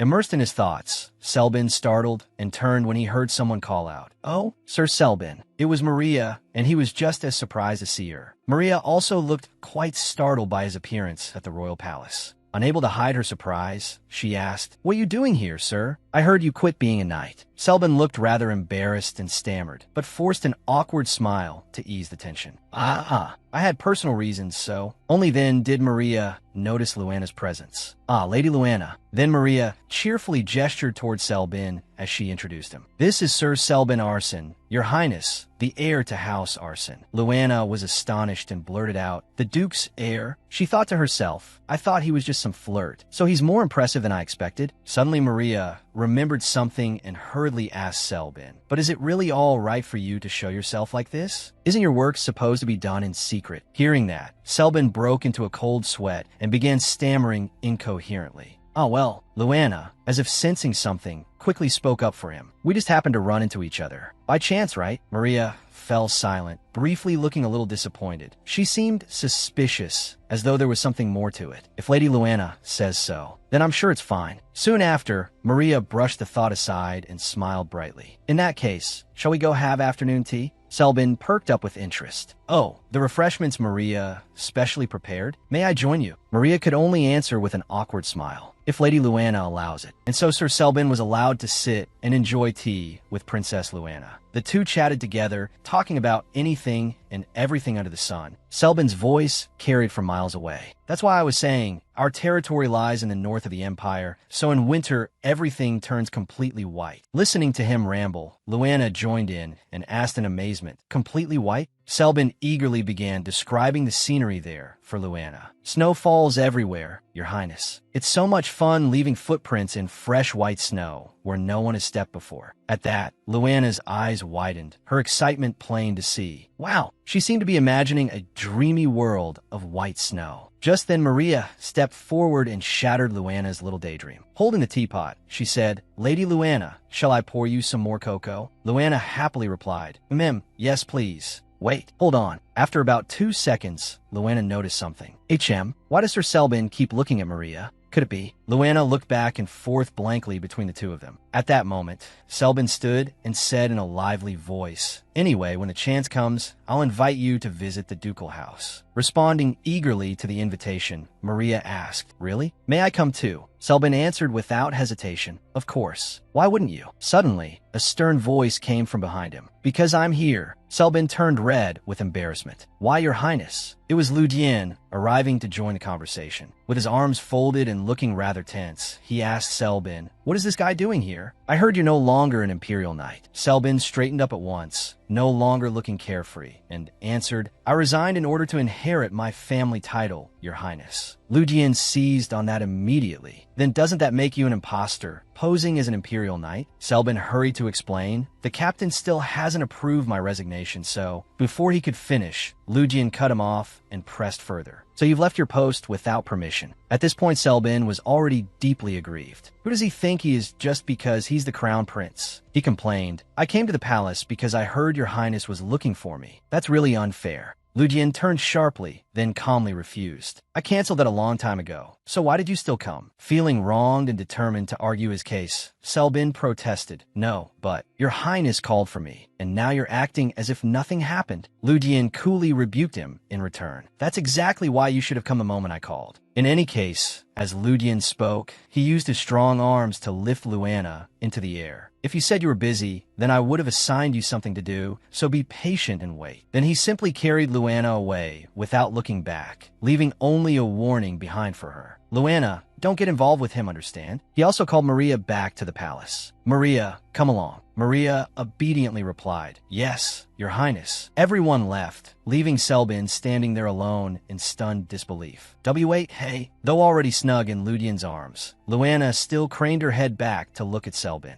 Shyly, she asked Lu Dian, "Brother, does that person like Maria?" He seemed a little surprised by the question, but he did not hide it and confirmed, "That's right. He says he doesn't, but Maria doesn't know. It's a secret." She answered softly, "Yes." He added, "That flirt is absolutely not good enough for Maria." His unfinished remark made Luana keep thinking about Selbin. A flirt? Later, in a room inside the royal palace, Selbin stood with his hands on his hips and asked arrogantly, "Why did Your Highness summon me?" Only then did Lu Dian speak, teasing him. "Relax your face a little." Selbin forced a smile. "Yes, Your Highness." Then Lu Dian asked him, "Do you know Karen Esteban?" Selbin looked surprised and even repeated it as though he had misheard. "Gah, you're calling him by name directly, so I assume you know him well?" A familiar voice rang out, and both men turned toward it. Selbin exclaimed in surprise, "Oh, Adon, long time no see." Adon answered cheerfully, "It has been a while, Sir Selbin." In that tense atmosphere, Lu Dian continued, "All right, speak. What kind of person is Karen Esteban?" It seemed only Adon could answer that for him. "I'm not close enough to say much. First of all, he's 9 years old and an only child." Lu Dian continued, "And what about women?" Selbin looked baffled and replied quickly, "Your Highness, What women could there be? He's only 9. Though exasperated, Lu Jian tried to explain. Think about it, Selbin. There's a man whose intentions are unclear. Selbin cut into Lu Jian's words. A man, sir, Lu Jian continued. And he gives an expensive ring to a woman he's meeting for the first time. What do you make of that? Without hesitation, Selbin answered, obviously he's in love, Your Highness. Lu Jian continued his explanation. But that man is only 9 years old. What do you think? Selbin exclaimed. 9 years old? Ah, that's adorable. No way. Only then did Selbin realize something was off, and he waited for confirmation from Lu Jian. Not keeping him waiting long, Lu Jian said plainly, and the woman is only 8. Do you think suspicion is warranted? At that, Selbin finally understood and muttered to himself, Karen is 9, and Her Highness the Princess is 8. That little brat is annoying. Lu Jian pressed him. Well, what do you think? Selbin considered it. From what Your Highness says, he does seem very suspicious. Lu Jian nodded in agreement. Exactly. I think that boy came to the palace to befriend Luana, but I can't monitor his every move. Then Lu Jian gave Selbin his order. Keep an eye on that boy, and protect Luana carefully. Watch to see whether he has any ulterior motives. If anything seems suspicious, report to me at once. Selbin's face went pale, sweat breaking out at the Crown Prince's command. Why, yes, Your Highness. At Commander Esteban's house, a voice could be heard asking, what is that brat Karen doing hanging around here all the time? As if he had heard someone call for him, Karen turned around, still holding a book, and looked toward the sound with wide eyes. Yes, it was his father, Esteban. He told him, come on, let's go. Karen asked in surprise, go where? Esteban answered quickly, to the Crown Prince's palace to meet Her Highness the Princess. The moment he heard the words princess, Karen could not hide his surprise. He immediately answered and went with his father. In Princess Luana's room, everyone had gathered around. Maria had just changed Luana into a new outfit, and Luana must have heard the news that someone had come see her. So she asked Lu Jian, who came to see me? Standing there with his arms folded, he answered sternly without responding directly, someone you don't need to concern yourself with. But she stubbornly replied, they came to see me, so how can I not concern myself with it? He answered firmly, just ignore them. Since he had said that, how could she openly resist? She said nothing more and changed the subject instead. No matter what, I'm very happy my new clothes have arrived. Sitting there as she spoke, she admired her new outfit. It was splendid, very beautiful, and most importantly, she loved it. Choking up a little, Luana said, I never thought I'd get to wear new clothes. Maria joined in and teased Lu Jian. Don't be so stubborn, Lord Lu Jian. He only turned slightly and let out a loam. He remembered how Esteban had once advertised his son, if the personality is good, then the age is too high. If the age is suitable, then the personality isn't very good. In the end, doesn't that make my son the best choice? Hearing that self-serving nonsense had given Lu Jian a headache. Annoyingly enough, there was some truth in it. He said seriously, at some point, I'm going to reorganize the nobility. What kind of upbringing produces personalities like that? Rubbing his forehead, he added, all the people who keep their distance from the nobility say their personalities are filthy. Then he instructed the princess, Luana, if that brat says anything rude, kick him right between the legs. The moment those words left his mouth, not only Luana, but also Adon were startled. Adon shouted involuntarily, Your Highness Lu Jian between the legs? Why, Your Highness Lu Jian? What you just said. It would be best if nothing like that happened at all. Looking worried, Lu Jian muttered, why do I feel so uneasy? Meanwhile, in the palace corridor, the father and son walked together, and Karen kept asking Esteban, Father, why are we going to the Crown Prince's palace? His father turned back with a pleasant smile and answered gently, Ah, didn't I tell you? Her Highness the Princess is currently under the care of His Highness the Crown Prince. Karen was shocked, his eyes widening as he stared at his father. The Crown Prince? He blurted out in disbelief. He thought, weren't he and Liliana Dawson on bad terms? Maria opened the large doors and said, so she's here. The Esteban father and son entered the room. Esteban went in first, cheerfully waving to everyone. We meet again, Your Highness the Princess. Standing shyly behind the Crown Prince, the princess replied, Ah, from that time. Lu Jian looked at the Esteban father and son with exhaustion and asked, Is there a reason you came here? Esteban answered, Of course there is, Your Highness. I wanted to introduce my son to Her Highness the Princess. Lu Jian replied coldly, then just introduce him and leave. Esteban enthusiastically continued, since we've come all this way, I was hoping to accompany Your Highness to the conference room as well. Lu Jian closed his eyes and shook his head. How troublesome.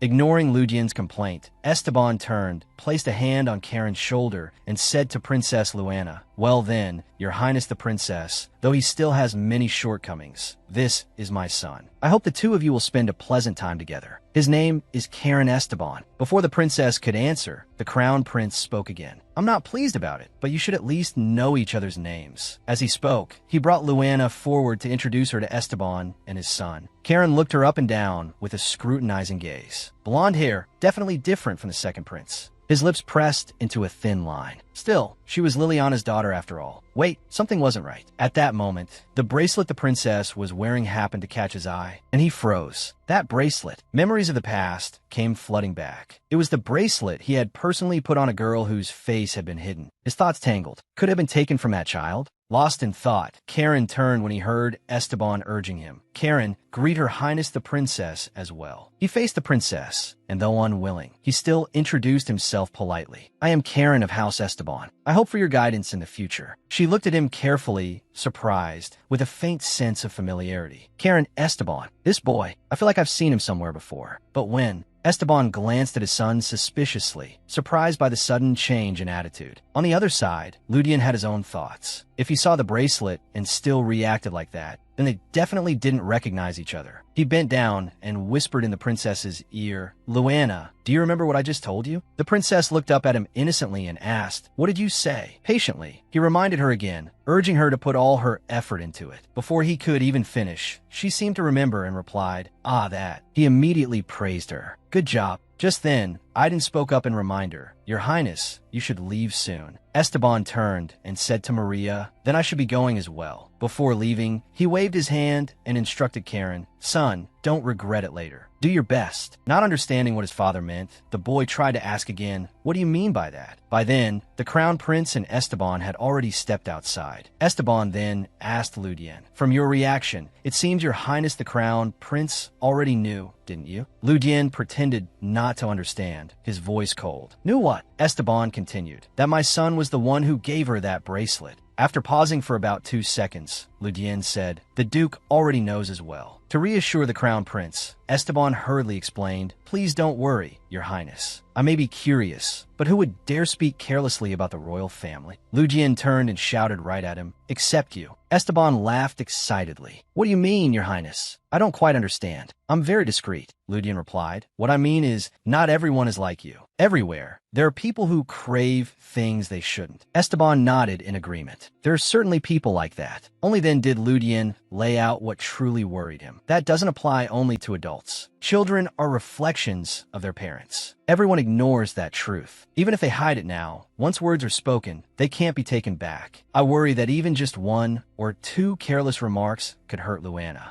He turned to Esteban and warned him, aside from disliking her, I trust your son won't say such things. Esteban asked skeptically, Your Highness, are you worried my son will fall for Her Highness the Princess? Ludian immediately bristled and turned to him in contempt. Fall for her? He couldn't even recognize her. At that, Esteban said with certainty, the boy seems to be very fond of Her Highness, though. Ludian answered, unable to hide his surprise, yes. Sometimes even I'm surprised, and he's only 8 years old. It stirred up memories of a painful past. He stood there beneath a dark, gloomy sky, tears streaming down his face. He remembered the time when he lost the people he loved, and how that small child had suddenly grown up and now wanted to protect others. Seeing the crown prince saddened by memories of the past, Esteban said, Your Highness, the path you're walking will likely be difficult. Ludian immediately turned to look at Aiden, full of confidence, his eyes gentle. I used to think so too, but even before I made my choice, there were still people who always stayed by my side. Following the crown prince's gaze, Esteban asked in surprise, so that's it, him.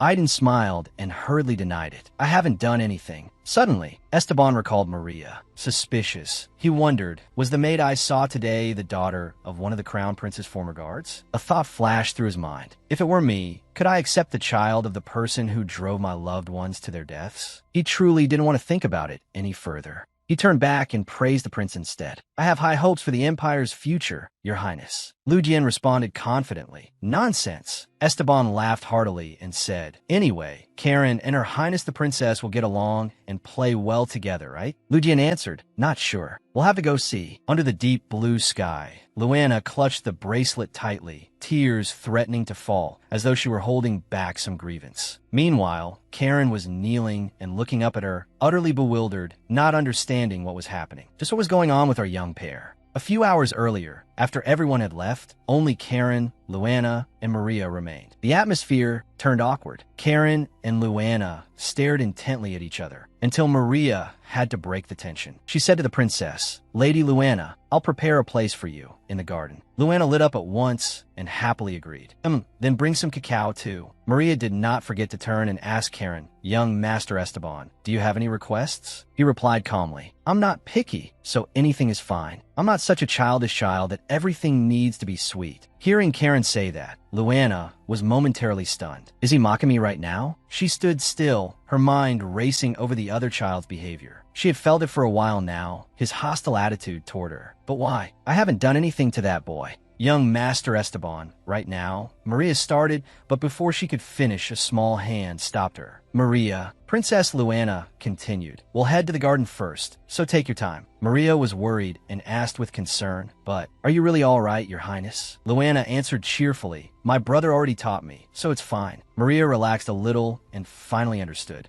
At that moment, the princess hurried Maria along, not forgetting to say, Come quickly when you're done. I'll wait nicely. Helpless, Maria could only answer, Yes, Your Highness, before going to prepare everything. But was this really all right? Out in the palace garden, only the footsteps of two people could be heard. Princess Luana walking ahead, with Karen silently trailing behind. Once they reached a place where no one else was around, Luana finally gathered the courage to speak first. Her face darkened as she asked, I've wanted to ask for a while now. Why are you looking at me like that? Karen folded his arms and answered without hesitation, Because of the way you call people and your rude behavior. She refused to back down. You were the one acting like that first. In an extremely sarcastic tone, Karen said, I see Her Highness the Princess doesn't feel the slightest bit guilty after doing something wrong. The princess was deeply aggrieved. What did I even do wrong? Clenching her hands, she insisted on questioning him to the end. What did I do wrong? Have you met me before? He answered firmly, Today is the first time. She pressed on, Then why? But before she could finish, he cut in, his tone contemptuous. But I know one thing very clearly, that you're Liliana's daughter. She went still, stunned, unable to believe what she had just heard. What did I just hear? Liliana's daughter. Liliana's. Then suddenly something came to her. The shield and flower on the button. Could it be that this child was the one who gave me the bracelet back then?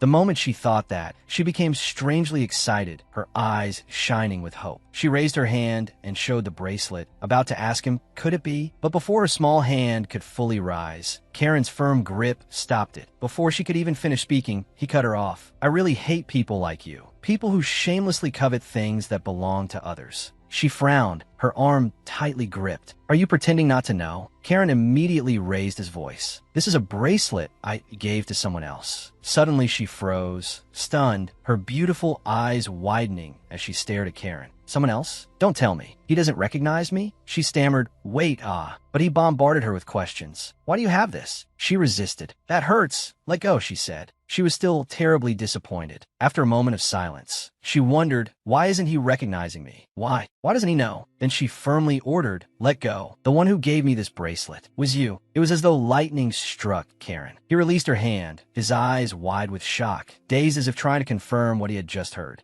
Luana clenched her fist, then immediately used all her strength to kick Karen hard in the knee. He cried out in pain, Maria had just arrived, and the sight before her left her equally shocked. She could not believe her eyes and cried out in alarm. Your Highness, what on earth is going on? Are you all right, Your Highness? Luana answered calmly. Nothing happened. I already took care of it. Then she turned, her voice full of disappointment, as she said to Karen, When I heard the words birthday present, do you know how much I cherished it? I don't need it anymore. Karen, clutching his leg with both hands, looked up at her in utter confusion. What? Don't tell me. The child for back then was Her Highness the Princess? Only at that moment did he realize it. Her shining eyes looked at Karen, while in her hand she still held her very first birthday present with visible reluctance. In a reproachful voice, she said, You didn't even remember me. Angry, she snapped, "Here, take it back." Then she threw the bracelet to the ground and turned away, leaving Karen dumbfounded where he stood. Wait, just as he tried to stop her and explain, Maria blocked his path, her expression deadly serious as she protected the princess. "Young master, you are permitted to come no farther than this. When His Highness the Crown Prince and the Duke return, I think it would be best to discuss this matter again. Namely, your daring to injure Her Highness the Princess." She threatened Karen. Such a grave offense could be punishable by death. Be grateful that Her Highness concealed what happened. He picked up the bracelet, his eyes beginning to redden, his face darkening. Regret overwhelmed him. What have I done? If only I tried to treat her properly from the beginning. Maria followed the princess into her room and helped treat the injury on her hand. "Oh my goodness, look at this wrist. There are nail marks too." Luana's hand had been gripped with such force that the skin was scraped, leaving a painful wound with blood welling up. Maria's heart ached at the sight. If he had held on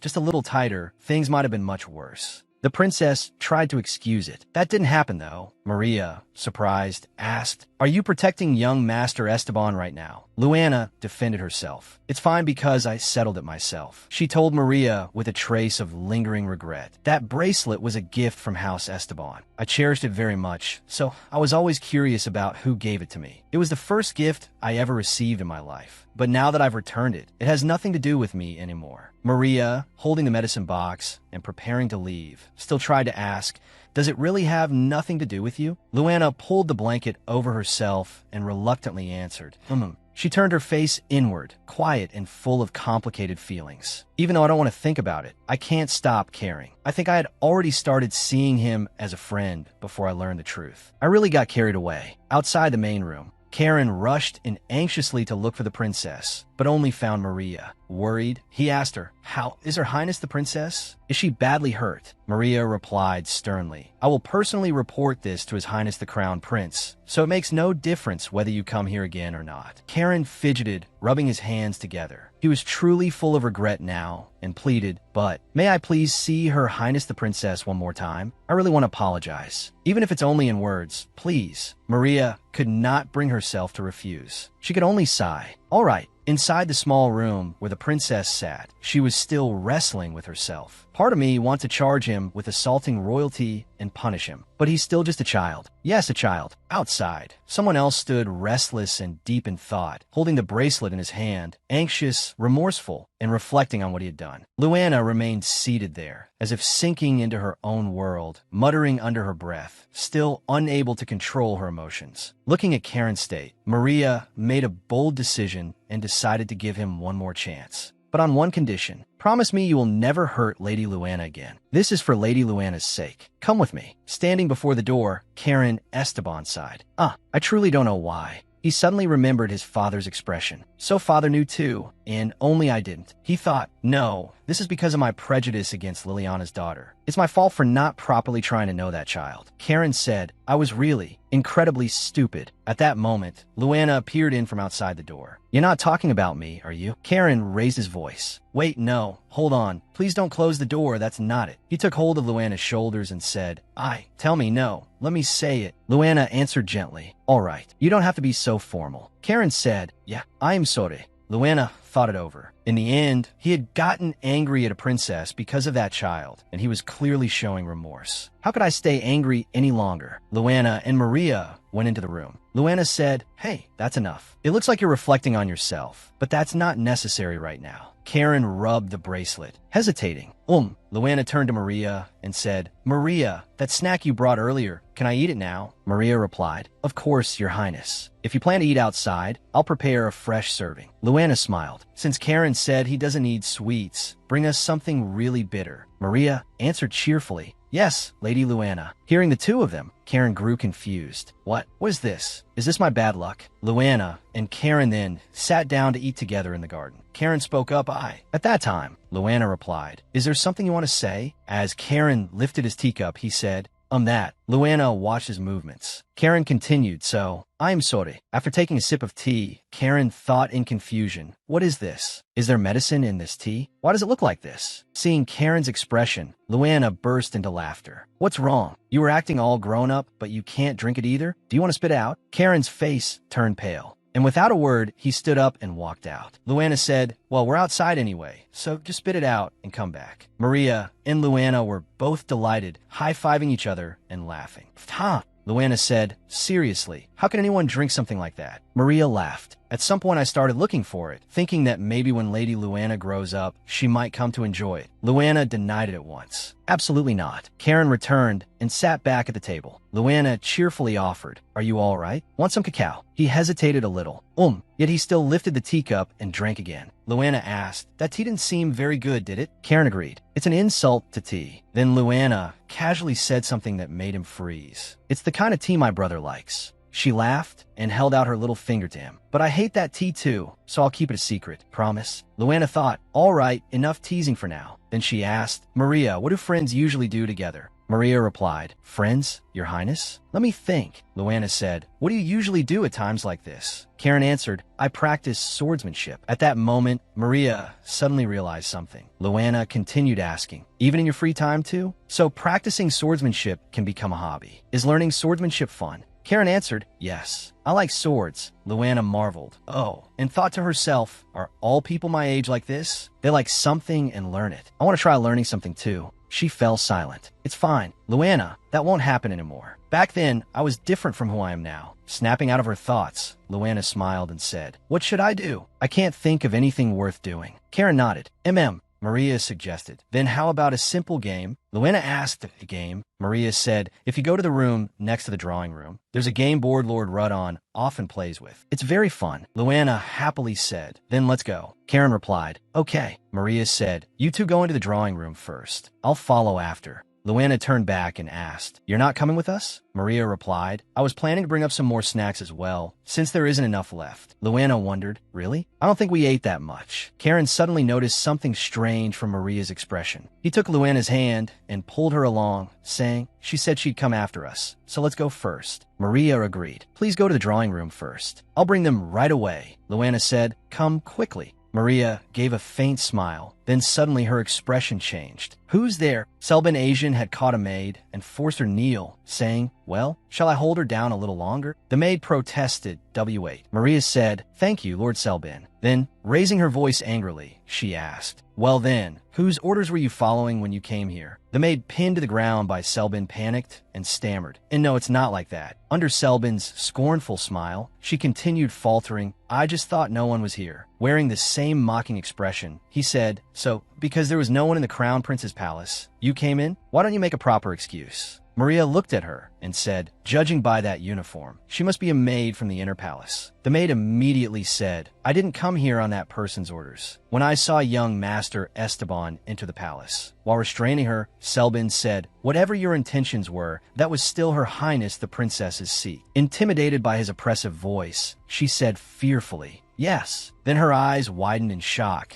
as she remembered the conversation between Karen and that girl. Inwardly panicking, she thought, could that girl have been? Trembling, the maid knelt before Maria and pleaded, I truly didn't know the person sitting next to him was Her Highness the Princess. I really only wanted to see young Master Esteban. At that moment, Enrich, who had been watching the exchange from a distance, said, got her. Maria called out, Enrich. Enrich came over and said, I checked the surroundings to see if she had any accomplices. It seems she's alone, though. I already called the royal guards to take her away, so please wait a moment. Maria looked at her and said, thank you, Enrich. Selbin cast a judgmental look at the maid and said, you're quite a bold little maid, aren't you? Are all the women in the inner palace like this? Enrich looked at the maid as if noticing something. Looking at the maid's clothes, she added, to be exact, she seems to be a maid from the second prince's residence. With a flustered expression, the maid pressed a hand to her chest and explained, His Highness the Prince knows nothing about this. His Highness was heartbroken that he couldn't spend time with young Master Esteban, so I didn't dare bring it up and acted on my own. Faced with Selbin's anger, she cried, please, please forgive me. He shouted furiously, speak properly now. Maria called out, Lord Selbin. Closing her eyes as if uninterested, she said, whether it is true or false, this is not our concern. She looked at the maid. The maid fell silent. Her expression collapsed in despair, and Maria continued. Even if it was an impulsive act born of sincerity, the responsibility is still yours alone. Selbin grabbed the maid's arm and pulled her to her feet, then said, if anyone saw this, they'd think we were the villains. Enrich said, Lord Selbin, this should be enough to restrain her. She handed him a pair of handcuffs. Taking them from Enrich, he placed a hand behind his head and said cheerfully, "You really did come prepared." She continued, "It's not that I'm well prepared. It's that you're careless, Lord Selbin." Then she added, "Anyway, just because someone is a girl doesn't mean she's automatically good." Looking slightly offended, Selbin protested, "That depends on the person." With a thoughtful look, she said, "I see." Turning her back on him, she looked toward Maria and said, "Maria, may I help handle this?" Behind her, Selbin shrugged cheerfully as though it were obvious and said, "Ah, Ira, how heartbreaking. So hurt. I'm not exactly a friendly person either." Maria looked toward the guards coming in and said, "It's all right. She'll be dealt with in the Crown Prince's palace, so there's no need for you to concern yourself." He said, "Ah, then I'll go too." "You too." Enrich looked at Selbin and remarked, "Do you hate this that much?" He reached out, took a piece of dessert from the table, and replied, "I'm an escort knight too." After all, eating as he spoke, he rested a hand on his hip and added casually, "Of course, only temporarily." She glared at him and demanded, "Eating while on duty is strictly prohibited." She turned and walked off. He raised a hand as if to say it was no problem and said, "This is royal food, so it's safe." "Really, our Miss Enrich works too hard." Even behind her, he kept rambling, "Miss Enrich, if you dislike me this much, I get hurt too." Her expression was full of speechless disbelief. In a luxurious room, Karen was chatting with Princess Luana. She said, "Karen, do you know what kind of game this is?" Karen immediately replied, "It's a continental travel game." Pointing toward a vast palace, he said, "This is the Queen's palace." Pointing in another direction, he continued explaining, "This is the southern waterfall. This is our Esteban territory." "Wow." Her eyes wide with amazement, she said, "And this is the northern duchy of Asian." Looking toward a place full of trees and cool waters, she asked, "Huh,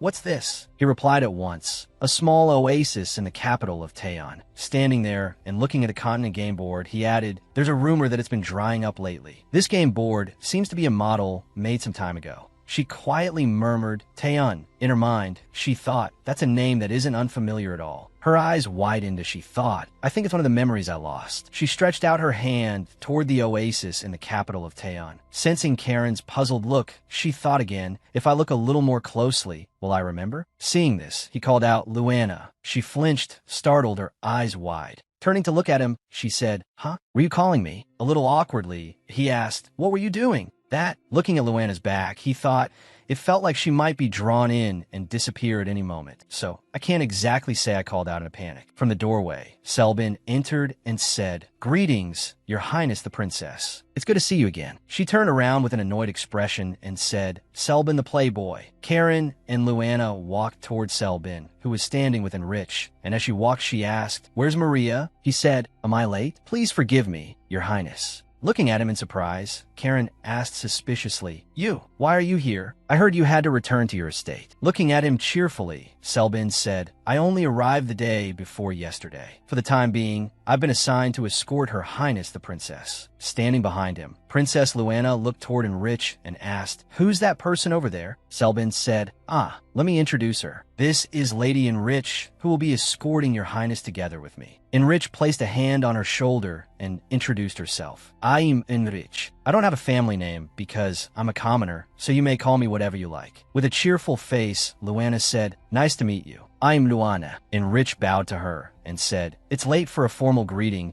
and I sincerely apologize for arriving so suddenly and frightening you." Embarrassed, Luana raised a hand toward her and said, No, it's fine. I'm okay, so please raise your head." In a daze, she thought, could this be the first time I've seen a female knight? Looking at Enrich, she thought, she feels different from Adon and Selbin. Sharp as a blade, serious, and very polite too. As if sensing Luana's gaze, Enrich wondered if the princess disliked her, and, inwardly puzzled, thought, "Huh?" Then she said, "If Your Highness is dissatisfied with me as your escort." Before she could finish, Luana waved her hands and denied it. "No, it's not that. You just looked so cool." Embarrassed, she thought, she caught me staring. "I need to change the subject." Elsewhere, looking somewhat irritated, Karen folded his arms and looked at Selbin. "Hadn't you already given up being a royal knight and returned to your estate?" Selbin replied, "My teacher didn't process the paperwork." Karen continued, "What kind of nonsense is that?" Then Luana came closer to Karen and said, "Karen, did you two already know each other?" Both of them looked a little flustered, and then Karen said, "We've met a few times at places like banquets."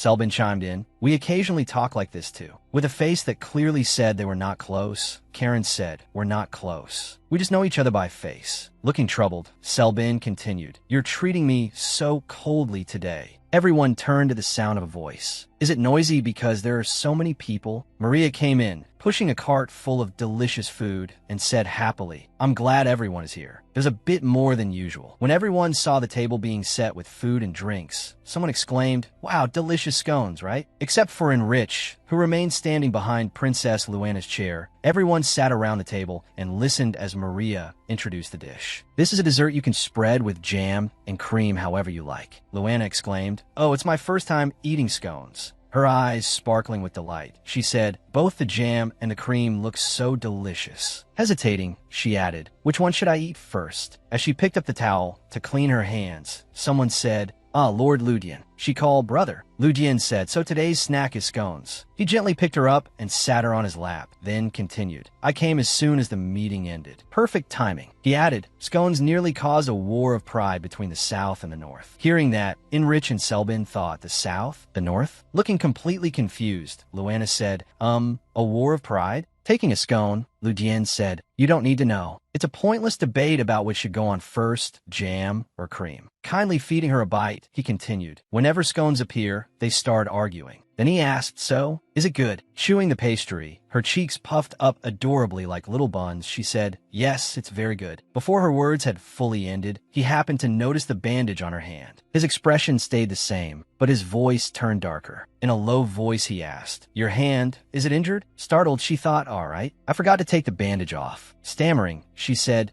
his face gradually darkened. Karen practically froze in place. With a dark expression, he thought, come to think of it, the thing's on her wrist. His face hardened with displeasure. Then he said, that bastard gave it to her. At that moment, Ludian recalled the meeting from earlier. In a large room where the meeting had taken place, Ludian sat at the head while the participants sat facing one another. One subordinate standing beside him held a document and read aloud. Next on the agenda is the proposal regarding Her Highness the Princess's engagement. Everyone in the room was discussing the matter. Among them, two people were debating. One said, what about the crown prince of the kingdom of Thun? Another followed up, I heard the oasis in Thun has been drying up lately, so that's a bit. Then what about Prince Teria? While several people were still mulling it over, one person raised a hand and objected, Prince Teria already has a fiancé. Then another said cheerfully, is it really necessary to look in another country? As it happens, my son is also... Before he could finish, the sound of Ludian slamming the table rang out. He shouted angrily, enough. With a dark expression, he stood and said, because I stayed quiet. Have you all gotten this noisy? His eyes full of killing intent, he spoke coldly. Stop barking. Looking displeased, like a duke ready to unleash his anger. He turned his gaze aside and thought, how should I vent this frustration?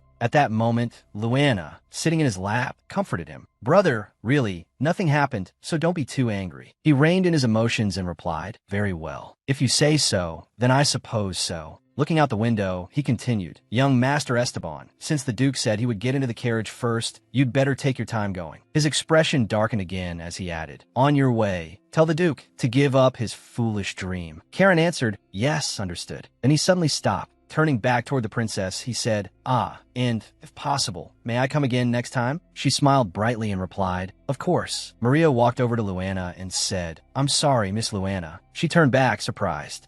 Maria politely continued, something urgent has come up, so I may not be able to escort you back to your room. Curious, Luana asked, something urgent? Maria went on, you know the way back to your room, don't you? If not, I can call a maid. Luana immediately replied cheerfully, there's no need. I've been here quite a while now. A little later, with a blank look, she hesitated and said, I really said that. Looking around the vast palace, she added, just a few minutes ago, but now I have no idea where I am. Glancing around, she thought, if I follow the path I came by, maybe I can get back? As if noticing something, she hurried after it, running as she said, what's this? A shadow. There was no one there. With a surprised expression, she thought, it feels like someone is following me. If it were a servant, there's no way they'd move this quietly. Growing tense, she clutched the edge of her skirt and thought, could it be an assassin? Maybe that's what Maria's urgent business was. She quickened her pace and ran, thinking, this is no time for anything else. I have to get away. And she seemed to spot something. Oh, a door. I'll hide in there. She reached out and tried to open it. Her whole body seemed to sink in despair as she said, "Huh? The door. It's too heavy. I can't open it." Sneaking a glance behind her, she pushed with all her strength and panicked. "No, at this rate, I'll get caught."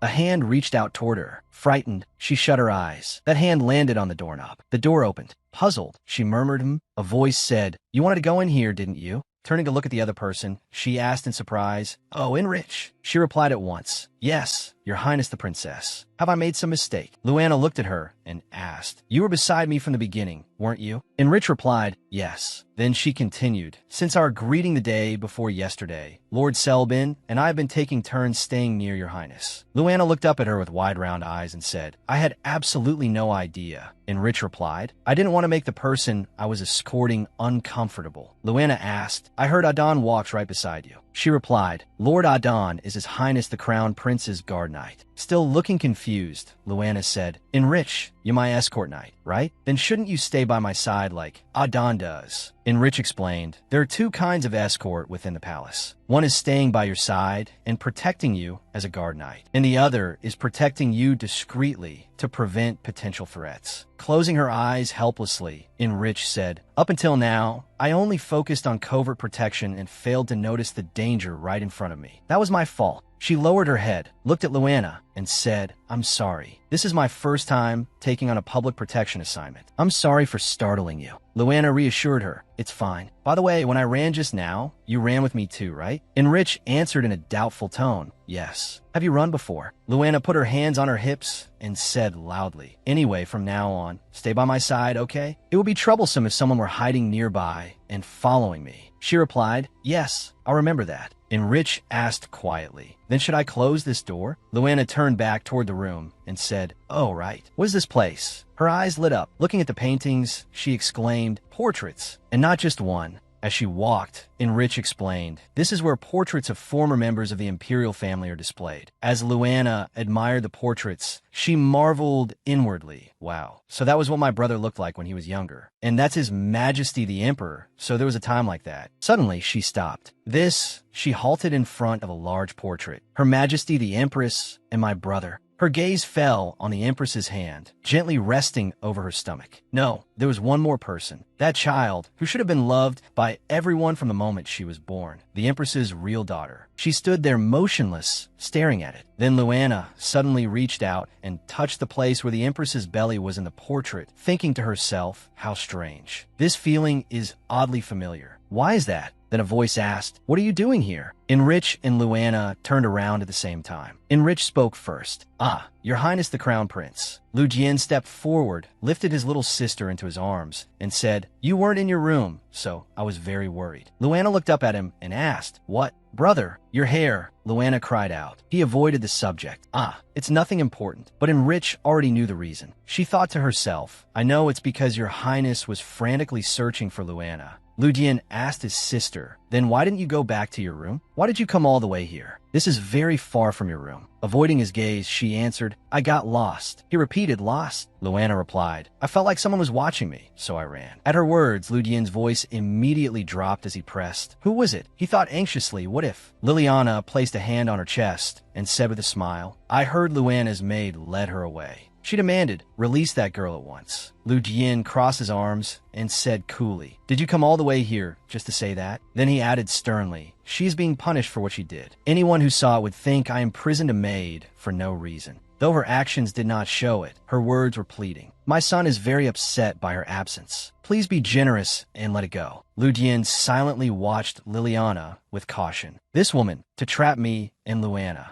He realized the true reason Luana had ended up here. So Enrich had been protecting his secret. He turned to look at her and ordered, "Enrich, next time just show yourself." She bowed and answered yes. Luana hesitated before speaking. "Brother, are you angry?" Her question seemed to confuse him. "Why would I be?" Fidgeting with her hands and glancing away, the little girl answered awkwardly, "Because." Luana felt terribly guilty. "I came in here without permission." Lu Jian adjusted his hold on her and set her down on the floor. She thought to herself, I thought this was a special place meant only for him and mother. Suddenly, Lu Jian reached out and gently patted her head. Don't worry about it. They're just paintings. Still feeling sorry, she replied. But they're valuable. The crown prince smiled. They're just meaningless paintings. Then his expression shifted as he asked, if it bothers you that much, shall I have them? Flustered, she quickly explained, no, that's not what I meant. Lu Jian offered another solution. Then, from now on, I'll hang your portrait here too. At that, Luana eagerly asked, really? Brightly, she said, a portrait like yours? He replied, like mine. If it's difficult, if you want, next time we can have them painted together. At that moment, someone called out to her, Lady Luana. The princess turned around and cried, Maria. Maria hurriedly asked, are you all right? Started. Luana answered, Y. What is it? From behind her, Lu Jian explained, you disappeared. The little princess innocently protested, yes, but I was still inside the palace. He opened his pocket watch, checked the time, and said, it seems the situation has been mostly resolved. With a hand on his hip, he continued, so you may move around slowly again. Maria added, now that I think about it, it's already time for the meeting. I sincerely apologize. He nodded. Very well. If something like this happens again, call for me from the start. Then he recalled what had just happened. Meanwhile, that woman had come to the crown prince's palace without the slightest regard for propriety, to personally take away a maid her precious son cared about. She was shielding her son fiercely. Thinking of Luana, he reflected, if only she cared for her daughter even half as much. At that thought, he froze. But if that were the case, Lu Jian raised a hand to his face in alarm. Would I still care so much about Luana? Images of soldiers rose in his mind. A voice called, child. Then came the image of people lying fallen in pools of blood. Brother. Luana's voice pulled him sharply out of his thoughts. Brother. Looking up at him with innocent concern, she asked, what's wrong? You don't look very well. Lu Jian said nothing. He looked at her and silently reproached himself. I am insane. He recalled an old memory of her and himself. When I first met this child in that state, it was already so obvious. So why am I even thinking like this? Closing his watch, he replied, it's nothing. I was just thinking about your gift. The princess asked, a gift? He answered right. I told you I'd give it to you, remember? The crown prince reminded her, because I took the gift Aiden had meant to give you. At that, the princess remembered. Oh, that. Not letting her finish, he said, it's finally done. I told Aiden to give it to you right away, so go to your room now. The little princess obediently answered, yes. Lu Jian personally escorted his sister back to her room. At that moment, Maria approached the crown prince and asked, Your Highness Lu Jian, the gift is ready too, right? Lu Jian nodded. Yes. It didn't take long, Maria said excitedly. Miss Luana will surely love it. Then suddenly he said, but that. His next words left her utterly shocked. I think it would be better to give it to her together with the book I prepared earlier. I put it in the scarf. Maria cried out inwardly, wait, if it's the book His Highness Lu Jian just bought? She blurted, wait a moment, Your Highness. Don't tell me that book. Just then, a butler came running up in a hurry, calling for Lu Jian and unintentionally cutting Maria off. Your Highness, there you are. You must come quickly. Seeing the urgency on the man's face, Lu Jian did not hesitate. Understand. Maria, I have to go. Fearfully, she answered, yes. But inwardly she wondered, should I check the book purchase list just in case? She stared after the departing crown prince, her mind screaming in panic. No way, could it really be that one? In front of Luana lay a thick book. Bewildered and stunned, she stared at it and asked, This is my gift? She could hardly believe her eyes, so she asked again, It really is a book, right? It's thicker than all the books I've ever read put together. I can't believe it. Luana lightly touched the pages of the book. Dense lines of text packed every page. Surprised, she said, The text is so cramped, and there aren't any pictures. Beside her, Maria could only sigh, as expected.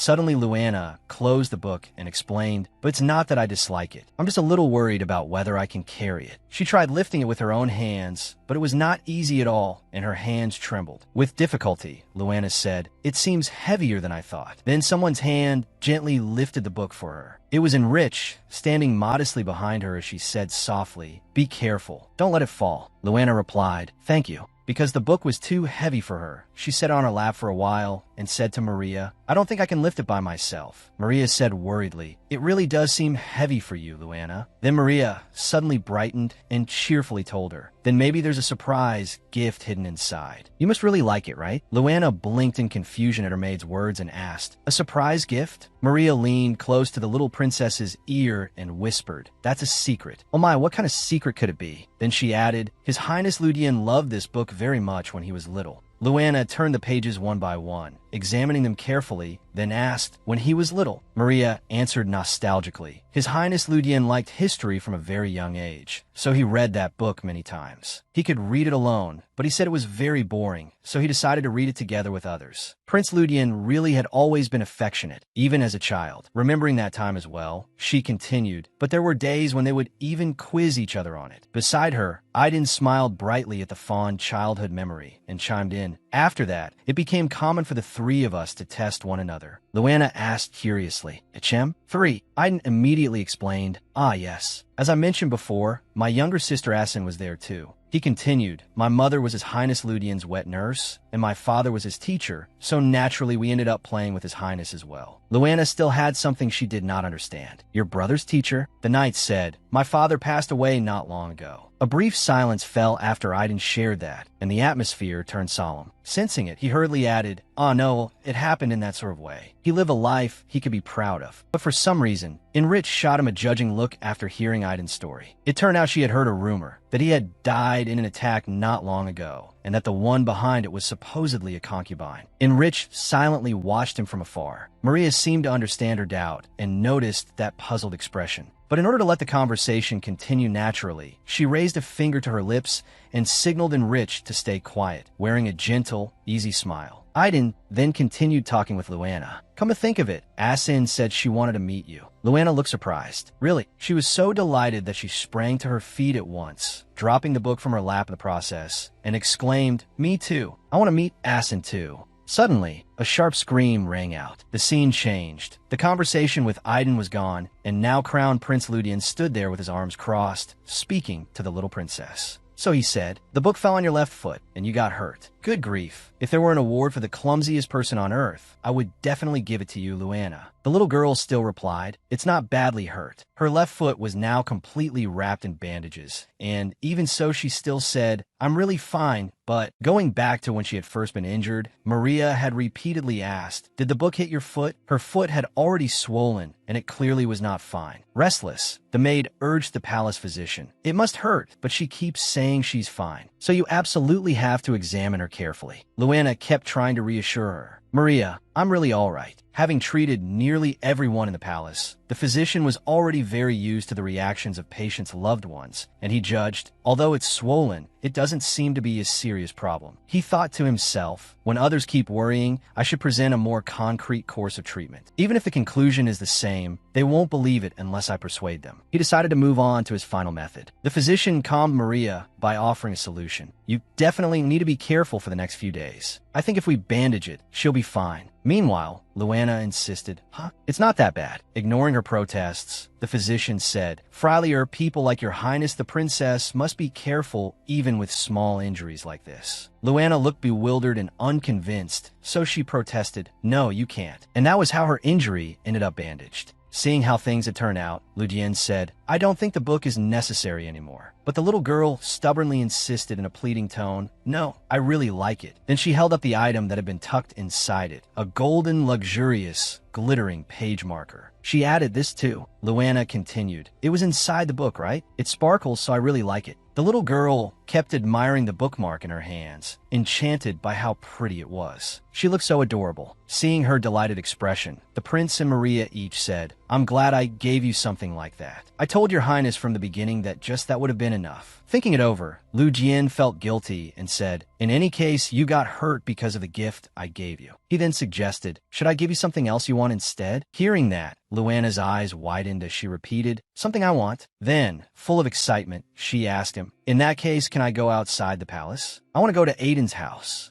Outside the palace? Ludian repeated. The little girl answered eagerly, Yes. Concerned, Ludian asked for more details. Anything else? Is there something you want? Something you want to eat? Luana thought carefully. Let me see, no. The girl thought her wish had been refused, and that was why he was suggesting something else. So she asked, Is it not possible? The prince denied it awkwardly. No, it's not that. Luana repeated Aiden's words. Adon said I could come visit his house. The honest, somewhat foolish-looking face of the knight, Adon, rose in Ludian's mind. That only made him more irritated, and he cursed inwardly. Adon, I I was planning to wait until Luana was definitely safe. He worried to himself, so it really won't work, will it? Meanwhile, Luana sat quietly in a corner, waiting for his answer. She had always been a thoughtful child, and from a single glance at his face, she understood enough. As she fiddled with the bookmark, she said, "It's okay if it's troublesome." Seeing that pitiful little figure and hearing the regret in her voice, "You don't have to take me if it's difficult." Those words inevitably stirred his sympathy. Watching her, he thought, with that disappointed expression, who could possibly say no? It seemed Lu Dian had changed his mind, and Luana immediately brightened. "That's wonderful. Really?" He confirmed once more, "I'll take you there." Maria, who was always concerned for the child's safety, kept trying to stop him. "Your Highness, please don't." Ignoring the maid's advice, he continued, "Once your foot has healed completely." Adorable little Luana kept trying to reassure him. "I'm really not badly hurt." It was obvious she truly wanted to experience that place, but because he cared for her, Lu Dian added another condition. "But only if you are fully recovered." The little girl puffed out her cheeks and pouted at him. Meanwhile, Maria quietly questioned Lu Dian, "Your Highness, will this really be all right?" He answered calmly, "If we keep checking on her the whole time and make sure she's safe, it'll be fine. We can't keep her locked in the palace and raising her here forever." Still uneasy, the maid interjected, but before she could finish, the prince hurried to reassure her. "Don't worry too much. This incident will leave Liliana flustered for a long time." She asked, because of that maid? Where had she finally been taken? He recounted the cruelty of Luana's birth mother. Even though that woman had accepted Luana decently enough for her son's sake, the moment her son's interest disappeared, she would kill her without hesitation. He remarked, "Well, there won't be any major problem for a long while. I just wonder what will become of that girl." Just then, Luana's voice rang out. The innocent little girl looked up at Lu Dian with shining eyes and asked, "Who are you talking about?" Unable to tell her the truth, he hurriedly pretended otherwise and said, "It just means you can go anywhere you want." In a flower-filled garden accompanied by the chirping of birds, Luana's clear voice sounded slightly sulky. "My brother clearly promised he would take me out of the palace, didn't he?" Beside her, the female knight in rich replied, "Yes." Luana continued, "And now it's already the 4th day since my bandages came off." Enrich answered, "Yes." Suddenly the little girl cried out, "But I haven't even seen a single strand of his hair. What do you think, Enrich?" Enrich immediately came up with a reason. "He must just be very busy, not avoiding you."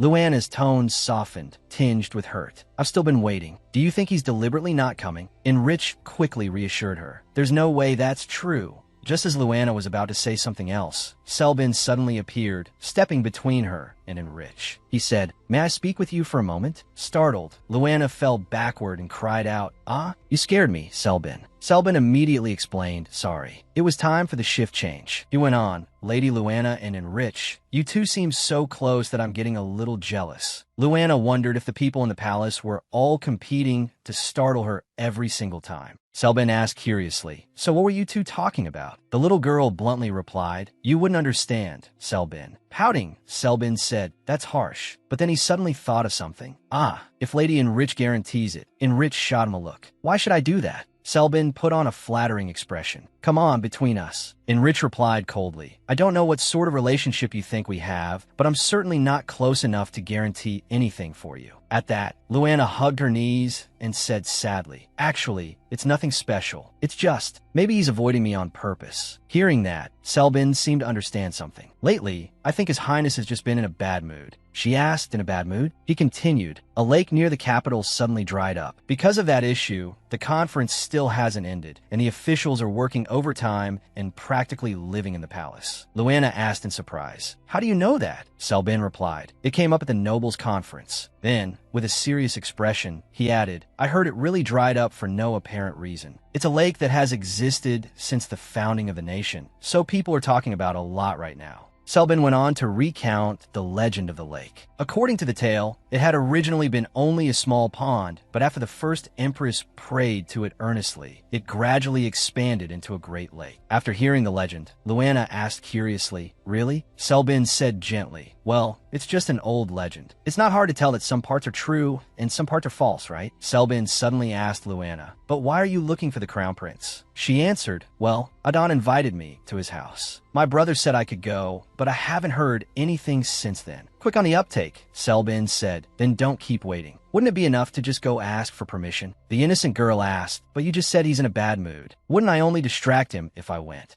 Selbin cheerfully replied, it might improve his mood instead. Enrich added, I'm sure Lady Luana wouldn't be a hindrance. Luana didn't seem convinced. Aren't you two thinking too highly of my position? Absent-mindedly drawing circles in the grass with her hand, the little girl said, I tried my best to look for him, but I don't even know if I'll be allowed. Hearing that, Selbin confidently promised her, then leave persuading him to me. He even joked, and if things don't work out, I can always kidnap Her Highness the Princess and take you to Aiden's house. At that, the girl broke into a radiant smile that seemed to spill out countless rays of light and said, what is that supposed to mean? At that moment, Enrich thought that the people in the Crown Prince's palace were being overly protective of the princess. And while she could understand their feelings, Luana could not live forever inside the circle they had drawn around her. Then Enrich assured the princess, His Highness the Crown Prince will not refuse. You don't need to worry. The little princess looked blank for a moment at such certainty, but then decided to follow along. Slowly getting to her feet, she said to the two knights, then, let's try going once. She asked Enrich and Selbin, so where should we go?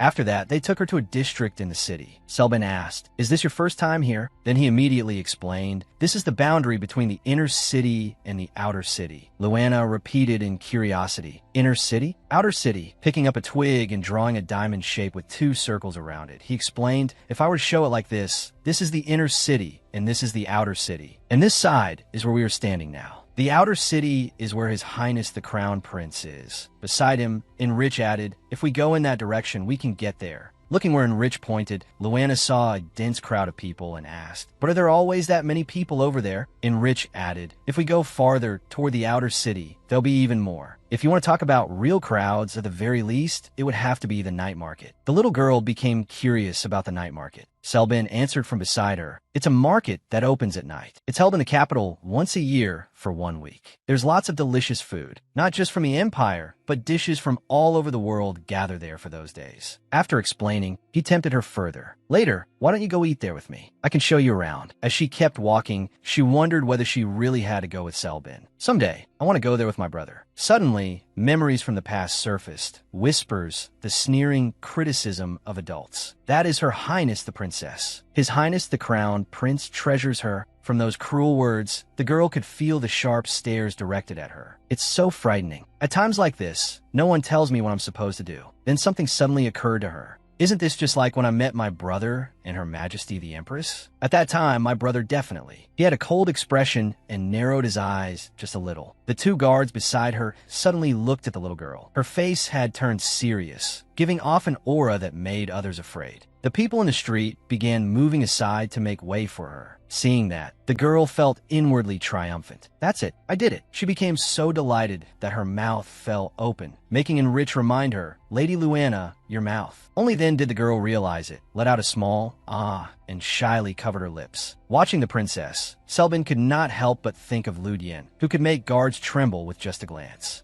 Objectively speaking, Her Highness the Princess was not scary at all, but when she acted like His Highness Ludian, they truly looked like siblings born of the same mother, so very alike. When they arrived at Aiden's residence, it was a grand, golden mansion. Adon welcomed Luana warmly. Welcome to the Mio residence. There, Luana also met a beautiful girl with long black hair and a smile always resting on her lips. She said, thank you so much for coming, Your Highness the Princess. She then introduced herself. I am Asin Mio. I would be very happy if you call me Asin comfortably. At that moment, there was only one thought in the little girl's head. Wow, she's so pretty. Smiling brightly, she replied, you should call me comfortably too, Asin. She had been wondering why Enrich seemed a little down. Could it be? Then she turned to the female knight and said, like I said last time, you can call me comfortably too, Enrich. Enrich then smiled happily and answered, yes, Lady Luana. Asin, standing beside them, seemed to notice something and looked at Enrich. Are you Lady Enrich? Enrich answered politely, that's right, Miss Mio. Standing in front of Enrich, she continued, if it's all right, would you call me by my name comfortably too? I wanted to become close to you for a long time. Surprised, Luana accepted it and could only let out a wow. Asin continued, I heard that you like desserts. Is it all right? Luana replied, it looks nice. And it wasn't just that gift. Asin went on, of course I also prepared things you can actually eat. Please come to the room I prepared. Luana answered eagerly, After arriving at the tea room Asin had prepared, Luana lifted her teacup and said, "That's right." Asin, sounding displeased, said, "My brother treats it like a problem. Does he really think his own hobbies are normal?" Suddenly, little Luana asked, "But what was in there?" Enrich also chimed in, "I'm curious too." Asin sighed and said, "It would be better not to know, and in any case, it's no longer in the mansion." She added, "He took everything away that day." Luana said, "Well, my brother threw everything out anyway, so I couldn't have seen it." Asin explained, "His Highness Ludian is still as he always is. Your Highness the Princess doesn't need to go against him." The little princess asked again, "I'm curious. Was anything stolen?" Asin asked back, "Ah, you mean the lake where His Highness Ludian is?" Reflecting her worried face in the tea, the little girl said, I don't know why, but I feel a little worried." Asin suddenly came up with an idea. "Then why don't we go there ourselves?" But the moment she said it, Adon objected. He shouted, "Absolutely not." While Enrich continued calmly, sipping her tea, Asin kept trying to persuade Adon. "The distance isn't such a problem, brother." Adon firmly opposed her. "It's not about the distance. Today has already been too much for you." Asin refused to give up. "It's fine. Strangely enough, my condition is really good today." She continued, "Maybe I'm in a better mood because I got to meet the princess." Adon seemed to realize something. "I feel like I'm missing something." According to a record I found in a book while organizing old documents with Meaty, the reason elves live long lives is because they are in frequent contact with spirits. Could it be that Asin's health has improved? Could the spiritual power Lady Luana possesses be making up for the energy Asin lacks? Meanwhile, Asin turned to Luana and asked, "What do you think, Lady Luana?" The little girl blinked and asked, "I get to decide?" Asin smiled brightly. "Of course. You are Her Highness the Princess." No sooner had she said that than Adon slammed his hand on the table and stood up, shouting, "Asin!" Inwardly, he reproached her for not even thinking about the person who was worried. The little girl wanted to see her brother, but she was also worried about bothering him. So she said, "I could go see my brother, but I might disturb him." Asin gently told her, "Don't think so rigidly. You might even learn the source of what happened to the lake." At the mention of the lake's cause, Luana said, "Ah, I heard about it from Selbin." Asin added, "According to another legend, a fairy lived in that lake." The little girl asked, "A fairy?" After saying that, she looked toward Enrich and continued, "It's a shame to miss such a sight, isn't it, Lady Enrich?" Enrich answered, "To be honest, I've never even been to that lake, so I wouldn't know." Outside of their conversation, Luana and Adon listened with their heads full of question marks, unnoticed by the two women. Asin continued speaking to Enrich. "I heard you live in the capital, don't you?" In contrast to Asin's friendliness, Enrich only answered coolly, "That's right." Hearing that, Asin was puzzled. "But then how?" Enrich explained, "The noble street is near the lake, so commoners don't usually go that way." Then one sentence from Enrich made the princess realize what she had to do. The princess made up her mind. "Let's go," she added. "My brother is there too, so it'll be fine." Even so, Adon still refused to accept it and raised his voice. "Lady Luana." Ignoring Aiden's protests, Luana said firmly, "Enrich and Asin both want to see the lake." Then she added one more sentence that made it impossible for Adon to keep refusing. Hearing that, Luana happily exclaimed, "Voulez-vous?" All right, without noticing the troubled look on Aiden's face beside her. Carrying his worries, Adon thought, "I'm a little worried about the carriage. For Asin's sake, I arranged the best one I could, but there's a limit to what I can do without a royal carriage." Looking over at Luana's smiling face, his concern only deepened. "I wonder if Lady Luana will be uncomfortable." Just as Adon feared, Luana felt terribly uncomfortable inside the carriage, though she still forced a smile onto her face. Sitting opposite her was Asin, who said, "I'm sorry. The carriage is inconvenient, isn't it?" Not wanting Asin to worry, the girl said, "No, I'm fine." But the one who truly was not fine was actually Asin. Her face had gone pale from discomfort. Concerned, Luana asked, "Asin, are you really all right? Shall I tell Adon?" Asin still forced a smile and said, "I really am all right." Then she turned to Luana and asked, "Would you mind letting me borrow your hand for a moment?" Luana was a little surprised by the request, but still agreed. "My hand? Sure." Once the girl gave her permission, Asin took her hand and said, "It may sound strange, but when Lady Luana is beside me, my body feels better." Luana asked doubtfully, "Are you sure you're not mistaken?" But Asin's complexion truly had improved a great deal. Asin said, "But I'm getting better now. See?" Luana looked surprised. Really?" Hearing that, Luana was so taken aback that she could not speak. Suddenly Asin changed the subject. Pointing outside, where a young man rode a white horse with two knights behind him, she said, "Oh, look, His Highness Ludian is here." At that, Luana asked excitedly, "Brother? Where?" The moment she saw him, she hurried out of the carriage and ran toward him, leaving Asin behind in the carriage, gazing wistfully at her own hand and lingering on the feeling of holding Luana's. Lady Luana said it might just be a mistake, but the sense of lightness I felt while holding her hand is still clear. It felt like returning to the state my body was in before I got sick. She whispered, "Even so, Lady Luana." Lu Jian took Luana's hand and helped her down from the carriage. Both delighted and surprised to see her brother, she asked, "How did you know I was coming here?" Lu Jian explained, "Adon sent word ahead." Then, concerned, he asked her, "So did you like Adon's house?" Smiling so brightly her eyes curved shut, the little girl replied, "Yes, I liked it very much." The little girl continued, "But I missed you so much, and I wanted to see you right away." Looking at her, he said, "You seem very happy." Remembering the lake, she asked, "How are things going?" He pointed toward Selbin's group and said, "It's not really something I can handle myself." Fortunately, Selbin turned out to be more useful than I expected. Thanks to that, all I have to do is wait for the result. At that moment, Selbin was talking with 2 other people. Meanwhile, Luana noticed the white horse her older brother had ridden. She asked, "Brother, is this your horse? What's its name?" Hearing his little sister ask about his companion, he gently touched the horse's head, stroked it, and proudly answered, "Andy." When she moved closer, the horse affectionately rubbed its face against her cheek. Delighted, she said, "So you're Andy."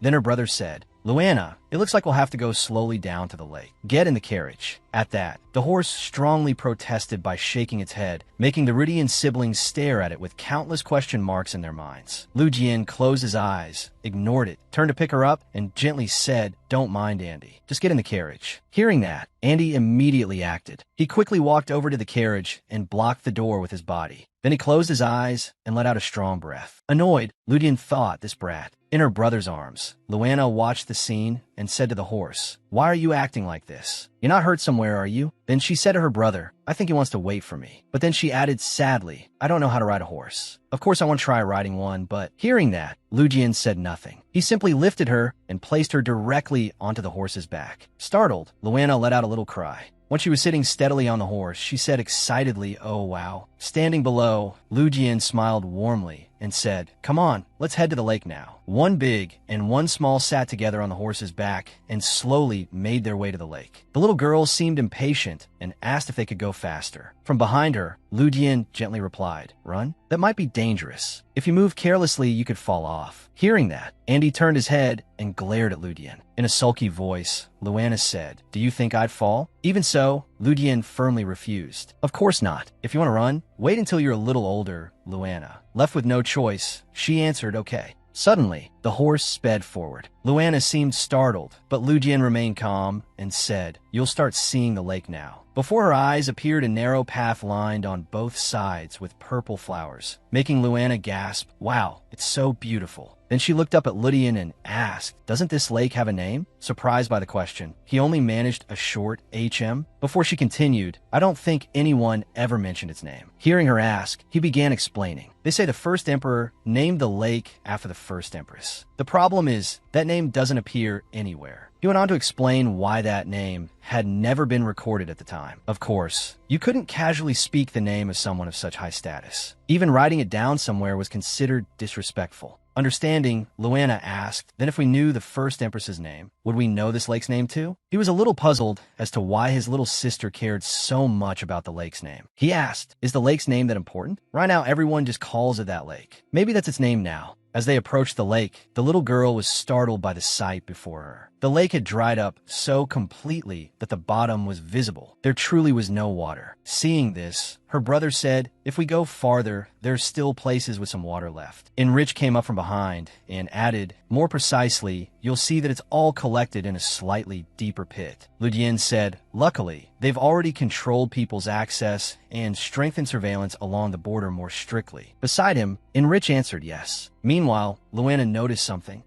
Following her gaze was a small puddle, sparkling with a very unusual blue light. "What is that?" Looking more closely, it seemed to be only a shimmering puddle. That blue color. I feel like I've seen it somewhere before. Then she remembered herself sinking into water. Alarmed, she realized that's the color I saw in my dream. Coming back to herself, she pointed at the puddle and asked her brother, "Brother, over there, can I go down?" Enrich looked in the direction she pointed and said in confusion, "Where exactly are you pointing? There's nothing there." Hearing that, Luana thought, maybe other people can't see it. She turned to ask her brother, "Can I go take a look?" He agreed. "You can, but it's hard to knee." Before he could finish, Andy dashed forward. He leaped high into the air, shocking Aiden's group. Sitting on the horse's back, Luana turned pale with fear at the horse's sudden action. Aiden, Enrich, and Asin were so shocked their eyes went wide and their mouths fell open. Immediately after, the horse landed safely. Lu Jian could only cover his face and shake his head, while the people behind shouted in unison, "Your Highness Lu Jian." Trembling, Luana said, We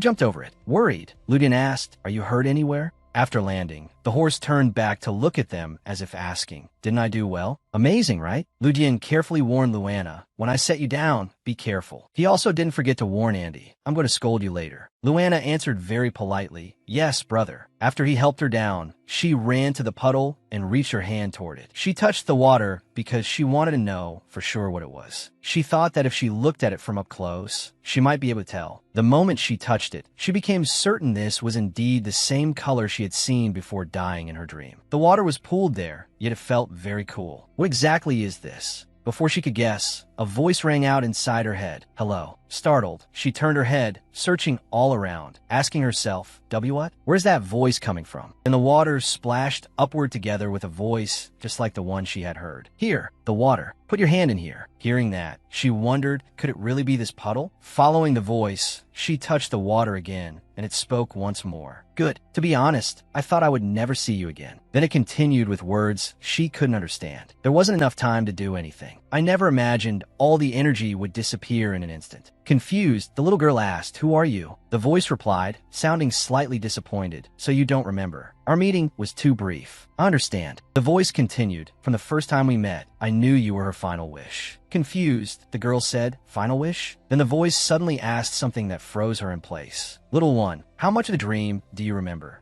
Before she could answer, it went on, "I want to tell you everything. But unfortunately, there isn't enough time for that." Growing even more curious about this strange companion, she asked, "What do you mean? Who are you?" The water answered, "I already told you my name." Doubtfully, she asked again, unaware that her brother behind her was paying close attention. "You already told me? Is it something from my dream?" The voice from the water seemed slightly surprised by the way she called it a dream. "A dream. If that's how you think of it, that's not so bad. Someday, that dream will become reality." Luana stood still, thinking it over. Come to think of it, some of the things I imagined before were like that too. She remembered the woman with golden hair and a warm smile. The voice continued explaining, "Of course you can't remember my future, because it isn't a future you will personally live through." It was as though everything suddenly clicked for her. She had simply seen the future like a dream. But at the same time, another thought came to her. If it wasn't the future, then was it a dream about things I'd already lived through? She said to EO, "But all of that was something I personally went through. So why don't I remember any of it?" EO explained calmly, "Because only your soul returned in order to adapt to your current body. Not remembering is natural. There is nothing wrong with that." She asked again, "Is there no way for me to remember?" Instead of answering, EO asked back, "But if you remembered, what would be different?" That question was something Luana couldn't deny. In her heart, she said, "That's true. Even if I remembered, things are very different from what I saw in that dream. I've escaped that palace, which was like hell. I'm living with my brother and with good people now. I'm still afraid of Liliana, but from now on I won't just let myself be killed. Even so, why do I still feel like I want to regain my memories? Simply because they're lost memories? If not, then..." Seeing her fall silent, the water spirit spoke first. "You asked who I am, didn't you? Elder calls me Yo, but I'm only water. That's all." But Luana replied, "That's not what I want to know." Before she could finish, Lu Jian suddenly stepped closer. "Is there something here?" She turned her head and saw that he too was lowering his eyes to look at the puddle. "Brother," Luana asked softly, "can you hear this voice too?" He replied, "I can sense this shimmering puddle vaguely." And as for the voice, as he spoke, Lu Jian gently reached down and touched the puddle. EO greeted him, "Hello." Sitting beside Luana, he understood at once. "I see. I can hear it, but it isn't easy to understand right away." Hearing her brother say that, she added, "It really does sound vague, doesn't it?" EO answered, "Of course. That's because the two of you have different degrees of spiritual affinity. Both of them asked at the same time, spiritual affinity? Io calmly explained, it is the talent possessed by those who can converse with beings like us. Both of you are descendants of her. Compared to you, his spiritual affinity is still lacking. But that wasn't what concerned Ludian. That doesn't matter. What I want to know is why the lake has lost its water. If you know something, please tell me. Io fell silent for a moment, as though thinking, then continued. Elder entrusted the lake's maintenance to me. Helplessly, Io said, I did everything I could, but I can't sustain it anymore. Still, Ludian wondered, what does it mean to do everything it could? Suddenly, Io became a little irritated. I already told you. Do I really need to explain to you what rudeness is? The two of them were so absorbed in talking that they failed to notice Luana's unusual silence. Her eyes widened, and her face turned pale as she anxiously thought Elder knew me. Which means it really did happen in the past, at a time when it had already given everything. Then could it be? Io continued. In order to keep my promise to her, naturally I had to use my power where it was needed. Of that, I can assure you completely. Luana and her brother remained there, talking to the puddle, unaware that the others were still standing far away and watching them. Ludian asked again, then if your power is restored, the lake will return too, right? Io answered him, that would be simple enough, but my time has already run out. Still, our existence continues in cycles, and a successor has already been born. Then suddenly it became tearful and plaintive. Wah, do you still not know who I am? Luana paid no attention to the sparkling puddle acting cute and whining. She was too submerged in her own thoughts, murmuring to herself, a body of water. That's a spirit. While investigating Asin's illness, I remember discovering in an ancient book that spirits are originally only a part of nature. You could say the spirit king, the root of a spirit's soul, is nature itself. On Ludian's side, he too was deep in thought, the power to maintain the lake, and cyclical existence as well. Then suddenly he voiced the conclusion he had reached. Could it be the king of water spirits? It didn't deny it. Instead, it replied, that's right. Are you satisfied now? Then it continued, but I will not be called that for much longer. I have already passed everything on to the next generation. I am only waiting for the moment I disappear. Those words made Luana lower her head. Disappear? An answer surfaced in her mind, leaving her only able to stammer. Do you mean? D? She looked at the puddle as a few sparkling droplets floated upward and spoke to her directly. I was born and existed in nature from the beginning. I am only returning to the starting point. Luana stubbornly clung to her own conclusion. That means death, but Elder did not agree with her words. To call it death is, on the contrary, an insult to our journey. The ending is not something to be mourned. Luana was just about to say more, but it cut her off first and comforted her. Do not worry too much about the lake. Everything will naturally return to normal. Ludian was slightly confused. Naturally? Yes, if fate has already passed as it should, then there will be no problem. It left behind one final remark. If things continue as they are, the lake will fill again. Seeing elders slowly departing, Luana hurriedly called out, don't go. I still haven't finished asking you things. But it no longer answered her. The sparkling droplets gradually evaporated and vanished. Beside her, Ludian suddenly looked startled. Elder's departure made her burst into miserable tears. Tear after tear fell like pearls, and he softly called, Luana. She was sobbing, so hard her words came out broken. Elder Spirit. Ludian placed a hand on his little sister's shoulder and gently comforted her. It's all right, Luana. It's all right now. He set a hand on her head and softly stroked it to calm her. The spirit said itself that it wasn't dying. Luana bit her lip and leaned against him, but still couldn't stop crying. But the reason Elle was disappearing was because Elle had traded its life to bring her back from death. Elle's departure made Luana so full of regret that she clenched her hands tightly, blaming herself in silence. Because of me, Elle had to die. If only I could have remembered the dream. If only I had tried harder to remember. Maybe I could have apologized to Elle. Maybe I could truly have told it thank you for turning back time, only to disappear because of me. Those thoughts drove her nearly mad. This wasn't simply a matter of escaping death. Why? When it used up all of its own power, did it not know whether that would even be enough to bring me back to life? Then suddenly Luana said, I want to know. Ludian answered, all right, then you will. He comforted her with gentle words. If you truly want to know, and you make the effort, then no matter what it is, you'll learn all of it. As sunset slowly fell, the sky turned pinkish purple, beautiful like a painting. Ludian asked the person beside him, have you calmed down now? She answered yes. Then suddenly she said to her brother, I want to see Maria. He lowered his gaze to her, remaining silent as if thinking something over. A few seconds later, he finally agreed.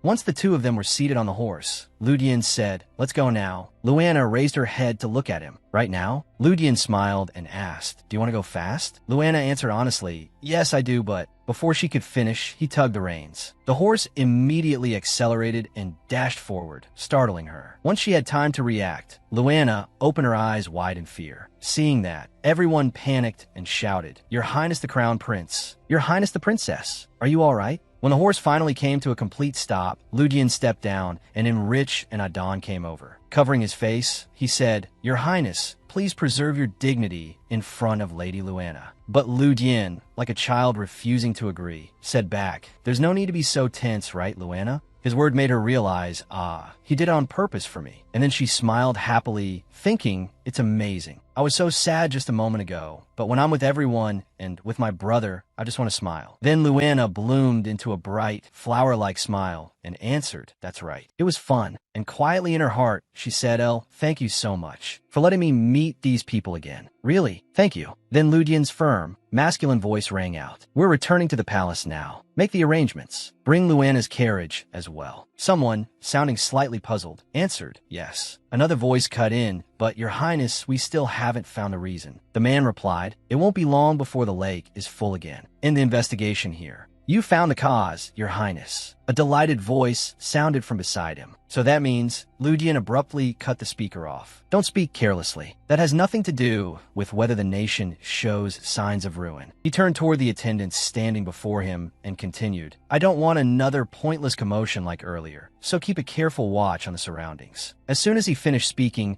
a chorus of "Yes, sir," rose at once. It seemed he wanted to say something to Luana. "Come on, let's go. You said you wanted to see Maria, didn't you?" she asked back. "If we call for a carriage, how are we getting there?" The golden-haired man explained, "If we keep going now, we can make it, but you'll be miserable from sore muscles tomorrow." Then, looking at the girl before him as she climbed up, he added, "You've had enough experience already, so just ride in the carriage." She obediently replied, "Yes." Suddenly, a voice called out, "Why, Your Highness, if you don't mind." It was Asimut. She continued, "May I return to the palace with you as well?" Adon immediately turned around, worry in his eyes, and gently reminded her, "Asin, your body can't handle going to the imperial palace." Beside him, Luana also looked toward her. Asin added, "When I'm with Lady Luana, my body doesn't seem to hurt. My symptoms are always worst in the imperial palace. I really want to go and confirm it for myself." Her eyes were wide with determination, and with one hand clenched against her chest, she said softly, "Please, Lady Luana." A golden teacup was set down as a clear voice rang out. So, Asin, Maid Maria asked how her condition had been at the imperial palace, while everyone was gathered in the drawing room. Selban Asian looked deeply moved, tears pouring down like a stream. Asinmute lifted her gaze into the air and replied, "Strangely enough, nothing happened." Then she turned happily and gave Luana a bright smile. "Can we say that when I'm beside Princess Luana, I seem to be better?" The other maid looked doubtful. "Are you really all right? Isn't it just your mood?"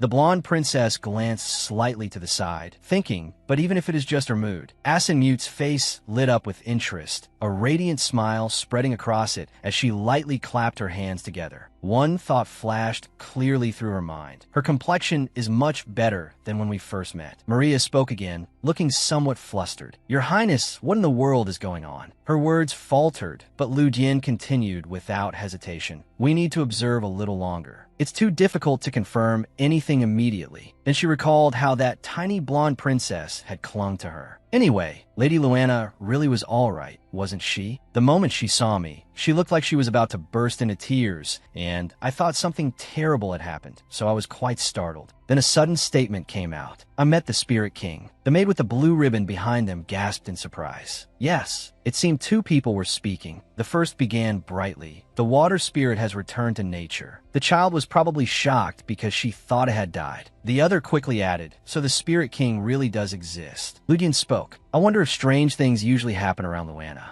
According to what the Spirit King said, the successor is beside Luana. Maria fell into thought. Let's see. Other than seeing it at the fountain last time, everything on the other days was normal. The golden-haired girl widened her innocent eyes and, while taking a bite of cake, said, "You mean the fountain at Gloria Palace?" A warm voice suddenly rang out. You visited last time, didn't you? Back then, I saw spirits flying around Lady Luana. A bold thought crossed Luana's mind, and her eyes widened without her noticing. In the past, when she was little, she seemed to have seen a blue light, too, the one people called the Spirit King. After a moment, the strikingly blonde girl suddenly ran off. I'm going for a bit, someone cried out after Luana. Her hurried footsteps raced over the red carpet as her thoughts spun into chaos. Why didn't I think of that? Her hair streamed in the air as she continued to think. We've known each other for a long time already. Even after leaving Liliana, she tried to recall her memories in that miserable place. Even now, when she could be beside her brother Ludien, the one who had always stayed by her side, the blonde girl kept running forward. If she went to that fountain, she picked up speed, heading toward the water ahead. Maybe she could meet it again. It seemed she could hear someone calling, Lady Luana? Luana! When she arrived, she was slightly out of breath, touching her chin and panting. After looking around for a while, she murmured quietly, There's nothing here either, just like last time. Maid Maria asked, Is this really the place where you saw the spirit? Standing by the water, the girl pointed and cried, The fountain's exactly the same. Nothing's changed. She placed her hand in the clear water and continued. Back then, the water was like this too. Suddenly, droplets splashed high into the air. She whispered, Up there, then looked around, utterly astonished. The droplets were pure and bright, like diamonds against the deep blue sky. Something floated before the little princess's eyes. She opened them wide and gaped in shock. This spirit? The thought suddenly appeared in her mind. Luana turned toward Ludien and anxiously asked, Brother, what do I do now? He hesitated slightly. Even if you ask me. Then he turned to the maid behind him. Maria. Sweat appeared faintly on her brow as she stammered. Well, normally wouldn't you make a contract? Luana stayed silent and kept listening as the voice continued. I heard that the elders use spirit power through contracts. She looked a little surprised. A contract? Why all of a sudden? Then a voice came from nowhere, making the princess's eyes widen in alarm. Hey, don't lump me together with those insignificant things. Contempt dripped from the voice. What do you mean? Nothing special. Move aside. Go away. Luana stared at the blue light, wondering this voice. Io, the voice continued loudly. What part of me looks like one of those ordinary beings? Hey, wait a second. Her gaze focused again on the object above as a stream of water shot upward. A being called the Spirit King, Io, appeared and spoke first. All right. Luana looked at the other party with curious eyes. The voice sounded puzzled. This child, could it be like a fairy? The moment those words left its mouth, the little being bristled in offense. What? How dare you compare me to a fairy? Is this your first time seeing the Spirit King? Seeing that the one before her was displeased, Luana lowered her voice. Sorry. It really is my first time seeing the Spirit King. Io replied, but why do you carry the scent of a previous life? Are you the reason my predecessor couldn't use up the rest of its lifespan and disappear? The blonde girl's eyes widened and her mouth fell open. Io's voice rose and fell. Well, let's say that's the case. Hurry and make a contract with me. She looked baffled and asked, A contract? The Spirit King softened its tone. Do you know how to form one? You just have to tell me your name. As soon as those words ended, Luana objected. I don't want to. I won't. The tiny blue being looked utterly shocked and shouted. What? I've treated you well ever since you were born. A scene from the past flashed back. Fists pounding on a door, explanations about unlocking a locked room. Then more followed, finding a way out, a hand twisting the doorknob and trying to force it open. Her left hand gripped the object fastened around her right wrist. The ringing voice continued. I even knocked away the one who was holding you. So why are you treating me like this? Alarm appeared on Luana's face. Her shoulders trembled slightly, and she asked directly, So, you were Io, right? Behind her stood the one in brown shoes, watching the human and spirit converse. Enough already. I've been beside you this whole time, and even when all that happened, you still didn't make a contract. Another person stepped closer. It was Ludien, asking with cold eyes, Luana, can you hear what the spirit is saying? Luana immediately puffed out her lips. Brother, you can't hear it? He went on. I can hear a buzzing sound, but nothing else. Someone else in a white apron added, I can't even hear the buzzing. Is something there? A girl with ash-gray hair looked as though she wanted to speak, but remained silent. The small being made of water declared, Your affinity is different. The blonde girl looked at her reflection in the water as it continued. If you had more natural energy, maybe you could hear me too. This time its words were more urgent than before. Anyway, don't be like this. Hurry and make a contract with me. I want to see the human world. Luana still looked confused. Can't you look at it now? Eo grew impatient and hurriedly replied, "If I don't make a contract, I can only appear in places with abundant natural energy. If that's the case, I can't go sightseeing properly. Do you know how hard it is to maintain this form without a contract?" Not knowing what to do, Luana asked the blonde man beside her. "It says it wants to make a contract with me. Is that okay?" He answered with a question of his own. "What do you want to do?" The heroine's eyes shimmered so beautifully anyone could be captivated by them. Softly, she said, She looked toward the distant hills, then heard the Spirit King's voice again. "I don't have much time left to maintain a physical form. If this keeps up, I'll disappear soon." Luana closed her eyes, her expression easing slightly. "I understand." At once the other party's voice became overflowing with joy. "Yahoo, then quickly tell me your name." The girl clenched her hand and let out a small sound. The Spirit King crossed its arms and said gently, "Eo, noble, not bad." Then it closed its eyes, yet a smile still showed on its face. "This is the first name I've ever received." Suddenly, before the Belkium siblings, a dazzling light burst forth. The Spirit King's resonant voice slowly declared, "The contract is formed." Another voice called Luana's name. Ludian placed a hand on Luana's shoulder and gave it a light squeeze to steady her. His eyes narrowed slightly as he stared in one direction and asked in a low voice, "You are the Spirit King?" The other answered cheerfully, "That's right. Since you were touching the contractor while the contract was being made, you're temporarily connected too." Then it added lightly, "Anyway, now that we're linked, I can sense the trace that girl left on you. It seems my predecessor didn't know you escaped without suffering any harm."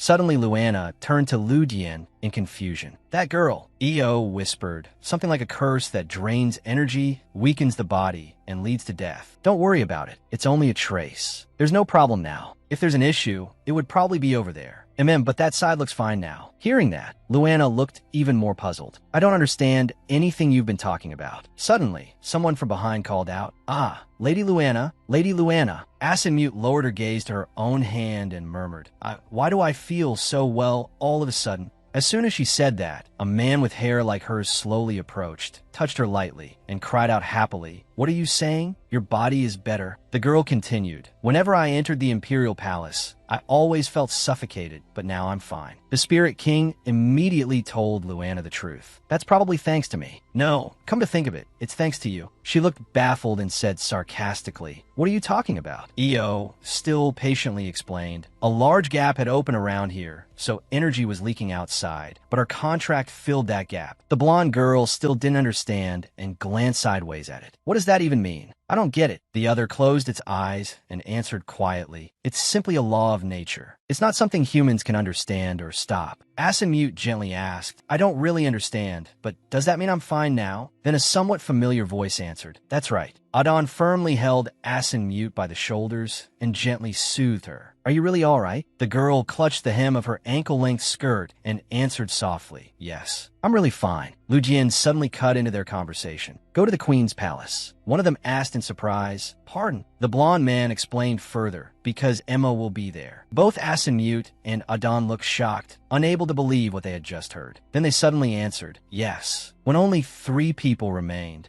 Luana said quietly to her brother, "I didn't really intend to make a contract," but then she pressed her lips together and fell silent for a long while. Back where the 3 people with similar hair stood, one of them said, "It seems you did well." After Asin's condition had been cured, Ludian suddenly said, "There's something I need to discuss." Luana, still holding a piece of cake and busily chewing, echoed, "Something to discuss?" At my brother's request, I visited the Queen's palace again after a long time. It was a grand and luxurious palace, surrounded by spreading pools of water and forests. Someone thought to herself, somewhat uneasily, "It's been a long time since I first came here. Back then I was so nervous I stiffened up, but now it feels far more comfortable than it did the first time." A woman was looking toward them, and Luana thought, "Maybe it's because I'm filled with nothing but good feelings now." Then another thought followed. "Lately I haven't felt unwell anymore." Yet one thing still left her bewildered. The blue light floating overhead spoke in an admiring tone. "That thing sparkles too." It was Eo, drooling as it stared and muttered, "This one shines too, sparkling, sparkling," while the Spirit King happily exclaimed, "I love this place." Luana's face drooped with exhaustion. Her voice held a trace of irritation. "You're too noisy." Then she added, "Am I really the only one who can see that?" Ah, while Eo was freely flitting through the air, a hand suddenly grabbed it tight. It let out an involuntary scream. Eek! The older woman with golden hair looked utterly astonished and exclaimed, "Good heavens!" Luana's eyes went wide, and in shock she thought, "Why, your majesty, the queen." The woman continued, "This is the spirit king?" Luana stared in surprise. She could see Eo,